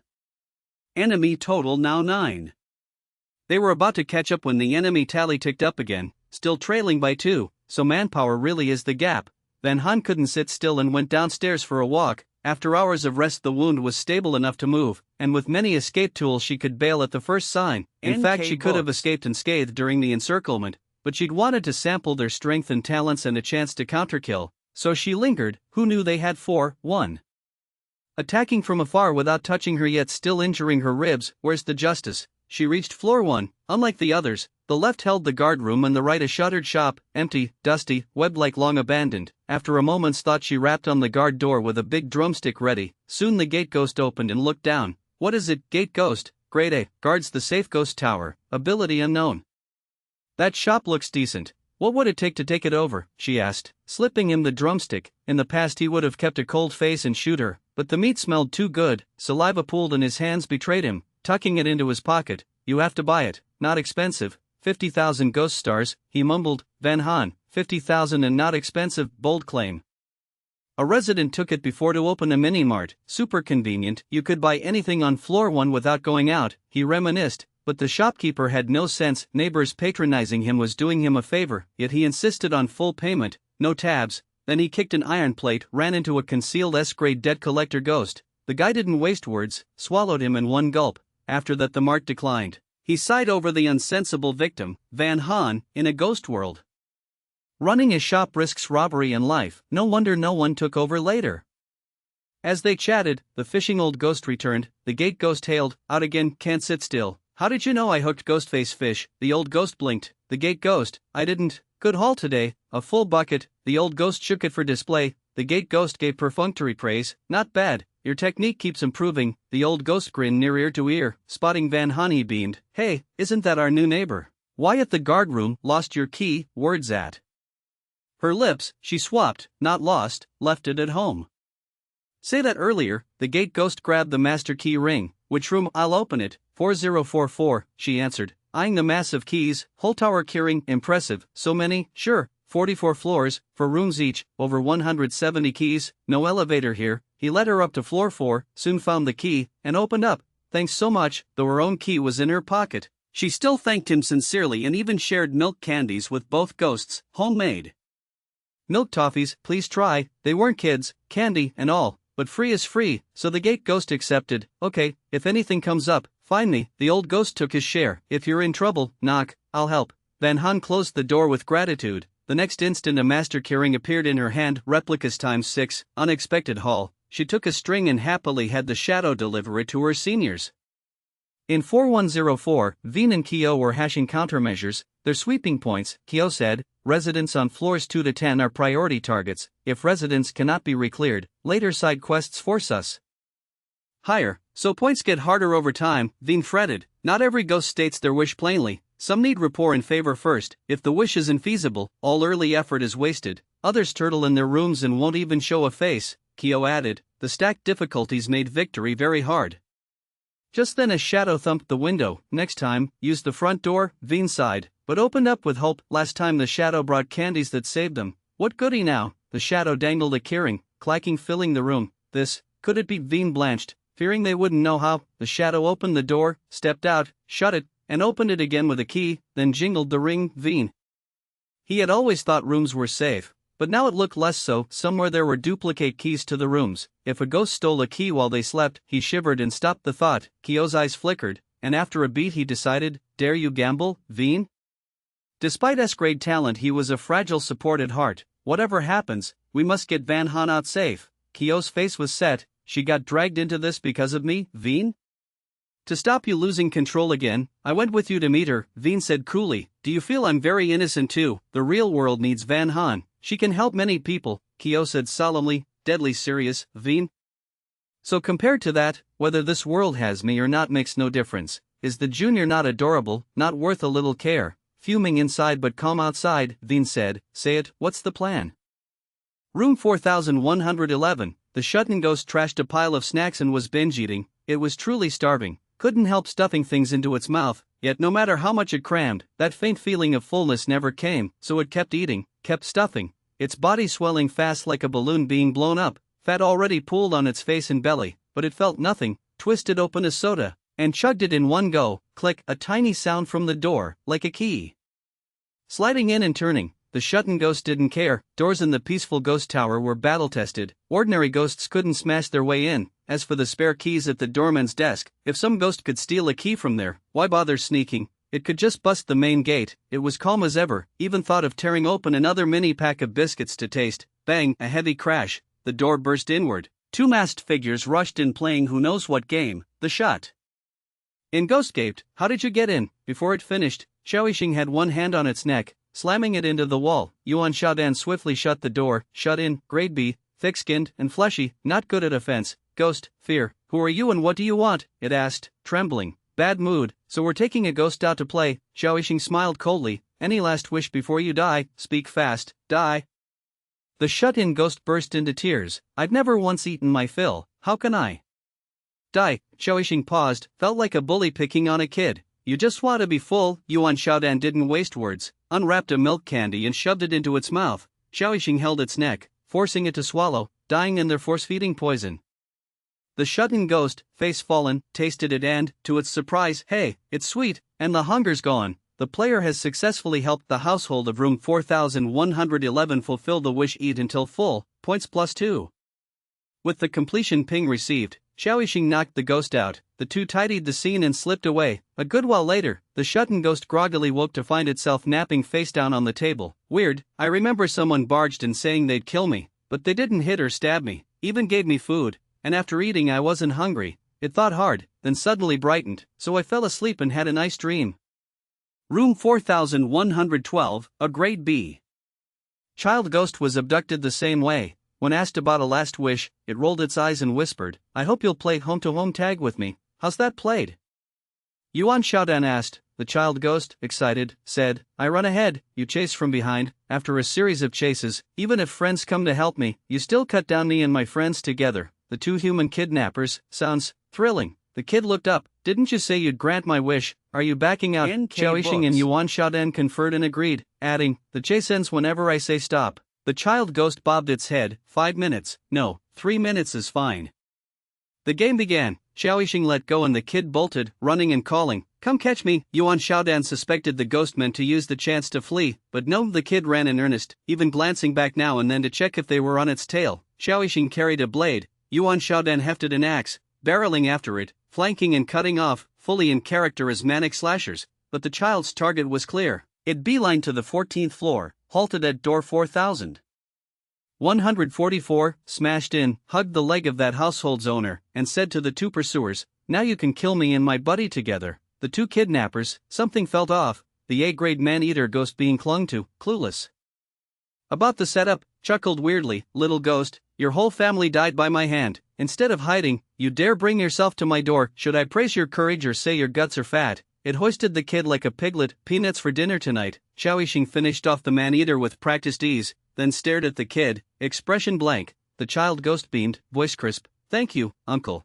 now you can kill me. The player has successfully helped the household of room 4112 fulfill the wish revenge, points +1. Kill what? Kill. Yuan Shaodan grabbed it by the collar, hauled it back to room 4112, and tossed it on the bed. Don't you dare tell anyone about this. Stay put and grow upright. And another thing, call me big brother, not uncle. He slammed the door. The kid stared at it, dazed, pinched its own cheek. Strange, that didn't hurt at all. Xiao Yixing and Yuan Shaodan went on a killing spree by exploiting the side quest completion mechanic. Their team score shot to 10, then finally settled at 16. Night had fallen, the opposing camp was only at 12, half a day to turn the tide and even pull ahead. Rest well tonight, they cheered each other, full of hope. On the Big Dipper 7 side, 6 people planned to grind side quests to bury the enemy, worked all afternoon, then at night saw the gap widen and went pale. 6 people grinding can't beat 3, how is that reasonable? Right then, a lilting song drifted from afar. By Li Sheng wore a look of certainty. Our chance to flip the table, whether flipping was possible aside, going out in the dead of night made everyone balk. He glanced around, disappointed. Makeshift recruits couldn't compare to the old hands he'd once used. Pity the former members had long been wiped out. Only he slipped away alive. No need for backup, I can handle it alone, he said, and stepped out. The rest traded looks. The captain is so brave, the puppeteer praised perfunctorily, then sat to await his dazzling performance. The self-sabotaging player had no idea how the flip would work. He pricked up his ears at the door, and the singing seeped through, his expression slowly going vacant, eyes glassing over. He started shuffling toward the door to follow. A teammate shot a chain and bound him on the spot. Another dumped a bladder of water. Hey, wake up. Splashed with cold water, he jolted and blinked. What happened to me? The song charmed you, said one who had sent out sparrows and rats to scout, sharing vision with animals. He could see clearly. The corridor outside is packed with ghosts, faces hollow like Tianji just now. The group's name was Big Dipper 7, so they went by starry call signs: Tianshu, Tiantuan, Tianji, Tianquan, Yuheng, Kaiyang, Yaoguang. Animal vision sharing belonged to Kaiyang. Thanks to him tracking the enemy's movements, they'd managed 2 ambushes earlier. The one who nearly succumbed was Tianji, still shaken. This ghost is too uncanny, you fall for it without even noticing. It's an S-grade dungeon at night, of course it's deadly, Kaiyang said, staring outside in alarm. More than 30 ghosts had left their rooms and stood quietly in place. A dwarf-like horse-body ghost paced back and forth, carefully picking its dinner. Voice of heaven, S-grade ghost, excels at charming opponents with song. The weak-willed cannot resist. Once it chose a prey, it bit the neck in one snap. The eaten ghost's expression stayed blank, as if pain didn't exist. Kaiyang watched while narrating to the team. Everyone fretted, fearing their captain wouldn't return. Dao Guang, wielder of water ghosts, was speechless. You think dungeons are random draws? Before the camp war even began, the captain did meticulous recon, collecting most of the floor, middle and below household data. He'd also entered this tower a few times and made friends with some residents. Tianquan, gripping chains, still worried. What if households got replaced so intel no longer matches? Dao Guang shot him a look and couldn't be bothered. Soon there was new movement. The dwarf horse, not satisfied after one snack, wandered for more. By some selection logic, among dozens of ghosts upstairs and down, it locked in on Bai Li Shang. He wore the same dazed look as the others. The dwarf horse drew close and went for his neck, yet in a blink, the cursed collar on his neck flashed, sealing the target's innate power. Black death chi flooded from Bai Li Shang's bleeding, surging over the dwarf horse's body. Hunter and prey reversed. The dwarf horse groaned and tried to bolt. Bai Li Shang pinched it in one hand. My flesh and blood isn't so easy to eat. The death chi spread unconsciously, coating the creature. Its resistance faded to nothing, then it collapsed and couldn't rise. Congratulations, the player has slain the S-grade ghost. Voice of heaven. The player has successfully helped the household of room 4093 fulfill the wish. Kill Voice of heaven, points +2. The player has successfully helped the household of room 4121 fulfill the wish. Kill Voice of heaven, points +2. The player has successfully helped the household of room 4152 fulfill the wish. Kill Voice of heaven, points +2. The team score spiked by 28. Bai Li Sheng applied medicine to himself and his neck wound knit back fast. Watching the endless cascade of system pings, he smiled at everything under control. Smile, as a hegemony of the ghost tower. If you casually gnaw on innocent households, how can you not incur ghostly hatred? The thicker the hate, the more eradicating it becomes. The resident's obsession, which turns into a wish. As long as we kill Voice of heaven, our score will explode and the camp war is ours. Reality proved him right. Things went smoothly. Inside, his teammates hooped. The captain is so cool. Time rewinds 20 minutes. Yun Han toyed with the backring keychain, realizing there was a key for every room but 4444. She flopped onto the sofa, deflated. Upstairs, that singing started. She refused to be curious, pretended not to hear, and pulled out the vacant property certificate to study. By the original plan, she meant to fill in the peaceful ghost tower's address and pocket the whole building, but the target for using that vacant property certificate must be an unowned empty room. The chosen target does not meet requirements. Please enter a new address. Note, the player may designate any single empty room within the peaceful ghost tower as the target. Yun Han, she wanted the whole building. The game offered a single room. What a ripoff. She refused to give up and tried filling in various empty rooms. Incorrect usage. Please try again. She tried room 4444. The target for using the vacant property certificate must be an unowned empty room. The chosen target does not meet requirements. Please enter a new address. Note, the player may designate any single empty room within the peaceful ghost tower as the target. Yun Han, maybe shelve the item and use it after the dungeon? Just then the system hammered her with pop-ups. An enemy side player has completed a side quest, points +2. The same notice popped an unknown number of times, finally tallying to our camp total so far, 16 points. Opposing camp total so far, 40 points. Grindmite Yun Han slammed pen to paper and wrote the ground floor shop's address onto the certificate. If they lost this camp war, there'd be no tomorrow. Even if she had to burn through every item she owned, she would win. Once resolved, she quickly filled in the rest. You are about to add Peaceful Ghost Tower Shop number 4101 to your personal assets. Verify the address and confirm if correct. Yun Han, confirm. Operation successful. Congratulations, you are now the owner of Peaceful Ghost Tower Shop number 4101. She thought that was the end, but as if she'd flipped a hidden switch, the system began bombardment. Detected, player holds a shop asset. SSS grade talent, Calamity Walker, Empress raising mark system, permissions unlocked, more functions available. Congratulations on acquiring SS grade talent, business assistant. Congratulations on acquiring one strand of World Origin. Note, World Origin can simulate any talent, or be attached to a body area for use, limited by the number of strands you own, currently usable 30 seconds per day. The more marks acquired, the more strands, the longer duration. Yunhan, she'd had a triple S talent for nearly half a year and suddenly realized she'd been using it wrong and never drawing out its real power. This was triple S. Why rely on luck from daily marks to roll a good combat talent, own property to unlock permissions, then simulate it directly with World Origin? Seriously, no manual. If I never got any assets, would I just never discover this? She sighed, circulated World Origin power, and erased the injury along her ribs. In about 3 seconds the wound vanished and her body returned to peak. Then she checked, business assistant, you have acquired a shop, please name it. Salted Fish General Store. Name set, would you like to spend 1,000 ghost stars for baseline cleaning? Yunhan? Just spend ghost stars instead of sweeping herself, this talent sure pampers its owner. Yes, she answered decisively, cleaning in progress, please wait a moment, it took exactly 15 minutes, cleaning complete, please select shelving. 1. Standard shelves, 10 ghost stars each. 2. Reinforced shelves, fixed and anchored, hard to break, 50 ghost stars each.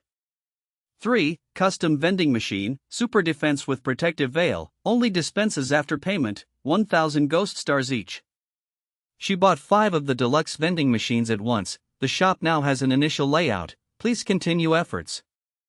Would you like to spend 30,000 ghost stars to install the super security system? If customers steal, brawl, or vandalize, services include lightning strike, capture, and eject. Blacklist available. Listed customers are auto-recognized and tossed on site. You may also define rule violations, and any customer who hits the cap enters the blacklist automatically.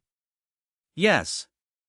Would you like to spend 10,000 ghost stars to equip a warehouse discrimination system? Once set, all non-owners and non-whitelist entities cannot enter. Yes. Would you like to spend 50,000 ghost stars to unlock owner privileges? Once active, while the owner stands within the shop's titled area, they are invincible, and attacks at SSS grade or lower are ineffective. Note, this is a universal privilege. Future shops under your name will share it. At this point she no longer felt the past half year was wasted. Without a long stretch of hoarding, her purse would be empty and she couldn't afford any of this, forced to pick bargain services and open in a panic. With money in hand, she toggled every privilege. Who cares about business? It doubled as a top-tier safe room. She spent freely, reinforced structure, souped-up security, a rest corner to balance safety and comfort. By the time she was done, before the grand opening, she'd burned over 100,000 ghost stars. The higher the floor, the less safe. Not only higher grade ghosts, but open a door next door and something even worse might jump out. If I get surrounded, escape is hard, she thought. Better to lure the high floor ghosts down to talk at. The shop, that was why she opened it, to seize the advantage of location. Shop renovations complete. Please set the opening time and business hours. After a moment's thought, she set, tomorrow morning at 8 o'clock, grand opening. Thereafter, open continuously for 24 hours. Next morning, the old fisher ghost rose early, shouldered his tackle to go fishing, hoping to relive yesterday's glory. The moment he opened the door he froze. White smoke blanketed the corridor, fog thick. Who's doing this in the hallway? Have you no decency? He grumbled. He didn't move fast enough going downstairs and accidentally breathed some in. He was about to keep cursing when his face went still. What incense is this? After smelling it, how come my belly feels less hungry? He stared, doubting life, not sure yet, better take another whiff, and followed the haze toward the incense cords, inhaling hard. With no mirror in the hall, he had no idea how besotted he looked. A bit past 7, Yunhan woke. Proceed with the 21st daily mark? Yes. Mark successful. The player has persisted for half a month, item rewards doubled. The player owns a property, 1 shop, item rewards doubled. Congratulations, you received milk candy 24 bags, clear mine tea 16 boxes, dried beef 16 packs, chicken drumsticks 24 bags, tomahawk steaks 20 portions, incense cords 20 sticks. Congratulations, you received personal space 20 cubic meters. Congratulations, you received 1 strand of world origin, daily usable time plus 1 second. Replication, grade S talent, upgradable, each day allows 10 replications, all crit, multiplier from 6 to 10 times. Daily marks plus grade S replication made output explode. As for world origin, she'd stockpile it by diligent marking. After inventorying, she sent a shadow clone carrying incense cords to light them floor by floor, then she settled into wait. Narrate, Yuan Shaodan stirred, seeing many system messages queued, he rubbed his eyes and skimmed, still drowsy. Our camp total so far, 16 points. Opposing camp total so far, 40 points. What kind of nightmare is this, so real I nearly dropped my heart. He flopped back down and dozed. Half an hour later, a yawn brought him upright. Camp war pressure is brutal, even my dreams are just score gaps, he muttered, opening the interface again. Our camp total so far, 16 points. Opposing camp total so far, 40 points. His gaze slowly went blank, he pinched his cheeks hard and yelled, what nightmare never ends. He opened and closed the UI over and over. Red welts lined his cheeks. Finally the numbers refreshed into, our camp total so far, 16 points. Opposing camp total so far, 41 points. Yuan Shaodan, about to faint, felt like he'd slept 3 days and nights. He splashed some cold water, then sprinted off to find his senior to discuss strategy. Xiao Yixing woke, stared at the interface, and couldn't figure out how the enemy had gained as many as 28 points overnight. Did they perhaps skip sleep, risk life and limb, and sprint around the corridor doing side quests? Looks like they'd prepped thoroughly before entering, just to kill me. Xiao Yixing smiled bitterly. Think we can still catch up? Yuan Shaodan's eyes were vacant, despair spreading. 16 to 41, a horrifying gap. Worse, the other side clearly held the secret to farming points while they did not. Even if we chase, we can't guarantee they don't have more killshots. Xiao Yixing said low, from now on, drop all side quests and go all in hunting the 6 of Big Dipper 7. Your SS talent is 70% sealed, useless in this dungeon. Yuan Shaodan reminded, worse than at entry, back then he refused to use it. For fear of losing control, now it was sealed and he couldn't even if he wanted. Even if we can't kill, we must, Xiao Yixing said, voice cold. Wipe out one side and the other wins automatically. It's the only way to send Yunhan back safe. Yuan Shaodan stared into the distance, eyes heavy with sorrow. Will someone really die? My money's not even spent yet. Drawn into the horror game for so long, this was Yunhan's first time opening a store. She set it up carefully, at first not sitting to guard the counter but staying in her room to observe. Business assistant truly deserved an SS-level talent. Once trading began, the shop's equipment, goods, and decor were proportionally zoomed, turning into a chibi display right before Yunhan's eyes. She tapped the screen to rotate the view, zoom in and out, and survey the store in a full 360 degrees with no blind spots. Even if the vending machines sold out, she could restock remotely via the business assistant, with goods moving straight from her personal space into the machines. While she studied the features, she saw on the screen a chibi fishing old ghost peeking and dithering outside store number 4101, as if debating whether to enter. This was Yunhan's little scheme. At opening, the grocery burned free incense sticks, so any customer who entered and sat in the rest area could breathe it for free. The fishing old ghost inched forward, then held his breath and backed away, repeating on the threshold of going in or not. Are you going in or not? If not, then slide aside. On the screen, a chibi door guard ghost stood behind him, expression impatient, a speech bubble over its head. Yunhan thought, nice touch, no voice yet you even have captions. The fishing old ghost sidled aside. The door guard ghost strode in without ceremony, squatted by the incense, and sniffed heartily. Outside, the fishing old ghost still hesitated. A pair of lover ghosts popped a bubble. In or not? If not, stop blocking the door, and he yielded. The couple stepped into the shop, found a good spot beside the guard, sat down, and took one deep inhalation after another. Yunhan muttered, are you all cats on catnip? The fishing old ghost's eyes burned with envy yet fear not at him. The peace tower swarmed with fierce ghosts, A-level, S-level, even SS-level at times. As a mere B-level who had survived by caution, sharing a room with so many high-rank ghosts set his teeth on edge. But the incense was irresistible. He had ordered his feet forward the 108th time, yet his legs would not move, as if taking root at the door. Mom, there's white smoke there too. In the distance a ghost family of 3 approached, chatting. The hallway has only a little incense. Any passing ghost takes a few puffs and it's gone, useless. Why won't whoever said it burn more? If I knew who had it I'd knock and ask for some. Restrain yourself, don't scare the neighbors off. Hey, since when did the first floor open a grocery? Suspicion lingered, but the moment they saw incense burning at the shop's corner, they could not hold back and came running. With the mindset of free benefits unclaimed or wasted, they grabbed seats and drew in several fierce breaths, faces rapt. This is the flavor. As more ghosts gathered, the fishing.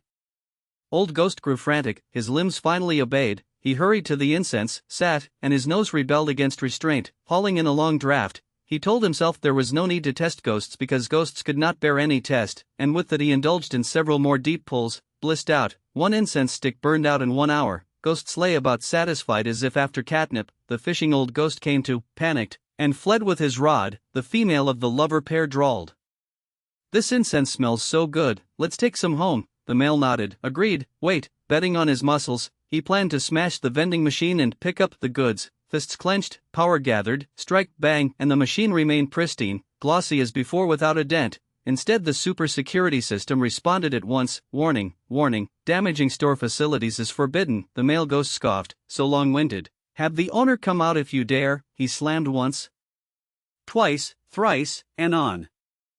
The fourth punch, a bolt of lightning dropped, stunning him on the spot. Then a huge intangible hand clenched him, carried him, and tossed him out like trash. The other ghosts fell silent. That was an A-level and he got pitched so easily. The store's looped broadcast sounded. Stealing merchandise is forbidden. Brawling inside the store is forbidden. Damaging equipment is forbidden. Accumulate 3 violations and you will enter the blacklist as an unwelcome customer. Blacklisted entities may not enter. Violators will be struck by lightning. The door guard ghost clicked its tongue, behaved. This shop isn't secretly an S-level ghost in disguise, is it? The family of 3, for if the shop were a ghost, wouldn't standing inside be like standing in its mouth? The mom ghost analyzed calmly. If it were 1, it would have swallowed us already. The child ghost chimed in. With so many yummy things here, how silly would it be to eat us? The dad ghost, persuaded, began to stroll around. This incense is a product, the vending machines can sell it. He called to wife and child, yet before they arrived he yelped, "Why is the price so high?" The mom glanced and went quiet. The price was actually acceptable, but the product sheet marked it as consumable that only burns for 1 hour, so it looked pricey. At last she said, "Buy a bit, otherwise the night is too hard." Nights they usually locked themselves in separate rooms, taking turns to guard doors and windows. Once they forgot a lock and the hungry dad almost bit the child, but at the bite he kept a shred of reason, forced himself away, and locked into another room. To the mom, expensive or not, if it eased their nights it was worth it. "Mom, I want candy." The child stared at the milk candies without blinking. The mom waited. "Things here look good, let's just buy a little of everything." After all, 3 ghosts were laborers with decent means and could shoulder it. The dad winced at the cost but, remembering the near tragedy, steeled himself and agreed. After payment the machine spat out the exact goods without shorting a thing. "The store seems very trustworthy," the mom murmured, cradling the items. Then, swift as thought, the female lover ghost snatched the child's whole bag of milk candies and bolted. The child stared at empty palms as black smoke began to rise. The dad moved to seize it back, but the broadcast beat him. "Theft is forbidden, theft is forbidden." Lightning struck, restrained, and flung the female out to join her partner, all in a blur, then picked the dropped goods up and kindly returned them to the customer. The child blinked at the recovered candies and told his parents, "Mom, this store is great, home first." The mom feared another snatch, signaled the child to stash the sweets, and the family dashed home like thieves. The door guard ghost eyed the familiar drumsticks and candies, recalled that household 4044 had asked about the store yesterday, and suddenly connected the dots. At the same time, Yunhan remotely lit a fresh incense stick in a corner of the shop. The guard ghost was speechless. The store ran smoothly again, offering the tower's residents many conveniences, and more crucially, without the store there would be no free incense. Then what would they do? First floor's new grocery. The stuff is really good, and it forbids theft. Keeping customers safe, buy or not doesn't matter. The point is you can sit and float there for free. The incense smells amazing. I wish I could do nothing all day but linger inside. Because of the free float, residents grew wildly enthusiastic, notifying friends and relatives to come as a group to cash in on the benefit. Those slow on news only learned by afternoon, entered, and gaped. "Didn't you say you wouldn't buy? Why are all the machines empty?" Customer Alpha said. "1 incense stick and so many ghosts crowding to sniff you get almost nothing. Better to buy 1 and enjoy it at home." Customer Beta, fighting his band inside. "Early birds take all the best seats. Latecomers can't squeeze in and can only spend their own money." Customer Gamma, "If incense is this good, the other items shouldn't be worse." I'm curious so I bought a bit of each to test at home. Too late, those who couldn't buy raged. Where's the owner? Why isn't there restock yet? The owner was busy flipping through system prompts, so no restock yet. Player successfully helped 4,182 households fulfill the wish, ease the feeling of hunger, plus 1 point. Player successfully helped 4,211 households fulfill the wish, fill the belly, even if only for a moment, plus 2 points. Player successfully helped 4,114 households fulfill the wish, lose weight, plus 1 point. Yunhan had planned to chat with residents, log each wish, and choose simple methods to complete them, but moments after shopping ended the system began notifying completions one after another. At this rate, being counter-overtaken was only a matter of time. Yet, why are the completions mostly on middle and lower floors? Last night the enemy frenzied for 28 points, shouldn't they have picked the simple ones first? She drifted into confusion. Elsewhere, Xiao Yixing and Yuan Xiaodan finalized a plan, shadowed the opponent's patterns, and aimed to ambush stragglers, but even in ambush they occasionally received plus 1 point, plus 2 points prompts. By night, numbers refreshed, our camp total is 39, from 16 to 39.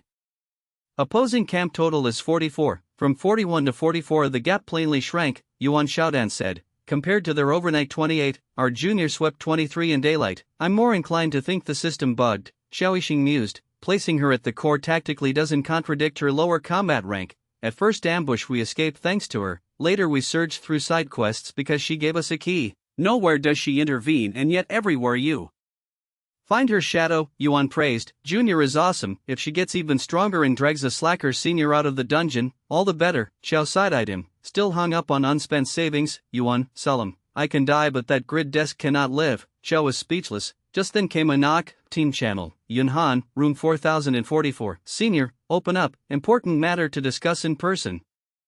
Yuan ran to open. What happened? Xiao asked. I want to run an experiment. Please cooperate. Sure, Xiao agreed at once. Then stand still. Yunhan sat a hand on his shoulder. Half a minute later Xiao's face turned odd. A portion of the sealed talent is unlocked. Yuan, then elated. If Xiao returned to normal, why bother with strategy? March straight into the enemy lair. Gods block we slay gods, Buddhas block we slay Buddhas. Xiao calculated, originally 70% sealed, now 15% lifted, 55% remains. Beat the drum once and morale soars. Unlock it all, Yuan cheered. Yunhan replied, today's treatment ends here. Yuan deflated, having cold water dumped on his brief excitement. Xiao understood the difficulty. His own talent was double S. To seal in required an S level or double S item. Yunhan's partial lift was already fortunate. Whatever you can unlock, do. Don't stress, he soothed. Yunhan said, now that we've started, don't waste time. Tomorrow we should unlock more. Yuan relaxed. The camp battle lasts 7 days. We can wait. Xiao's eyes glinted. If more than half unlocked he planned to give Bai Lisheng as surprise. On the other side, Tianji asked eagerly if tonight they'd roll a big ticket again. Bai Lisheng fell silent. What do you take me for, a wish-granting late king? A single success was already hard, but the team, unaware of his headache, buzzed. The leader's done exhaustive recon. Tonight's targets are surely set. If points grow by more than 20, we're safe. No wonder he dared to start the camp war. Confident from the outset, Bai Lisheng said nothing. Before the run he hadn't foreseen how tricky a largely sealed Xiao Yixing would be. He had expected a crushing advantage, not this anxious wobble. And fear of being overtaken. The special item that sealed the opponent's talent had only one use left. The situation looked grim while teammates naively believed he had a backup. Something's off, Kayang said suddenly. What? Others asked. Per intel, once the camp war starts, each NPC can only fulfill one side quest, he analyzed. Day 1 we swept the lower floor ghosts. That night many middle-lower households realized wishes. By logic the target pool shrank, leaving mostly middle-upper floors, so side quests should be harder. How did they sweep 23 in daylight on day 2? How, in his view, day 2's 23 was harder than day 1's 28. Maybe they threw caution aside and pushed only side quests. The puppet master guessed. Tiantuan, shackled, poured cold water. What if the pricey intel we bought was wrong? Teammates muzzled him. Don't jinx it, spit it out. In room 4244 a family of 3 each stayed in a different room and spoke through doors. How do you feel? Asked the mom. The child, very clear-headed, not as hungry as usual. The dad, best state ever, mood calm, no bloodlust. After 1 hour, now, a bit hungry but manageable, still clear. Every hour the mom checked, and each time father and child answered firmly. After several rounds she was shocked. From now on, less ghost star scrolling, buy more milk, candy and incense. The shop downstairs is too effective. On day 3, Yun Han woke to a string of system messages. Player successfully helped household 4244 fulfill the wish, get through a joyful day, plus 1 point. Player successfully helped the same household fulfill the wish, maintain reason even at night, plus 2 points. Player successfully helped household 4043 fulfill the wish, ease the feeling of hunger, plus 2 points. Halfway through she stopped, room 4043, isn't that the fishing mad neighbor? On day 1 I clearly completed his wish. She suddenly realized, if it's not 2 ghosts in one room, then the same ghost can be farmed repeatedly. After one wish completes, another spawns. Without proof it was still a hypothesis, so she shelved it. After daily check-in, the system said, "Congratulations, you obtained 16 packs of milk candy, 20 boxes of Carmine tea, 20 packs of beef jerky, 16 packs of drumsticks, 24 packs of tomahawk steak, and 16 incense sticks." Yun Han waited deliberately, but nothing happened. She was baffled. The world's root seal at flood level was one thing, but does it really have to be every single day? Excessive. Bai Li Sheng's first act on waking was to open the interface and read the numbers. Our camp total is 50, from 44 to 50. Opposing camp total is 48, from 39 to 48. After one night the gap narrowed and could be erased any time. He cursed, "Roll. Can't you just give up and die quietly?" Teammates, no longer in joking mood, stared at the interface grimly. "We're grinding side quests like mad, yet they're about to catch us. I'm exhausted, can't roll anymore. Crazy, lie flat now and we die. 6 of us can't outroll 3 of them. Dying's not unjust, I can't fathom it. How are they doing it?" Kayang said slowly. "Yesterday the first floor opened a new grocery. Everyone leaving wore smiles." Bai Li Sheng glanced. "You suspect Xiao Yixing's team?" "Yes, the moment the shop opened, their points climbed day and night. I don't believe in such coincidence." Teammates debated. Can a player open a shop in a weird ghost world? Never heard of a precedent. How many ghost stars does the next storefront cost? Is Xiao that rich? Bai Li Sheng suddenly smiled. "I actually hope so. If they need a fixed place to farm points, we just need to wreak havoc there, ruin business, and once the residents are dragged down they won't bounce back." The team caught on and moved. At the Salted Fish grocery, a ghost ranted, "Word we hear to float for free. Why are all 5 vending machines empty?" Customers turned away muttering, "With goods this useful, who wouldn't stockpile at home? Nights are agony, only eating and drinking makes time pass faster. Isn't it just sold out? Big deal, by next time." Some ghosts who didn't know it was cleared out refused to believe and checked every machine, and after a full loop, finding it true, fumed. "Isn't there a daily cap? Each ghost can buy at most 10 items. How is it still wiped clean?" A ghost to head sighed. "Every time I come in I hear complaints about high prices, yet you still scramble to buy." Others looked left and right and stayed silent, pretending not to hear so no one would know they bought too. Then a shut-in ghost burst in, saw the emptiness, and groaned, "Forget the rest, at least save me some tomahawk steaks, those actually slim me. I need them." Previously he had read the sheet saying the steaks sculpt a perfect figure and dismissed it as hype. After buying and eating 3 meals he saw the cheek fat plainly recede. After years of junk food, nothing ever filled the belly and fat only piled on. He had long wanted to slim down, but training was too hard and his mouth too unruly, so weight never dropped. Seeing the effect, he sprinted to the first floor to buy more. But it was gone, no milk candy, no tea leaves left. Dejected, he muttered his way home, eavesdropping ghosts thought, "Tomahawk can slim, understood. Tomorrow we prioritize the scramble." Those who had given up hope burned bright again, eyes gleaming as they stared at customers as if picking targets. The broadcast chimed in time. Stealing merchandise is forbidden. Brawling inside the store is forbidden. Damaging equipment is forbidden. Accumulate 3 violations to enter the blacklist as an unwelcome customer. Blacklisted entities may not enter. Violators will be struck by lightning. The would-be thief deflated at once. Goods here were great, but violations brought real smiting. With a frail body, better not to risk it. The Salted Fish General Store had a protection system. Animals could not approach, and Kai Duong could not use shared vision to gather intel inside, so Bak Li Tang simply took the squad to investigate in person. Even if the store was opened by Kyo Dike Tin, what does that have to do with our side quests? Tian Tone was puzzled. It's a general store. If the place across the way won't spawn side quests, don't march to your death, the wooden puppet master said as he pushed the door and stepped in, only to stumble back out seconds later, face pale. Inside, so many ghosts. It's a shop, of course there are lots of ghosts. Tian Tone shrugged and went in second, but he too backed out at once, lips trembling. What on earth does this store sell? Why are that many high-grade ghosts sitting in the lobby? Let me see, said Kaiduong, who had seen big scenes on the first night at the Skychosen dinner he'd watched through shared sight as 3 to 4 dozen high-grade ghosts stood in the corridor. His mental tolerance was certainly better than the two before him, yet barely half a minute after entering he also came out white as paper, more than 20 high-grade ghosts, alive, chatting away. What he didn't say was that when he walked in, over a dozen A-rank ghosts turned in unison to look at him, downright terrifying. Then we won't go in, let's ask residents, Bok Li Tang said gravely. With so many ghosts in the building, someone has to feel grateful. Tien Ko's expression turned odd as he muttered, we clearly have heaven's timing, Earth's advantage, and human harmony. Yet why does it feel like starving wolves are at our heels? Bok Li Tang likewise had that loss of control sensation. Whatever they did, the enemy counterswung, but he kept a calm face as if unaffected. We don't have numbers, and our points are dropping in chunks. The ones who should be anxious are them.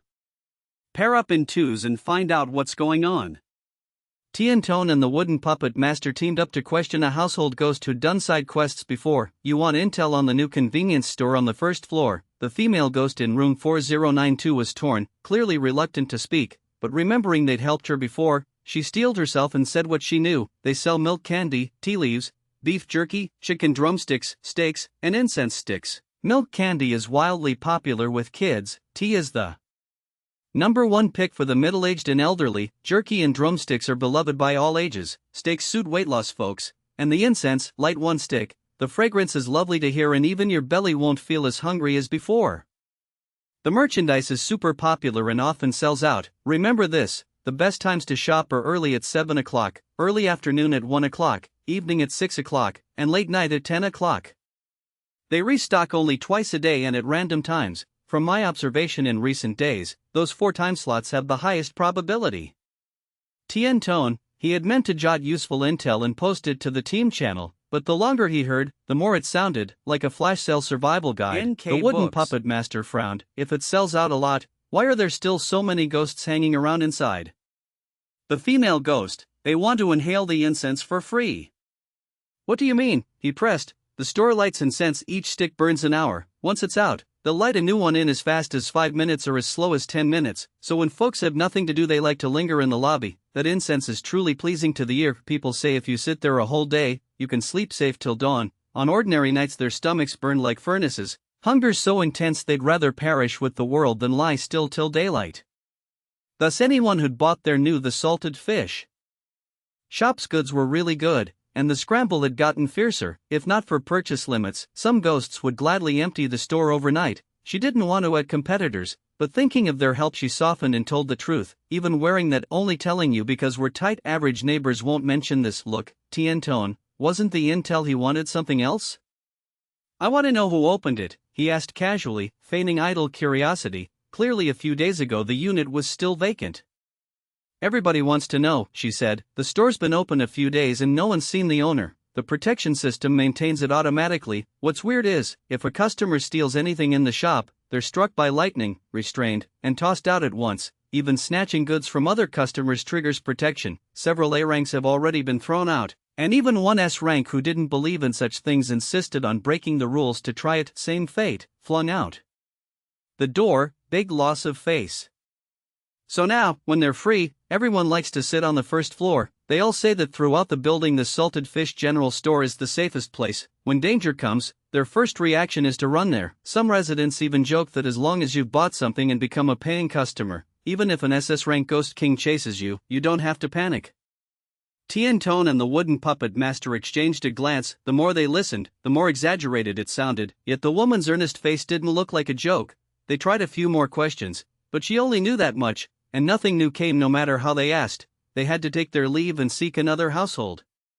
Do you think that first floor store was opened by Kyodike Tin's group? On the way, Tien Tone asked. Doesn't seem like it, the wooden puppet master said firmly. If they had that sort of ability, they'd just kill their rivals outright. No need for roundabout means to nickel and dime a win. I think it's coincidence too, Tien Tone sighed. So much asking and running about. Feels like we're wasting time on useless stuff. As he spoke, the enemy's point total ticked up again. His anxiety spiked. See, as soon as we catch up to equal, they counter-swing instantly. The word stirred up the puppet master's resentment. I heard the 7 stars of the Northern Dipper were formidable, that the members were premium quality. That's why I joined. Had I known the captain was so incompetent, I wouldn't have dipped a toe in this muddy water. Same here. Tien-tone groused, of 10 parts strength, at least half our hype. Starting anything means stumbling everywhere, nothing goes smoothly. He didn't know the reason was that they'd picked the wrong opponent and slammed into an iron plate. He put it all on Bakley Tang's incompetence. If I die here, I won't let him go even as a ghost. Before he finished his threat, his foot stepped on something, thunder cracked, and a bolt of lightning came down on him without warning. He yanked his chain shields up to block, but still coughed blood. At that exact moment, Kyo Dike-tin's right hand like a blade pierced his chest and slowly withdrew. Tien-tone grabbed Kyo's forearm, drove the chains, and trussed him like a rice cake roll, roaring, "Kill him!" The wooden puppet master, hearing it, turned tail and ran without a word. 1 second in front of him, the next a dozen meters away. "Tien-tone? I'll avenge you," the puppet master cried, vanishing at the end of the corridor. He wasn't stupid, even 7 people hadn't managed to kill Kyo, and now there were only 2 of them. Wasn't that gifting ahead? Besides, he'd only just joined and felt nothing for Bakley Tang. Sure, he could join the chorus cursing the captain with teammates, but he also felt nothing for teammates. When necessary, discard at will. With zero mental burden he fled, leaving Tien-tone fuming and spitting more blood. Kyo snapped the chain locks like twigs, reversed and pinned Tien-tone, sighing, careless, and still he didn't die. Vinh Thieu Dan walked out from a corner, eyeing him with interest. "Isn't this a low-tier ghost? Never heard of one who can be immortal from sheer will." Overmatched, Tien-tone forced a grin and explained, "My specialization is a personal focus ability. My physique matches top ghosts. I can live even without a heart." Vinh Thieu Dan quickly slapped 3 talismans onto him and asked, "No heart and still alive? Then what about burning to ash? Still alive?" Tien-tone's eyes bulged. Before he could argue, the slips ignited and he went up in flames. Moments later, the system popped up, enemy camp member -1. Current living headcount enemy, 5/7. Vinh Thieu Dan nodded, apparently not. Dao Quang and Kai Duong were about to head upstairs when the system pinged and his step hitched. "Tien-tone is dead." Kai Duong couldn't figure it out. "We clearly hold absolute advantage. Why can't we catch a breath?" Forever being driven and chased, exhausted, and on the run, yet unable to stop, his intuition said if they stopped, they'd die. If the store was opened by Kyo's group, who do you think did the heavy lifting? Dao Quang asked. "Kyo Dike-tin?" Kai Duong probed. "I don't think so." Dao Quang shook his head. "Then who?" Kai Duong sometimes mocked himself. These days he'd used his brain more than in his whole life. The situation shifted in an instant. Think how to grind points, how to ambush, how to block the enemy's growth. Everything demanded brainpower. That newbie who got ambushed by 4 and made them fail, Dao Quang said slowly. "Why her?" Kai Duong doubted. "I actually find that Taoist more suspicious. Didn't the residents say the store sells incense and that listening to it reduces hunger state? I've heard Taoists have that habit, offering clean incense to upper-grade ghosts so they don't have to endure hunger. There's also a saying that ghosts are ghosts because they carry sin karma, and offerings help them accumulate merit. More merit balances flaws, less sin eases the illness." Self-consistent logic. "All I can say is that my gut tells me the newbie has a problem, a big problem. If we're suspicious, why not test it?" Kai Duong took out a rename slip and a curse slip. Face pained. "This is an S-rank curse I spent a fortune to get." "S-rank?" Dao Quang was surprised. "How did you even get one? High-grade curses aren't easy." "Money burned, favors repaid, pride swallowed to beg." Each word hurt like flesh being sliced. "This thing decides life and death, a last resort trump. Never thought now would already be the critical moment. It won't affect double S talent, Kyo. Try the other 2, Dao urged. All right, stop rushing." Kai Duong renamed Vinh Thieu Dan to Zhao, then used the S-rank curse. Curse successful. Target critically ill, fatal disease clings. He then renamed Van Han to Chien Tu and cursed. Curse failed, target unaffected. Kai Duong shivered. The newbie really does have a problem. The Taoist could be cursed, but she was fine. Dao Quang, or maybe she's just a first-timer to the dungeon who's endured long enough and is actually not weak? They stared at each other in silence. Elsewhere, Vinh Thieu Dan was strolling along when disaster struck out of nowhere and he bent double, coughing blood. "Junior!" Kyo exclaimed, scanning alertly. Vinh Thieu Dan wiped his mouth and rasped, "System says it's an S-rank curse." Kyo tensed, and his talent being hit by an S-curse was hard to resist. They were lucky it was only serious injuries, not instant death. "I'm fine, won't die, sing." Kyo's grave face, Vinh even comforted him. "Given the score gap isn't big right now, I can peel off and rest in a room for a bit." "A room isn't necessarily safe, you know the master key lets people intrude into others' units at will," Kyo said. Vinh fell silent, then side-eyed him. "I'm like this and you still expect me to persevere and run around with you?" "Kyo, What are you saying? Am I that kind of person? Veen, he did not rule out that possibility. Kyo, speechless, opened the team channel. Kyo Dike Tin, 4344 Jr., the Taoist got cursed and is badly hurt, can you treat? Van Han, 4044 I'm in 4044, bring him and I'll look. Kyo Dike Tin, 4344 okay, I'll carry him over. Veen scanned the chat log inside from the heart. Thank goodness the system brought Junior in. If you're not going to talk, then hush. Kyo slung him over his back, annoyed. If I make it back alive, I must present Junior with an honorary banner. Veen's little mouth chattered on. Kyo, a fine person, pity the mouth is too long. Kyo carried Veen to 4044, and Van Han tried using the world's root power to dispel the curse. The hex was like threads of black mist spread through Veen's body, corroding flesh and blood. The root power entered like into an empty hall, chased the black and devoured it ferociously. The world root devours high-grade energy. Daily usable time plus 1 second. The world root devours high-grade energy. Daily usable time plus 1 second. Moments later Van Han said, okay, you're fine now. Veen moved about and found he truly was healed. Every discomfort gone, full of vigor again, even eager to run another ambush. Your turn, Van Han beckoned Kyo. He stepped forward, and a moment later his talent unlocked another 5%. Right then the system chimed. Our side player 351,147, Van Han, has successfully helped household 4074 fulfill their wish. Points plus 1. Our side total now, 48 points, 48 turned to 56, enemy total now, 53 points, 50 turned to 53. Kyo and Veen, Jr., you're making it very hard for us to pretend nothing's happening, sitting in a room and the points go tick upward. I performed well earlier and got a vacant real estate deed. When things got urgent I used it to purchase the first floor shop, Van Han chatted. Originally I meant to lure the upper floor ghosts downstairs so we wouldn't be surrounded during side quests. We knew the residents would buy, go home overjoyed, and gift us points. That works. The faction war is steady. Half a day's scheming to kill just one enemy. Kyo, half a day's scheming to kill just one enemy and almost pay with himself. Veen, Jr., since you're this strong you should have said so earlier. Veen beamed, if I'd known you could carry, I wouldn't have worried. Van Han, if I told you, you wouldn't believe it. Earlier I didn't know either. Feeling the power from 50% talent, Kyo suddenly changed his mind. Maybe no one needed to die and the three of them could all go home. Bok Li Tang, with Tian Ko in tow, grabbed several residents to question, but they either had only just heard about a shop downstairs or didn't know anything about the owner. One question led to three don't knows. Nothing went smoothly, tempers were already sore, and soon a headcount decrease notice came in. His face grew even uglier. Tian Ko, following, didn't dare breathe loudly and only wished to vanish. The team channel heated up. Dao Quang, 4154 the woman player. Across the hall is very suspicious. Recommend surrounding and eliminating again. Kai Duong, 4133 agree wooden puppet.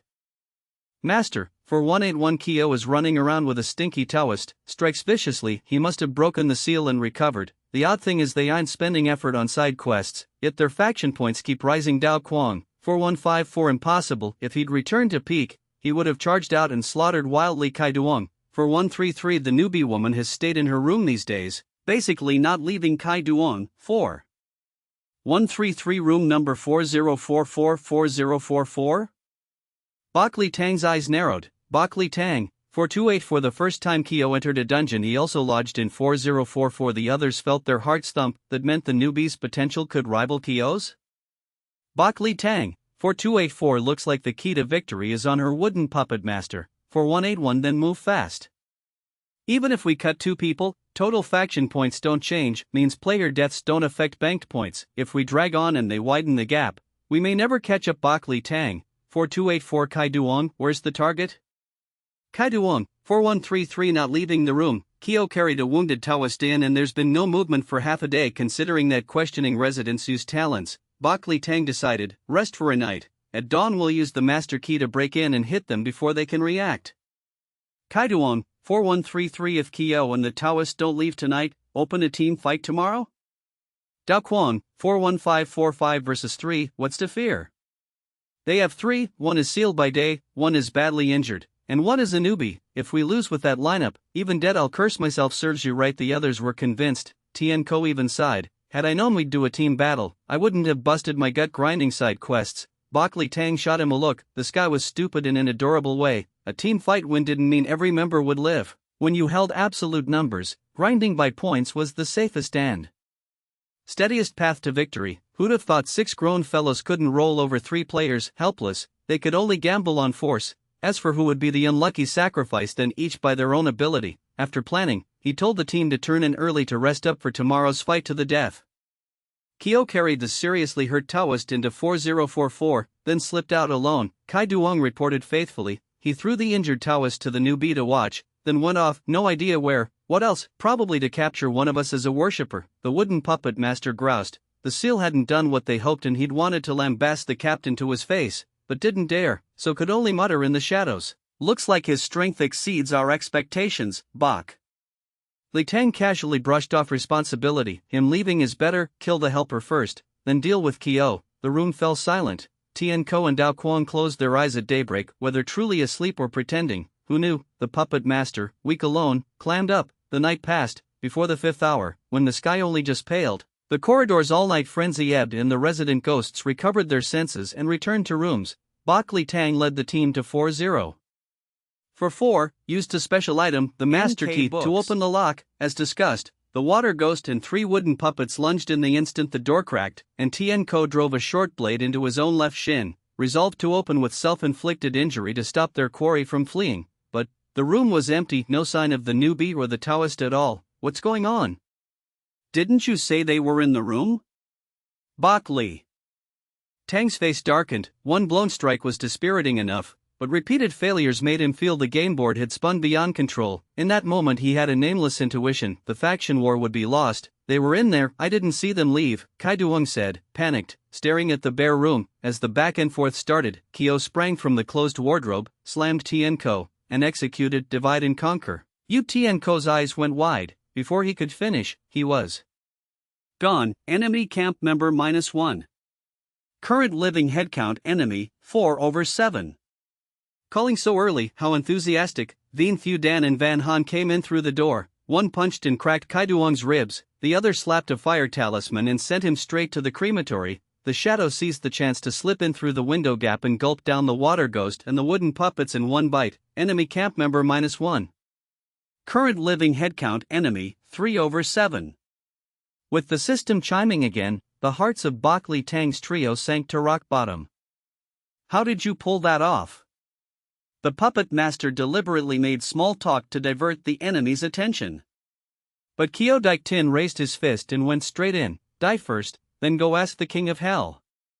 Dao Quang stepped back, curled his index finger, and rapped the restroom door dong, as if striking everyone right in the heart. Kyo Dik Tin braced himself to seize the puppet master, but the instant his hand caught the man's shoulder, the man turned into a wooden puppet. At the same time, the puppet master reappeared in the corner, face ashen, a thread of blood at the lip. Dong! Dao Quang tapped the door again. At the sound, Vien Thu Dan spat a mouthful of blood. Kyo Dik Tin's vision dimmed, his body went out of his control. Deaf to commands, he tore off a strip of his shirt to stuff his ears, to no avail. In a corner, the puppet master shouted, "You asterisk! Why are all the hits landing on me?" Bak Li Tang said nothing, but his face had gone pale. Dao Quang stayed expressionless, thinking, this talent is indiscriminate area control. Ghost knocking, talent rank SS, humans knock 3 times, ghosts knock 4 beats. Once activated, knocking on any door will send off all who hear it, human or ghost. I did not use it before because I refused to kill 1,000 enemies while wounding myself 10,000. But now it is different, the enemy is spiking too fast. If our side is going to be wiped, better let her be the sole survivor. This talent has requirements, there must be a gap of time between 2 knocks. Dao Quang waited a beat, about to land the third. But before his knuckle touched the door, the shadow went ow and swallowed the restroom door whole. Dao Quang? You okay? He stared at Van Han, truly stunned. Since awakening her talent, her life had been smooth as if modded. Some grievously wounded ghosts, to survive, even proposed contracts and became her pack spirits. So strong, so deft at using her talents, yet in this battle for survival her power failed for the first time. At once Dao Quang was puzzled and alarmed, unsure how to react. Not exactly okay, Van Han rubbed her chest, my heart's a bit fast. That's it? Dao Quang was struck speechless. Once the door vanished, the effective ghost knocking ebbed, Kyo Dike-tin's body quickly returned to normal. Without a word, he slipped behind Dao Kuang and snapped her neck. Enemy camp member -1. Current headcount enemy side, 2/7. While all eyes were still on Kyo Dike-tin, the puppet master quietly released a fresh puppet. Within the Big Dipper 7, the puppet master's strength was actually top tier, but only when he had a broker, his puppets. Each time he crafted a different puppet, with ranks from A to S, not only did its firepower far exceed physical-type players of rank A, its defense was sky-high, nearly indestructible. By rights he should have been a main duelist, but embarrassingly, every time they met, his puppet either got swallowed or smashed. After a few rounds he was livid. Kyo Dike-tin's double S talent tearing a puppet apart was one thing, but what was with that novice? Why could she use a shadow to swallow? Seeing that even under Dao Kuang's attack the novice remained unscathed, the puppet master suddenly woke up. Her power might be far beyond their estimates. If only he could manipulate the novice like he controlled a puppet. Greed flickered. He gave up on running and decided to gamble. The new puppet was only palm-sized but blindingly quick. It skittered across the floor straight for Van Han and in a blink reached her ankle. Just one bite and the toxin would flood the target's body. The puppet master's eyes gleamed mad. In that careless instant, Van Han felt something off. Something lay on the toe of her shoe. A rat! The thought barely formed when her body moved first, a whip of the shin, and the puppet sailed away, slammed into the wall, bang, crack, and shattered. Puppet master? He stared, disbelieving. How could a mere leg flick splinter his puppet like paper? Even Kyo Dike-tin would struggle with that, no? Rank SS? SSS? His mind tangled like cords of twine. The next second, Kyo Dike-tin flashed to his side, grip, twist, clean and crisp, because the living still seek chances to turn the tables, while the dead only close their eyes, hence the dead make the best opponents. Enemy camp member -1.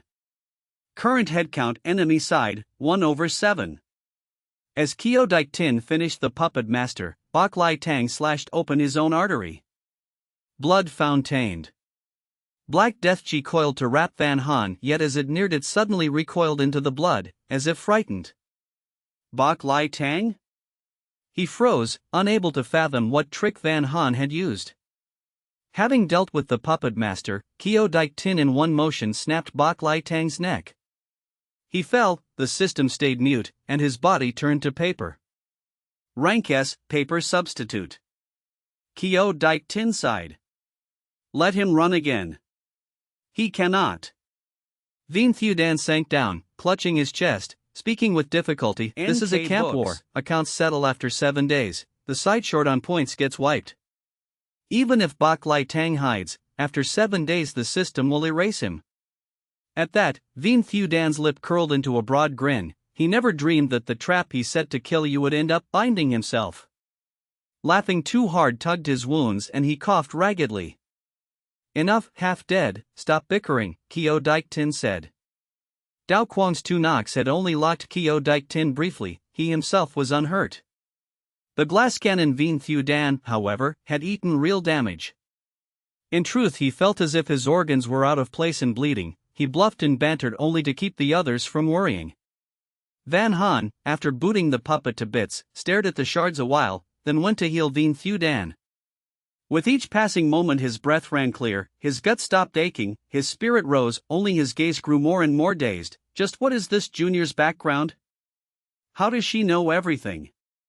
At first she removed part of the seal on Kyo Dike-tin, he thought she specialized in lifting restraints.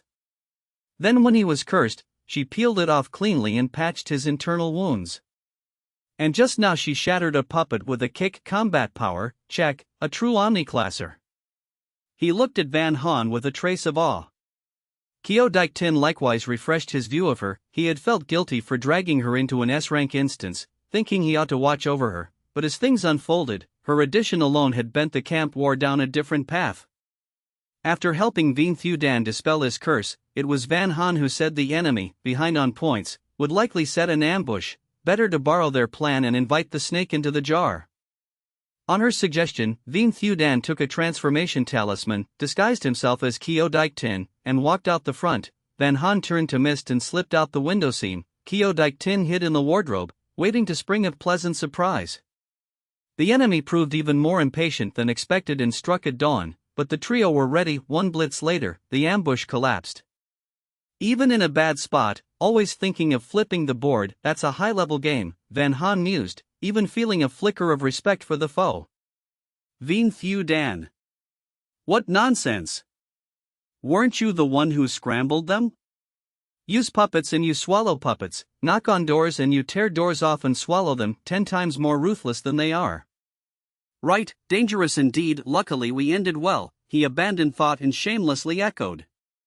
With danger past, Van Han planned to inspect the shop on the first floor. Kyo Dike Tin and Veen Thu Dan, with no quests to grind, tagged along.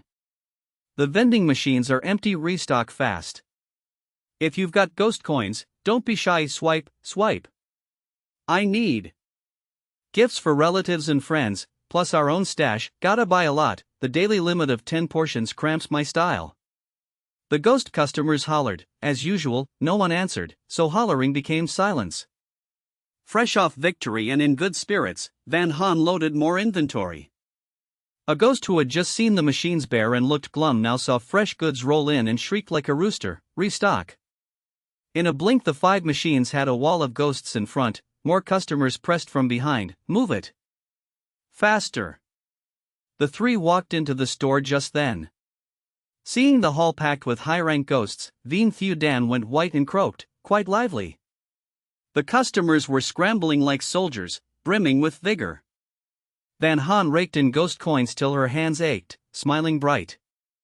At one machine, a family of 3 ghosts beamed yet fretted: milk candies, tea leaves, beef jerky, chicken drumsticks, steak, incense cords, only 10 portions each, never enough.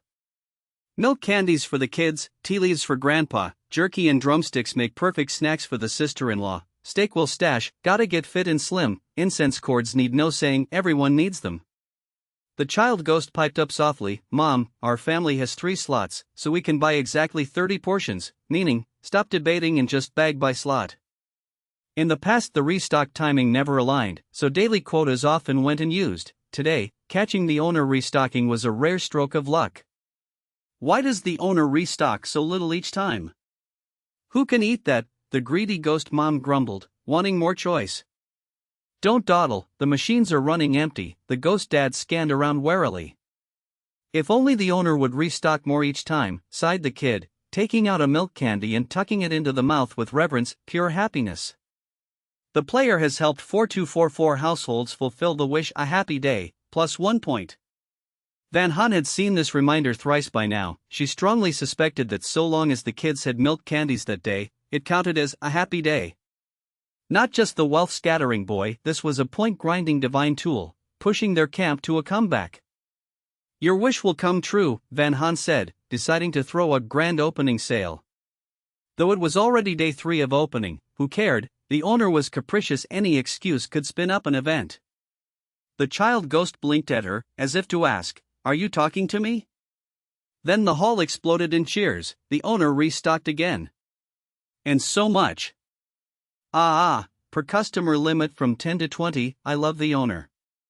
Quotas were short and I planned to ask other households to buy for me, now I can buy it myself. Charge, the child ghost looked up, curious, how did you do that?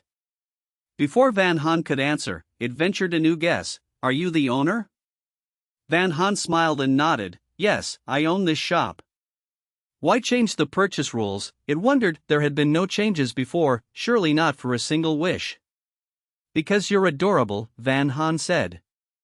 The child ghost blushed. Nearby, its ghost parents were buying like mad, eyes red. Watching the frenzy, Veen Thu Dan clicked his tongue, looks like they truly love this stuff. Van Han, you lack ghostly affinity, so you do not get why it is good, that's why you spat the clear mind tea. For them, 1 box of tea steeped over 3 years still feels too precious to discard. Veen Thu Dan, he turned away with a dry laugh, Junior, you kid, I did not spit tea. When freshmen entered the academy, in Class A's simulation, the Taoist and Tsitsi, that was you, Van Han said innocently. Only one Taoist among the graduates, hard to mistake. Vien Thu Dan wanted to cry, unsure whether to mourn his too unique talent that no one could shield, or his black history being dragged out. Kyo Dik Tin chuckled wickedly, so you two met already. NK Books. Vien Thu Dan, Amir. Glance, I puked before class took off, was hauled off for treatment, then shoved into desensitization training, remembering it still gives chills. He stiffly changed the subject. You leave in a few days, what about the shop? We will see. Van Han had no plan yet. At present, each marked item yielded about 20 portions a day, with slight variance across types. The S-rank replication talent preserved a base of 6 times, up to 10. The shop restocked twice daily, consuming roughly from 40 to 70% of the day's post-replication yield.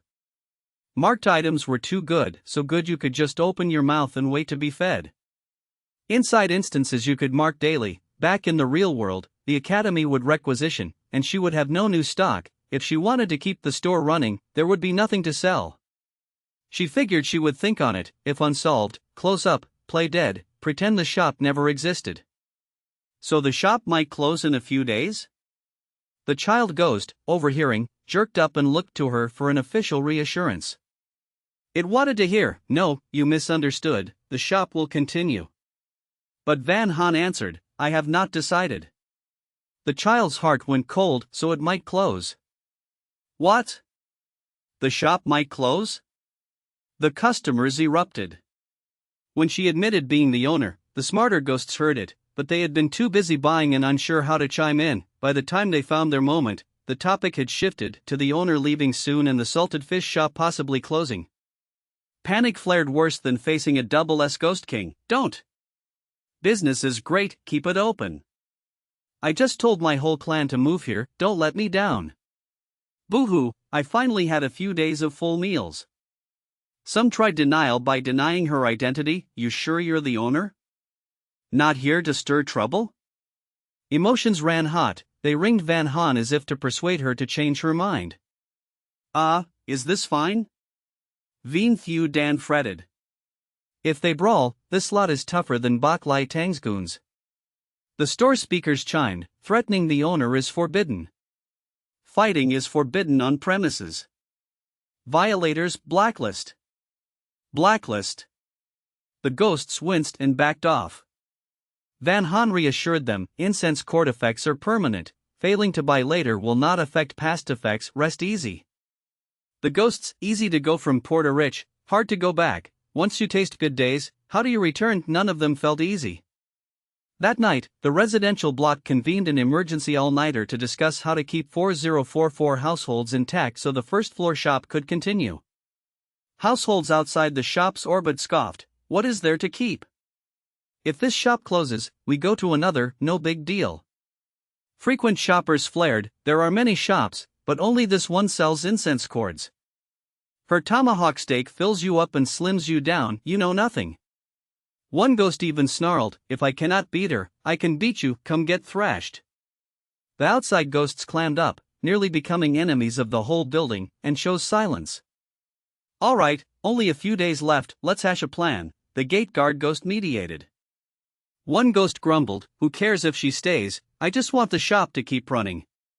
A rebuttal came at once, no owner, who restocks? Who adds new items?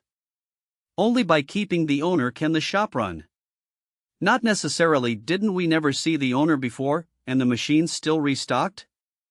She must have a space system ability, her presence does not matter. The real issue is she wants to leave and stop running it, who does not love ghost coins? They argued hotly, venting without a single constructive proposal. Then the old fisherman ghost raised a hand, I propose we make her the Peace Ghost building's head, then wherever she goes, she must come back. If Van Han became building head, with us on her turf, would she have the face to neglect our meals? Make her building head, many ghosts wavered.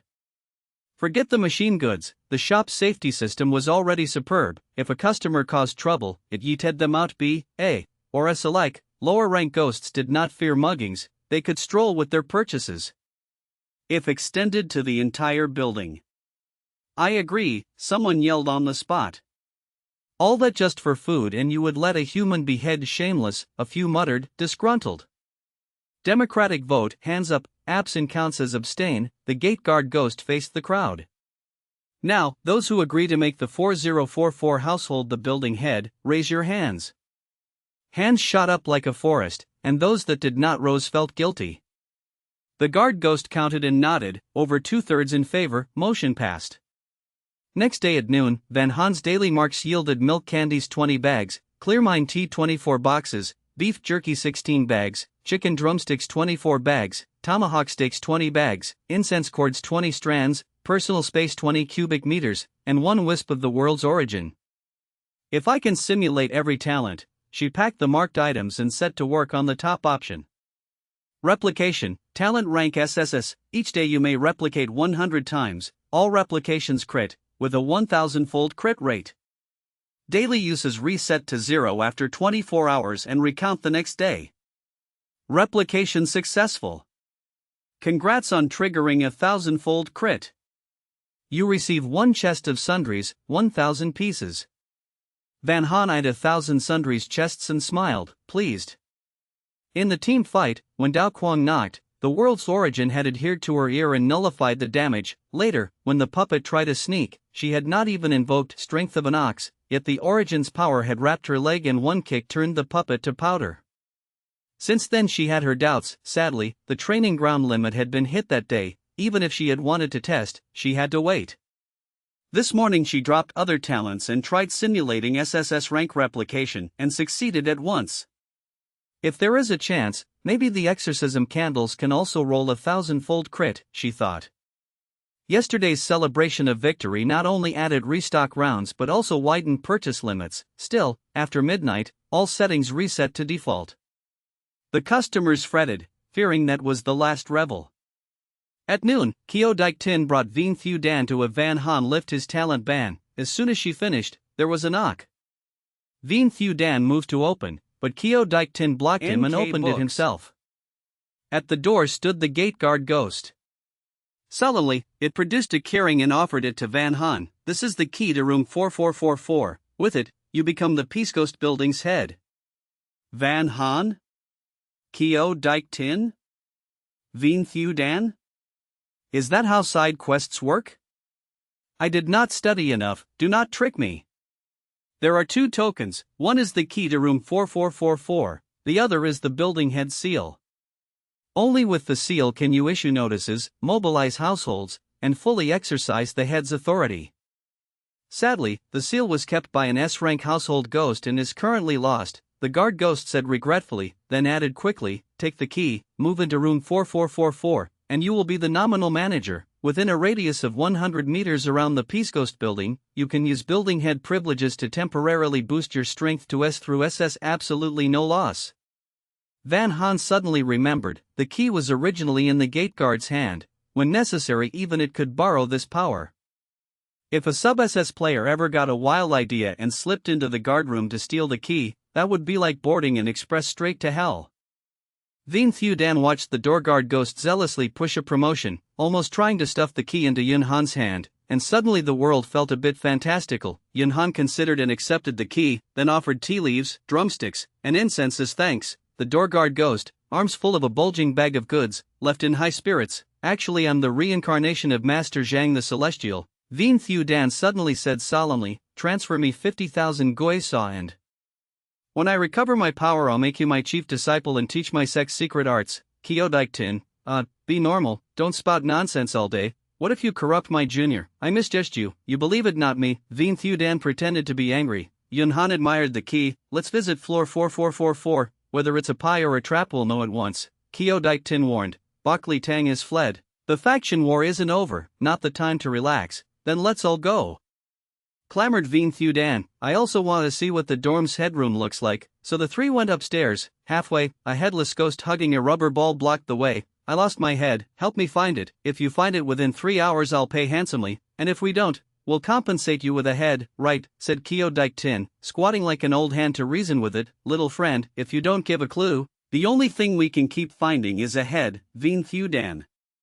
Pile on, just yank off both arms and legs and hide them in different places. The headless ghost fell silent, clutched the ball, and sprinted 100 meters into a nearby room, slamming the door. The trio moved on. Kyo-Dike-Tin chatted, the heads hidden in the ball, under the blind spot of the lantern. If players don't think of it, they either cough up their own head or find another to compensate. Once you respond to the ghost and complete the starter quest, you build goodwill in the ghost issues an advanced quest, layer by layer until it feels friendly enough to speak its wish. But since this is a faction war, for more points we can skip steps. Often the ghost hasn't even made trouble before its wish is fulfilled once, twice, thrice. From that angle the resident ghosts have been very happy lately. Yunhan acted as hype squad, tossing in little gasps for flavor. Next they met an old ghost looking for dentures. Kyo-Dike-Tin said the teeth were swallowed in sleep and you'd need a belly operation to get them back. The old ghost, surprisingly spry, bolted while shouting on second thought, I'll just fit a new set. Then they met a pair of lover ghosts. Kyo-Dike-Tin topped the stairs and the female ghost stared unblinking. The male ghost hissed sourly, what's so great about him?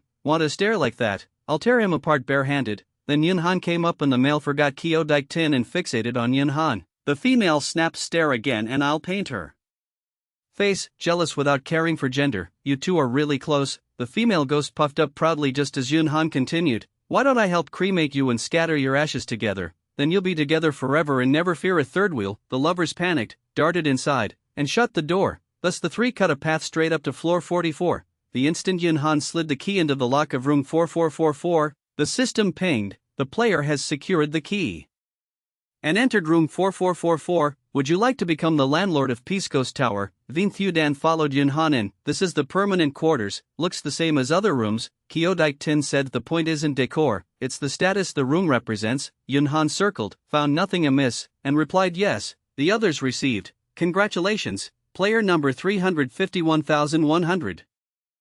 47 is now landlord of Peace Ghost Tower. Brawling and theft are forbidden within jurisdiction. 3 accumulated violations put you on the blacklist for immediate expulsion. Blacklisted members may not enter Peace Ghost Tower. Violators will be struck by lightning. Yunhan, however, got a different package. Congratulations, you are now landlord of Peace Ghost Tower. Congratulations, you have obtained your first territory SSS grade talent. Calamity Walker, Empress in the making marking system has unlocked more privileges and features. Congratulations, you have obtained 1 portion of World Essence, daily usable time plus 30 seconds while within 100 meters around Peace Ghost Tower. You may invoke Landlord Authority and gain an additional 300 seconds, that is 5 minutes, of World Essence usage. From this moment the Empress's path officially opens and your new journey begins. Yunhan, she was already exhausted and only now the Empress path begins. In fact, even at the end she had no wish to take the role. Might as well never start at all, which is very wrong. Out of a hazy sense of duty as landlord, Yunhan installed 5 special vending machines, instantly doubling daily supply. The general store's resident ghosts noticed first and wept with gratitude.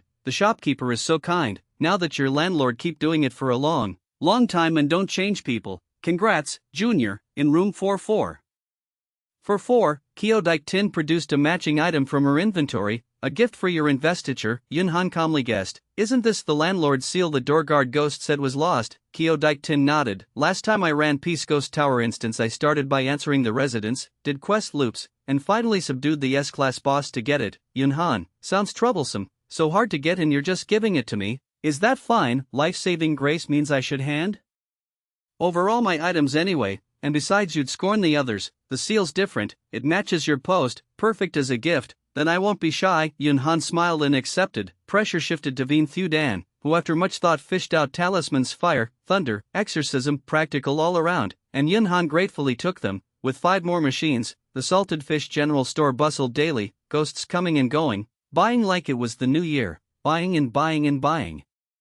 Some couldn't help bragging outside, look at this milk candy, fragrant and sweet and keeps you full. Since we have a landlord, public order is great. At night any fight gets recorded. 3 strikes means blacklist, lose household status, tossed out of the tower. That A-class lover pair who kept breaking rules have already been evicted. Look, I've had tomahawk steaks for several days, no greasy fat, flat belly, even my cloak lines are popping. Outside ghosts, is there any ghost authority at all? Brag like that and you'll get bagged in the street. The naive complained. The schemers acted, following the braggarts for a while before planning to splurge on the first floor general store, simply because on a good day they wanted in too. But when they entered and stood before a machine with goods selected, it said, by system check you are not a household of Peace Ghost Tower and may not shop here. Outside ghosts. What kind of discrimination? The clever left at once and hurried to wedge themselves into Pisco's tower, while the stubborn tried violence to force a sale, only to meet Iron Fist security enforcing order. The first troublemaker was struck by lightning, then swept out like trash. Not only did they not grow angry,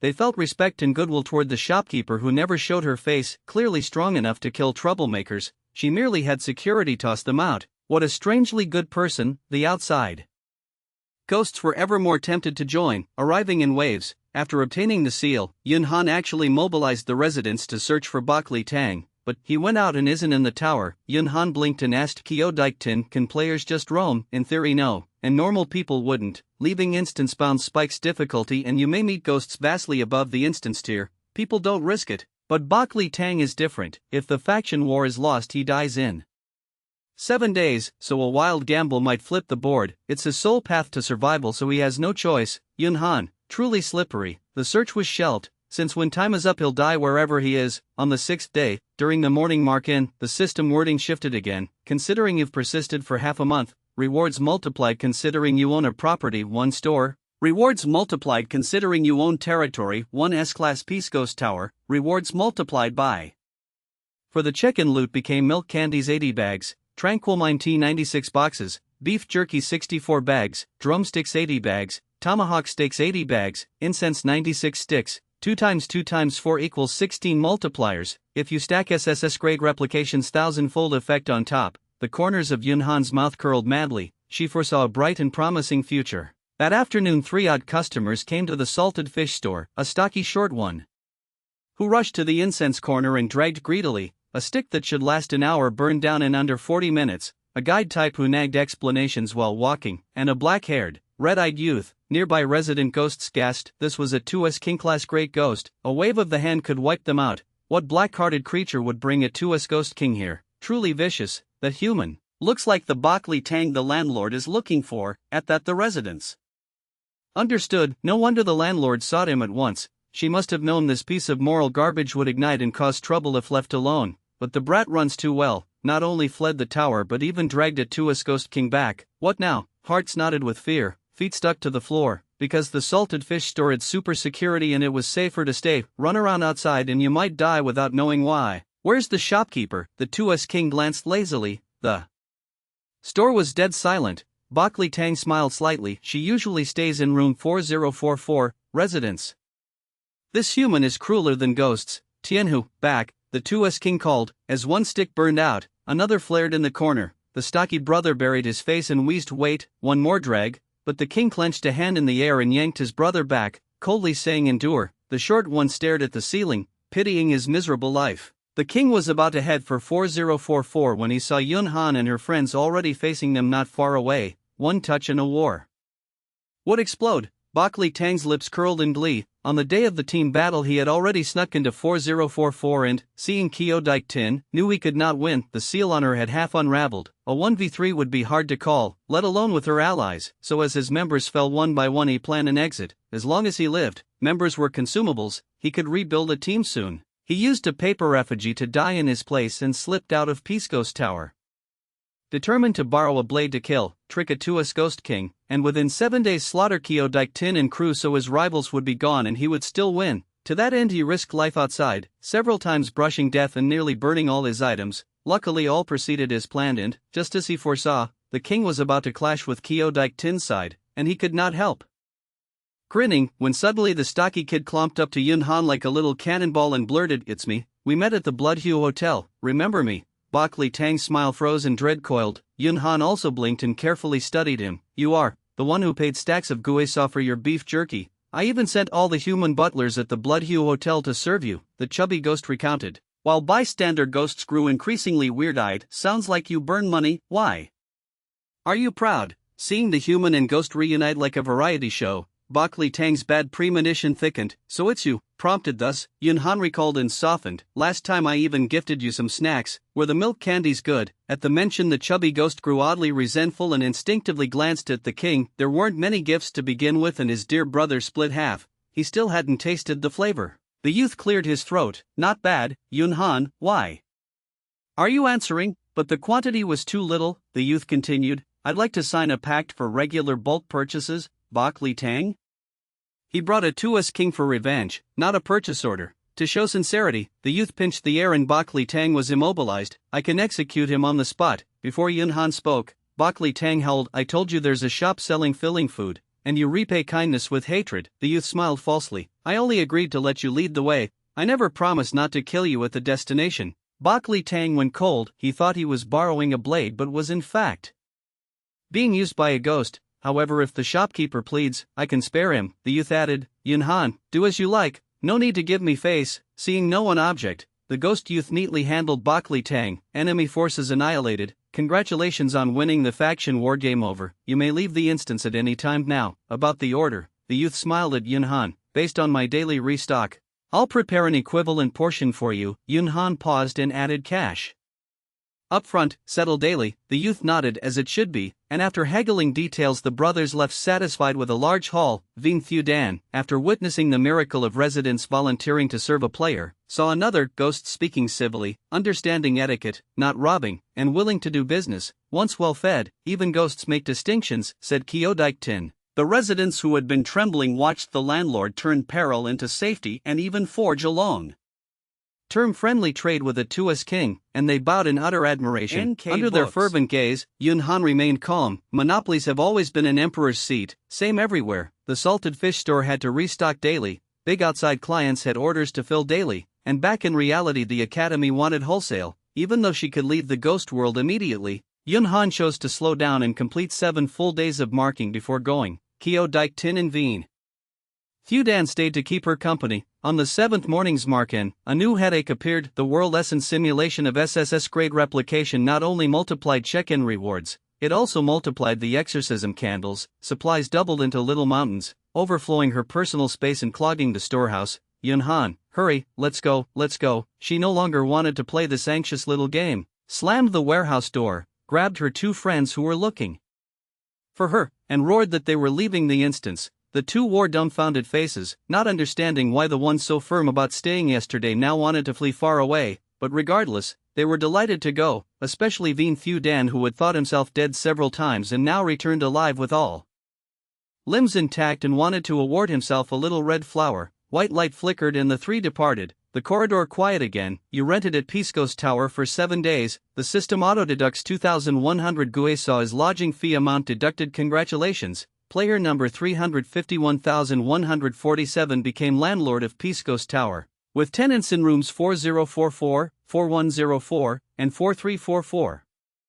Leaving, you receive half of the guesa they deposit, the other half is maintenance for daily upkeep. Congratulations, you obtain 3,150 guesa, 1,050 times 3. Yun Han realized being landlord is truly good. With little effort the whole tower is hers and she draws rent regularly, although only half the rent enters her pocket. If she were an ordinary player without replication talent, that half would still make life comfortable. Congratulations on clearing an S-class instance. Your overall strength currently ranks SS. Your performance was outstanding. You receive 8,000 guesa and 1 special item blank real estate certificate. Yun Han, on a monthly basis that's solid income. If only the system wouldn't drag her off mid-shift for overtime. Today she returned to the ghost world to run chores and mark in with the calm heart of a social animal. Horror Academy. The disciplined dean was convening a correlate meeting.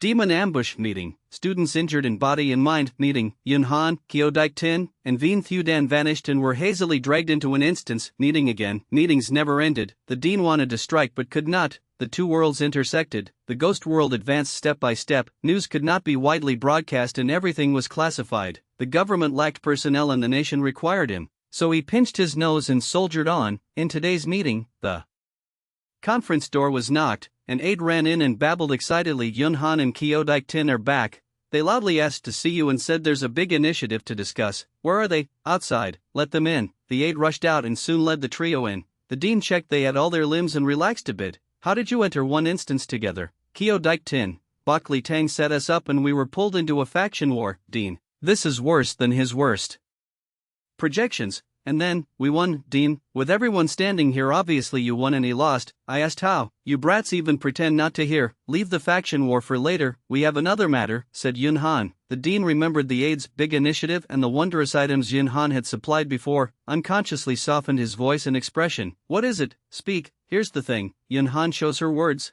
I have a large batch of exorcism candles and I'm willing to Donate them with no strings attached. I hope the Academy can clear space to receive some. The dean glanced around, saw the conference room was big and open, and said, "Just here." Yunhan nodded and started carrying. Because SSS grade replication crits 1,000-fold, there were over 10,000 candles piled into a visually stunning mountain. Mouths fell open, eyes glazed, faces slowly went blank. "All these are unconditional donations," the aide stammered. "Useless boy," the dean cursed. Inwardly, "Why is your voice shaking and making my fingers shake too?" "Yes, all unconditional," Yunhan said firmly. The sudden great joy left the aide at a loss. "Emergency done, I'll go rest," Yunhan said. "We'll go too," said Kyodike Tin and Veen Thu Dan. The three came and went in a blink like an illusion, leaving only the candle mountain to prove they'd been there. "Dean, how do we use this badge?" At that, countless eyes swung to the dean, who choked for half a day before squeezing out, "Let's hold a meeting to discuss."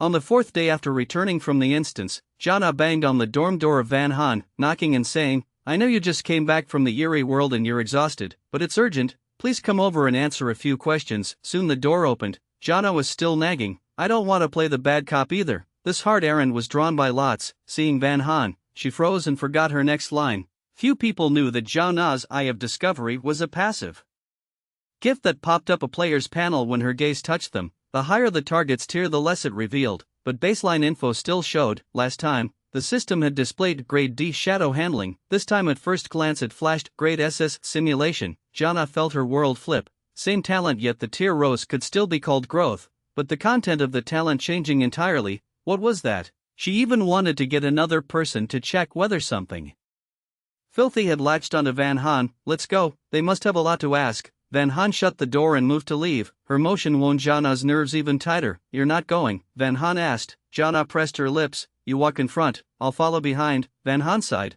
"I don't even know where to go. How am I supposed to lead?" "Conference room, just head there," said Jana. Only then did Van Han step out. On the way, students greeted her one after another. "Hello, coach."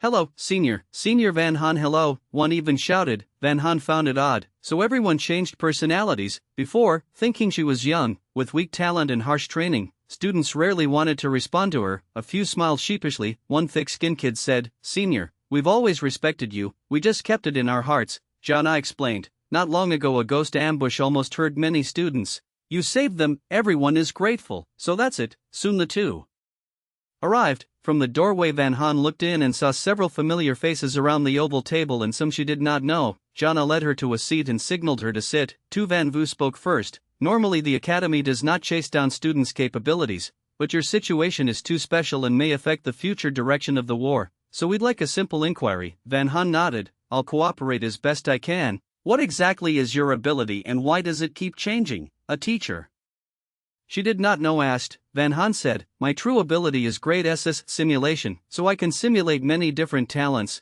The answer stunned the room. Jana frowned. "But earlier I saw you as Grade D shadow handling." Van Han had used the Grade S talent disguise to rewrite her info on loop. NK Look books. again. Grade D shadow handling, Grade A fog form, Grade S stealth, Grade E immense strength. The interface went wild, refreshing every blink with a different probe result. Jana was speechless. "When I first entered the game I faked my info on purpose to protect myself and look less threatening." A reasonable explanation. The Dean of Academics reacted. "So the exorcist candles, the milk candies, the tea leaves all came via simulation." Van Han, "You can think of it that way. How did you make 10,000 of them?" Another professor asked. Van Han, "I kept practicing, studying my own talent, pushing new uses, and then it worked." The questioner whispers. Rose. The bad news was Van Han was not a multi-talent bearer as they had assumed. The game still forbade one person from owning many talents. The good news was that Grade SS simulation was practically equivalent to many talents. "About the candles you donated, what do you propose?" After many meetings without a resolution, the dean decided to ask the person herself. Van Han said, "First distribute them to Academy students to raise survival and instances, later if there's surplus, give them to frontline personnel to keep them safe. If production explodes, issue exorcist candles to ordinary residents, with ghost raids growing frequent. If homes have a warding candle, once something happens, residents can light one to protect themselves and hold out until rescue arrives." Everyone stared, awed by the scale of her plan. An assistant stammered, "If every household is to receive candles, how much stock would be enough?" Which is why we must figure out how to increase output, said Van Han. In a beat they all thought perhaps she had refused to go out and hold up in her room to research capacity. More than 10,000 exorcist candles proved some results. Guilt pricked them for their old bias. Clearly she was doing crucial research and contributing greatly to the nation, yet they had gossiped behind her back. A few silently cursed themselves as damned. The dean was also shocked, tongue-tied. Van Han then volunteered. I heard the demonized type talent can directly grant humans the ability to resist ghosts, but the drawback is the more it is used the longer the transformed state lasts and the more body and mind are corroded. Manifestations include an unbounded desire to eat, always clamoring about hunger, gradually losing self-control and reason and patience, and in the end a surge in aggression and random attacks on innocents. All this while I have been experimenting, trying to increase the output of milk candies and tea leaves to solve the problem at its root. They were terrified into silence. Someone timidly asked, if Van Han can mass-produce exorcist candles, should the institute stop its own line? Manpower and resources were finite while topics were many. Stopping something useless in time also avoids waste. No, Van Han refused at once. What if I die inside an instance? Everyone, study it, crack it, improve it, surpass it. That is the meaning of science, she continued. Homemade candles, the first generation may not work well, but what about 5 generations later, 10 generations later? Every little step leads to a leap down the line, and most important, the production technique must be in our own hands, not doled out by the game system. Everyone, it felt like she had put a perfect period on a long debate, not that they had never thought of it, but it had been hard to convince opponents. Van Han was different, the items were hers to dispose as she wished, and having lived 2 lives she had past experience to consult about war, she thought. When a national crisis looms there is no need to quibble. She had money so she put in money. Many people were striving at their posts and those with strength contributed strength. Some with lofty conscience would even sell all to sustain the fight. She knew her conscience was not that high in the current situation, not yet that dire, so she would contribute within her means. Family fortune can shrink and stretch, the war must be won. More importantly, humanity must not lose and force her into a third lifetime. Back to kindergarten, retake exams and reread textbooks? Absolutely not. After a bit more talk the inquiry ended smoothly. Seeing her off, someone finally squeezed out a line. Her awareness stacked together is higher than all of us here. Don Tien, who had never liked her, had to admit, no posturing. Just head down and do the work. Some receive 10,000 candles and are giddy like being gifted illicit money of 500 myriad, not knowing how to spend. Some take out 10,000 and still think how to make more, said Jana, shaking her head. From the very beginning their frames were different. Tu Van Vu for once said something fair. During the meeting no one dared take future increased output as a premise, then changed tone, so the fact that Van Han did so is all the more precious. Kyo Dike Tin had just come out of an instance and had not planned to join. Hearing it involved Van Han and fearing she might be wronged, he came to sit in. When he heard opinion tilt toward protecting her, he was very pleased, but right after someone proposed her contribution was too great to risk and more bodyguards should be assigned. Kyo Dike Tin, high-level bodyguards will drag her into high-level instances, low-level ones cannot cover her and would instead need her protection. Whichever way is bad, better to let her grow freely, Jana added. Before she ever came to the academy she knew to disguise herself for protection. Letting her act alone is actually safer. Vien Thu Dan went further. In short, wildflowers grow best when left to heaven and earth. Overwatering and fertilizing kills them. Therefore doing nothing at all is the greatest contribution. Please everyone keep your hands off. The others, well said. Please don't say it again next time. This instance is Crimson Pair Troop difficulty. Grade B current head count, 6 out of 6. Main quest survival. Live 5 days inside the instance. Van Han looked around and found the location was an opera courtyard. Not far away a stage stood, with bamboo tables and rattan chairs set below as if only waiting for guests to gather for the show to start at any time.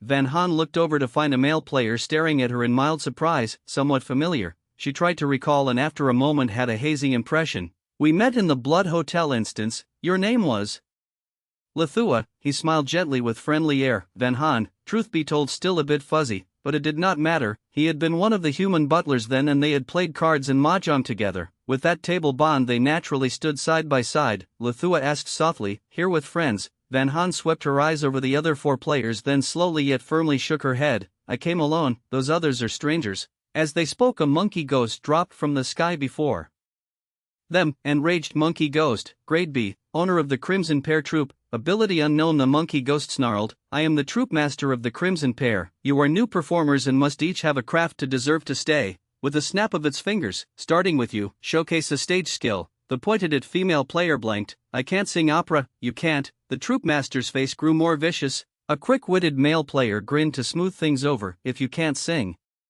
perform something else, song and dance, opera piece, circus magic, all are fine. Then I choose circus magic. The woman caught on and decided in a flash. The troupe master still looks sour. Our crimson pair is renowned far and wide. If anyone does poorly and tarnishes our name, I will eat them. In the live room, viewers who knew the inside story began to mock. It's more like ancestors left too big a family business. Now the road is downhill and letting go means rolling. So many seats in the main hall, and even if the players empty their bag of tricks, they cannot fill even half. When the old master lived, business was good. Pity about a year ago he clashed with a mob of ghosts and was badly hurt and died of it. His son took over and business tanked day by day. The new master refuses to admit incompetence and blames players for poor shows that cannot retain viewers. A grade C instance got forced into grade B. Mortality rate sky high. Whoever got pulled into the Crimson Pair troupe this round has bad luck. The passerby audience sighed, short of telling relatives to prepare funerals. Then the fan army rushed in. Sister Van, it's really you, sub.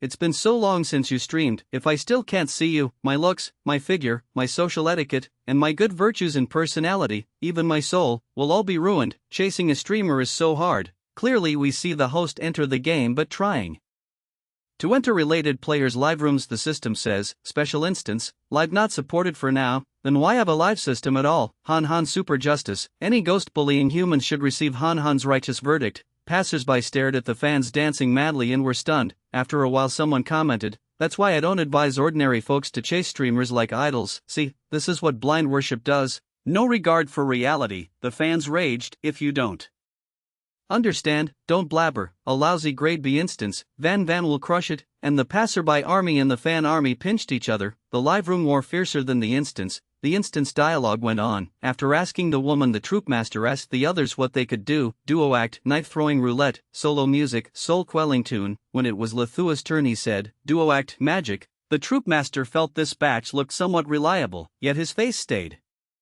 ferocious. Prepare well, there will be a performance at noon. And he hurried off for who knew what. The players split up to practice. Lethua said solemnly, you took care of me last time, this run I'll carry you through. His ability suited this instance perfectly. With someone offering to carry, Van Han would not refuse. She smiled, then I'll trouble you. At noon, only about 1/5 of the hall seats were filled with ghosts. The troupe master returned to announce they could begin.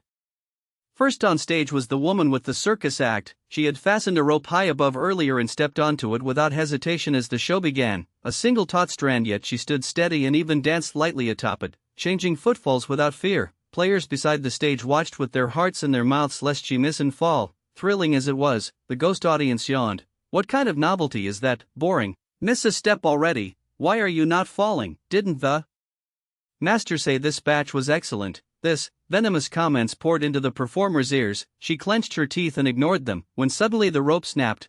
Players gasped in alarm for the performer. The ghosts cried too, but their eyes shone with the delight and anticipation of a feast. The woman, however, used both hands and feet to hook the remaining half and switched into an aerial dance. The ghost audience, those who had sprung up in excitement, slumped back down.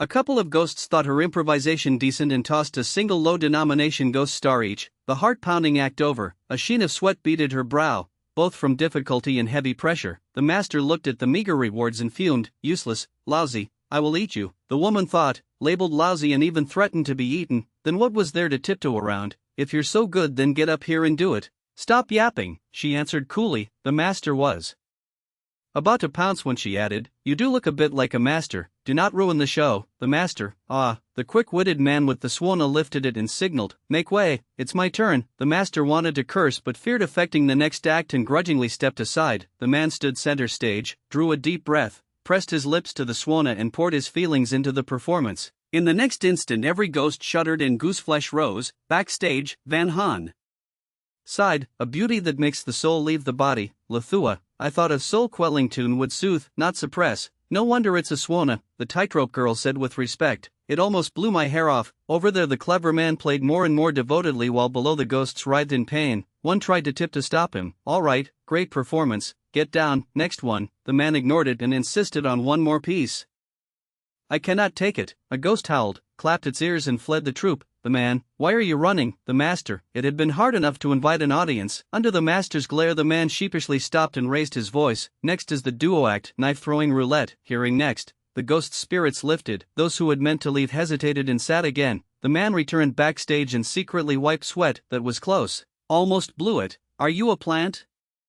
From the other side, the master stared coldly, hatred in his eyes. The man, I am not, I am wronged. The master did not believe him and silently added him to an assassination list. The live room viewers nearly died laughing. Good news, the Swana works. Bad news, it works too well. This new master, seriously, the troupe is about to fold. Where would an enemy side come from? Luckily the game restricts ghosts, or this wave would be a funeral. The master is fuming but bound by instance rules, so he cannot strike yet. Master's inner howl. The troupe barely has a few die-hard patrons and you scared off 3, you deserve death. Cannot swing a claw. Impotent rage. The man hunched and skirted around the master and slipped away. At the same time the knife throwing began. One player was bound to the spinning wheel while the other timed his throws. The blades landed flush beside the calf and traced shapes along the body. The eager ghosts were deflated. Outrageous. Not even a dash of salt. Why keep tracing the wheel? Trace the body. That's what we like. No act worth watching. Shut the place already. The curses surged. The noise rattled the thrower's hand into a tremor and he misjudged his force, carving a deep line across the bound player's neck.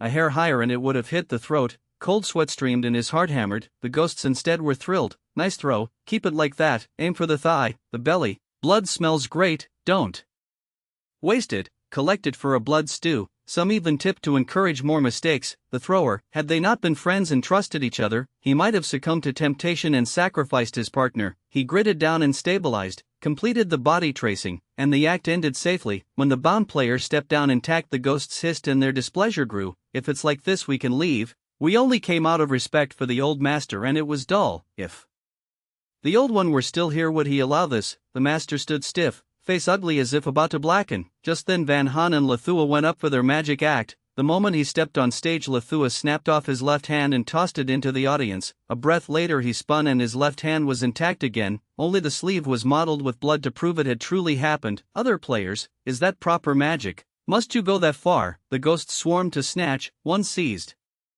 a chunk, chewed with relish, and even tipped generously, shouting, not enough, bring more. Faster than words, a dark silhouette gulped that ghost down in one bite. The others started to retreat when they saw the victim reappear safe and sound on a rattan chair a distance away. The ghost in question blinked around in confusion, as if not understanding how it had moved. There is something there. A nouveau riche ghost with a giant gold chain around its neck grew interested, tipped a ghost star of 20 and bellowed, got anything more exciting? Van Han did the math in her head. If Shadow swallows an audience member and does not spit them out or relocate but digests them on the spot, does that count as exciting? Van Han, we cannot read another round. Keep reading, and the kids will get dizzy. Lethua once again tried to hurt himself. After all, like a lizard dropping its tail, he could lop off all 4 limbs without feeling pain. Yun Han was speechless. Having someone willing to shoulder the trial for her made her glad, but she would never watch a teammate mutilate himself. She pressed Lethua down, motioned him to step back, then took the black magician's hat from her head. She sprinkled 2 milk candies into the hat, added some beef jerky and drumsticks, tossed everything until mixed, then swung the hat and scattered it outside. The grand hall turned into a candy rain, with jerky and drumsticks thudding down here and there. Some ghost spectators failed to dodge and even got smacked on the head by a drumstick. The manager, already in a foul mood, saw this and his vision went dark. It's over, utterly over. Yun Han stayed calm, pulled out a coil of incense cord, dropped it into the hat. The next second, incense cords appeared at the corners of the hall and lit themselves without wind. Done with all that, she threw the hat, added some flashy flourishes to thicken the atmosphere, buying time for the ghost audience to bend down and pick up snacks to nibble. In the live stream room, human viewers buzzed with doubt. Using snacks to lure ghosts? High-level play? Don't spook me. Who performs like this? Cruel as it is, objectively speaking, letting a teammate keep cutting off hands to throw to the crowd is the most immediately optimal fix. I don't get it. Why do players nowadays all like to present heads to ghosts? This is the third I've seen, and the last 2 ended badly. But the ghost audience thought otherwise. Weird, got pelted and I'm still in a great mood. What incense are they burning here? Smells amazing. The nouveau riche ghost inhaled deeply, then scooped jerky from the table and tasted. One bite and he was thunderstruck by how good it was, sweeping the whole plate clean. Another ghost couldn't resist the savory aroma, grabbed a drumstick for a bite, eyes flashing with dazzled light, super tasty. So some snatched milk candies, some jerky, some drumsticks, and for a while none had the mind to watch. The manager stood there dumbstruck. Soon the snacks on floor and tables were almost gone. The Nuvorish ghost, still unsated, hurled a fat tip of 500 ghost coins. More jerky. Manager. The opera hadn't seen a tip that big in ages. Yun Han stuffed the hat again with candies, jerky, drumsticks, and to honor a VIP she upped the jerky. After mixing she scattered again, bowed to close the act. Ghosts scrambled like mad, tips kept popping, demands to continue poured in. Alas, Yun Han ignored them. Even when the manager begged, she only said the noon show was over, come back in the afternoon. Thus the manager stepped out to relay, noon performance is over. Come back for the matinee. Ghosts cracked their wrists and sighed, lingering long. The players gaped. This slapdash performance was running 2 shows a day. If we act bad enough, being eliminated in 2 days isn't just a dream. Haha, muttered heavy-hearted. The high-wire girl who went overboard earlier had begun plotting to assassinate the boss. The 2 knife throwers exchanged looks, wavering. They went to Lei Thua, whispered. Lei Thua was gentle but refused outright. After thinking, Yun Han quietly asked the manager, what result would make you satisfied? Because she had boosted the magic act, the manager had to show face. He said proudly, at the Crimson Opera's peak, we expanded seating on a grand scale and still had legions standing. It can't match the past now, but at least fill half the hall, yes? Yun Han asked again, and if it's merely not bad but not great, what's the bar? The manager bristled, there's no not bad, fail to meet the mark and you're trash, the opera keeps no deadweight. If you eat us alive, will business improve? Yun Han snapped, how do you negotiate when anger pops up out of nowhere? The manager, why wasn't she the least bit afraid? Weighing his calculations, he yielded a step. As long as 1 show a day is half the seats filled and total tips exceed 800, I won't make things hard. Yun Han relayed this. The 2 knife throwers said at once, if our knives wow them, we can hit the target. The other looked at Lei Thua with hope, if you nod, everyone will be fine.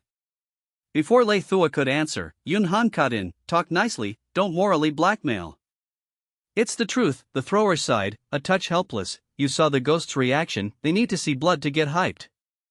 His talent fits the act, a small sacrifice from him could free us all from misery. If he refuses, the rest must gamble their lives. Yun Han squinted, magic gets the best ratings and the fattest tips, listen to me and the clear rate is higher. Don't be fooled, they'd begged Lei Thua hard a moment ago, but when told to take orders they balked. Why should we listen to you? Yun Han, why should a stranger agree to be tied to a roulette wheel as your target? The thrower choked, your earlier act was nothing special and your demands are excessive, Yun Han added with a shake of the head, plainly disgusted. So we can't agree, the thrower said, giving her a long look before leaving with his partner. Since the manager counted crowd-pleasing effect, one standout act would keep all safe and the rest could be trash. No point talking, they'd watch for now. What do you 2 think? Yun Han asked the other players. I'm Xieji, happy to take orders, the quick-witted man said. I'm Li Chun, I'm in too. The high-wire girl nodded after a beat. I'm Yun Han, she replied. Names exchanged. Xieji blurted, plan? Spend to hire ghosts to fill half the hall, then find a shill to throw in 800 ghost coins. The day's quota is done, Yun Han said breezily. Xieji? Li Chun? Lei Thua, of course it's you, outrageous yet weirdly reasonable. How much will that cost? Xiaxi did frantic math, guts quivering. Yun Han was lavish. You don't worry about this tranche, I'll cover it all. Li Chun finally understood why Yun Han asked them to obey and cooperate. She was flinging so many ghost coins that, since the others spent none, the least they could do was play along. In the livestream, humans went wild. Did I mishear? Repeat that clear rate method? This is a spray money strat. AAA, the familiar rich sis is back. Keep going, don't stop, I live for this. Lady Tycoon Swagger.jpg, Aura.jpg, Vision.jpg. Never thought of this route, even knowing, you can't copy. Seen like this, clearing is truly easy, or not, saying it is simple, doing it is tough. Hiring ghosts means hitting the street to rally, and finding a shill tipper risks him stiffing you. To solve all that takes legwork. Luckily Yun Han was the longtime proprietor of the Peaceful Ghost Inn. Luckier still, the inn and the Crimson Opera stood not far apart. She posted a notice to form a tour group. Every participant would get 100 ghost coins. Please sign up bravely. Ghost residents registered with zeal. In under an hour the roster was full. She set time and place, then rushed off to other tasks. Afternoon came, with 15 minutes till curtain. The hall was about 7/10 full. Beyond the inn's tour, there were morning ghosts and more recruited by word of mouth. At some point a corner began to smolder with incense. Smoke curled and drifted. A ghost inhaled deeply, enchanted. So fragrant, this stuff even eases hunger. His friend eyed the green, translucent mung bean cakes on the tables, stacked like a three-tiered pyramid. Can we eat the snacks? Dunno whose. They weren't here at noon. You can, Yunhan said in passing. That plate is free. Later we'll refresh with paid plates. Limit 3 per table. Bottom tier 6 pieces, second tier 3, top one 10 pieces a plate. The new check-in item, mung bean cakes, free? Then I'm tasting. The friend pinched one and popped it, coin-sized, perfect for single bites. One bite, another, then reached again and froze wide-eyed. Gone? How, wasn't it 3 tiers? The other ghost looked aggrieved. The show hasn't even started and you cleared a whole plate? Chattering with his buddy, in a blink the plate was bare. The viewer ghost felt a nameless pang. Ahem, order another, the friend said. A fresh plate arrived. He popped one and waved his buddy on. Don't just stare, eat. The other ghost didn't stand on ceremony. Now he understood why they vanished so fast, delicate and sweet, melting on the tongue. A few seconds later the plate was empty again. The two stared, then looked away. Order another, no, order two. 2 new plates came, each hugged his own and forbade the other's hand. The same scene played out everywhere. The show hadn't begun and ghosts nearly brawled over snacks. At last the performance started. First up was the double knife duo. Taking Noon's lesson, they tweaked the act. The thrower was no longer steady but flustered, hesitating with the blades. Head. Go for the head, the crowd jeered, urging. He shut his eyes to throw, unwilling to look. The blade thunked into the roulette wheel, grazing the ankle, a hair from the artery. Right on time, the ghosts roared. But their on time meant bullseyeing life, not accurate outlines. The thrower trembled, aimed forever, then stuck the next one cleanly without harm. He exhaled in relief. Ghosts grumbled, can't do it? Change the thrower. Maybe rattled, he flinched and flung 2 at once without aiming. One sliced the captive's cheek and neck, blood pouring. Good. More. I love this, applause and whoops thundered, but tips were pitiful. The thrower fretted. They'd agreed beforehand to make only light cuts for gore without heavy harm, yet the crowd's reaction said no real stuff, no sales. A notion flashed, fake a slip and carve a gaping wound. Remembering brotherhood, he held back, but as the cuts multiplied the blood flowed harder. Trust to the wheel, the captive paled, a helpless lamb to slaughter. Backstage heads shook, and the crowd grew bored. All flash, no meat. The magic at noon was way better. That girl's style is grand. Before saying a word she fed the crowd. I came for magic. When does it start? End this dull act, let the mage on. Nearly a man of blood now, the captive saw no one buying and shook with rage. With the loss of blood, darkness crept in. The thrower felt a stab of failure, but still had to finish with the last 2 knives. Right then a gust blasted through the theater. The blades skittered off course, one drove into the shin, one slashed the carotid. Great, the hall exploded in cheers, some even tipping unprompted. The thrower looked at his half-dead partner and his heart sank. Li Chun recalled the snapped rope in the first show, face tightening. That wasn't an accident. Some ghost is meddling to raise the difficulty. Xia she sprawled, or not the difficulty but the watch value. Hear those cheers, the crowd's too happy. They traded a silent look. This ghost instance was rotten to the core. The second slot was a new play, The Perilous Chronicle of the Ghost King. It opened on a small, weak, pitiable shadow ghost, starving. It plucked some fruit from a roadside stall and got chased for 3 streets by a human owner. There it is. Catch it. Alive or dead. The shadow ghost, enraged, tried to swell and fight, but the pursuers were fully armed and gifted. It lost and was beaten viciously. The ghost audience gaped. Why is the Crimson Opera crimson? Because human performers' blood often stains the stage. Humans bullying a ghost in pursuit, such a thing has never happened in history, strictly speaking. This wasn't a perilous chronicle but a suffering chronicle. Fury surged. They roared for the manager to hack the performers to pieces or they'd never return. The manager burned with panic but, having promised Yunhan not to meddle mid-show, forced himself to endure. On stage the play went on. After a fierce bout, the 2 hunters cornered the shadow ghost. As it was about to be executed, the play paused. Lei Thua clanged the gong and cried, "Tip time event, empower the Ghost King to turn the tables. If the play ends now, 500 in tips, the Ghost King escapes. At 800, the Ghost King counter kills 1. At 1005, the Ghost King regains power, the king returns, restoring former glory. The ghosts, absorbed in plot. Humans in chat? Is that allowed? Any instance ever cleared by talking like this? The experience is, no one's done it, usually it's mutual slaughter, sacrificing players on the wheel, occasionally one survives, more often it's a wipe. Flip it, if humans are bullied by ghosts, and a crowdfund can flip the board, will you chip in? Me first. 100 coins isn't much, 50 isn't little, everyone chippin', the players must flip the board. I bet the ghosts think the same, a matter of racial pride, go broke if you must, besides, there are many ghosts and the tip thresholds aren't high. Summary, brazen, maybe dirty, but effective. Dirty what? It's pure wit, say it again nicely. While chat boiled, theater ghosts began spontaneous crowdfunding. I'll put in 100. 200 ghost coins from me. Me too, 200. With Yun Han show lined up, 800 was raised quickly, others tossed in small amounts. The total settled at 906, Lei Thua announced it, hammered the gong, and the play resumed. The cornered weakling burst with latent power, the talisman it ought to dodge, it chomped down in one bite, battered a moment ago, it now fought back and even gained the upper hand. The male hunter Xiaji moved to wield Ghost Chi, but the shadow stretched long and swallowed both him and his Ghost Chi in a single gulp. Great, applause rolled. The ghosts were as elated as if they'd won. The rich ghost, fired up, tipped another 600. The totals passed 1005. I want the king's return.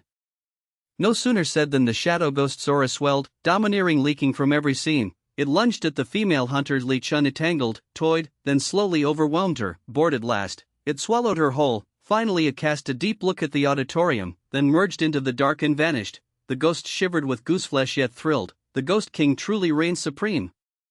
Base humans can't win. That final brawl was peak. Though the start was dull, the back half was gorgeous. I was entranced. Strongly demand an encore. The house roared, but the actors didn't repeat. Yun Han had shadow figures spit out Seji and Li Chun, then took the stage for magic. Magic still bewitched the ghosts. Countless ghosts were soul hooked by candies, jerky, drumsticks, tipping big and begging for another shower, controlling the count on purpose to entice. Yun Han smiled, satisfied, and indulged them with 2 more rounds. After 4 candy rains in total, she bowed and withdrew. Some ghosts tried to hold her back. Don't go one more round, I have money. Others chanted in unison, encore. Encore. Encore. Encore. The manager hadn't felt such blazing enthusiasm in a long time. Secretly ecstatic, he still put on a show of restraint. Today's schedule is over, come back tomorrow. With milk candies in their mouths, drumsticks to gnaw, and incense to smell, the ghosts felt splendid. They lingered in the hall, clinging to a sliver of hope. Loath to leave, the manager bloomed inside, joy leaking across his face. He knew this wave of crimson would hold.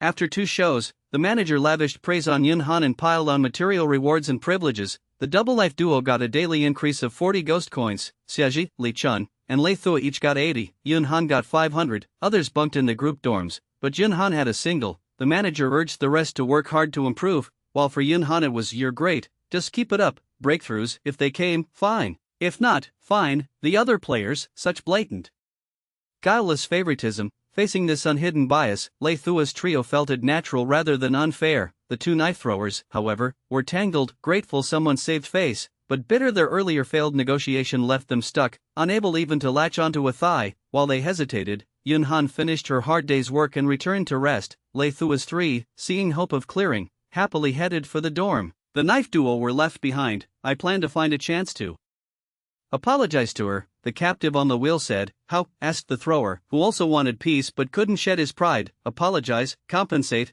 and promise to take orders. She seems all right. She takes people through without taking a fee, even strangers. She shouldn't make it too hard, he said. Truth be told, even if she did, he'd accept it. As long as he didn't have to lie on the wheel again, anything could be negotiated. If we'd known it would end like this, we should have done what the other 2 did, wreck the act from the start. The thrower fumed. One fell off the rope. Another blasted a swona that scared the crowd away. Seeing no chance to clear, they followed whoever would lead. And we never thought they'd refuse. we, who still had a shot, found it hard to let go. Who wouldn't? The thrower sighed. I almost sneered and asked if she's truly confident the crowd will still like snacks for 5 days straight. Lucky I didn't say it out loud.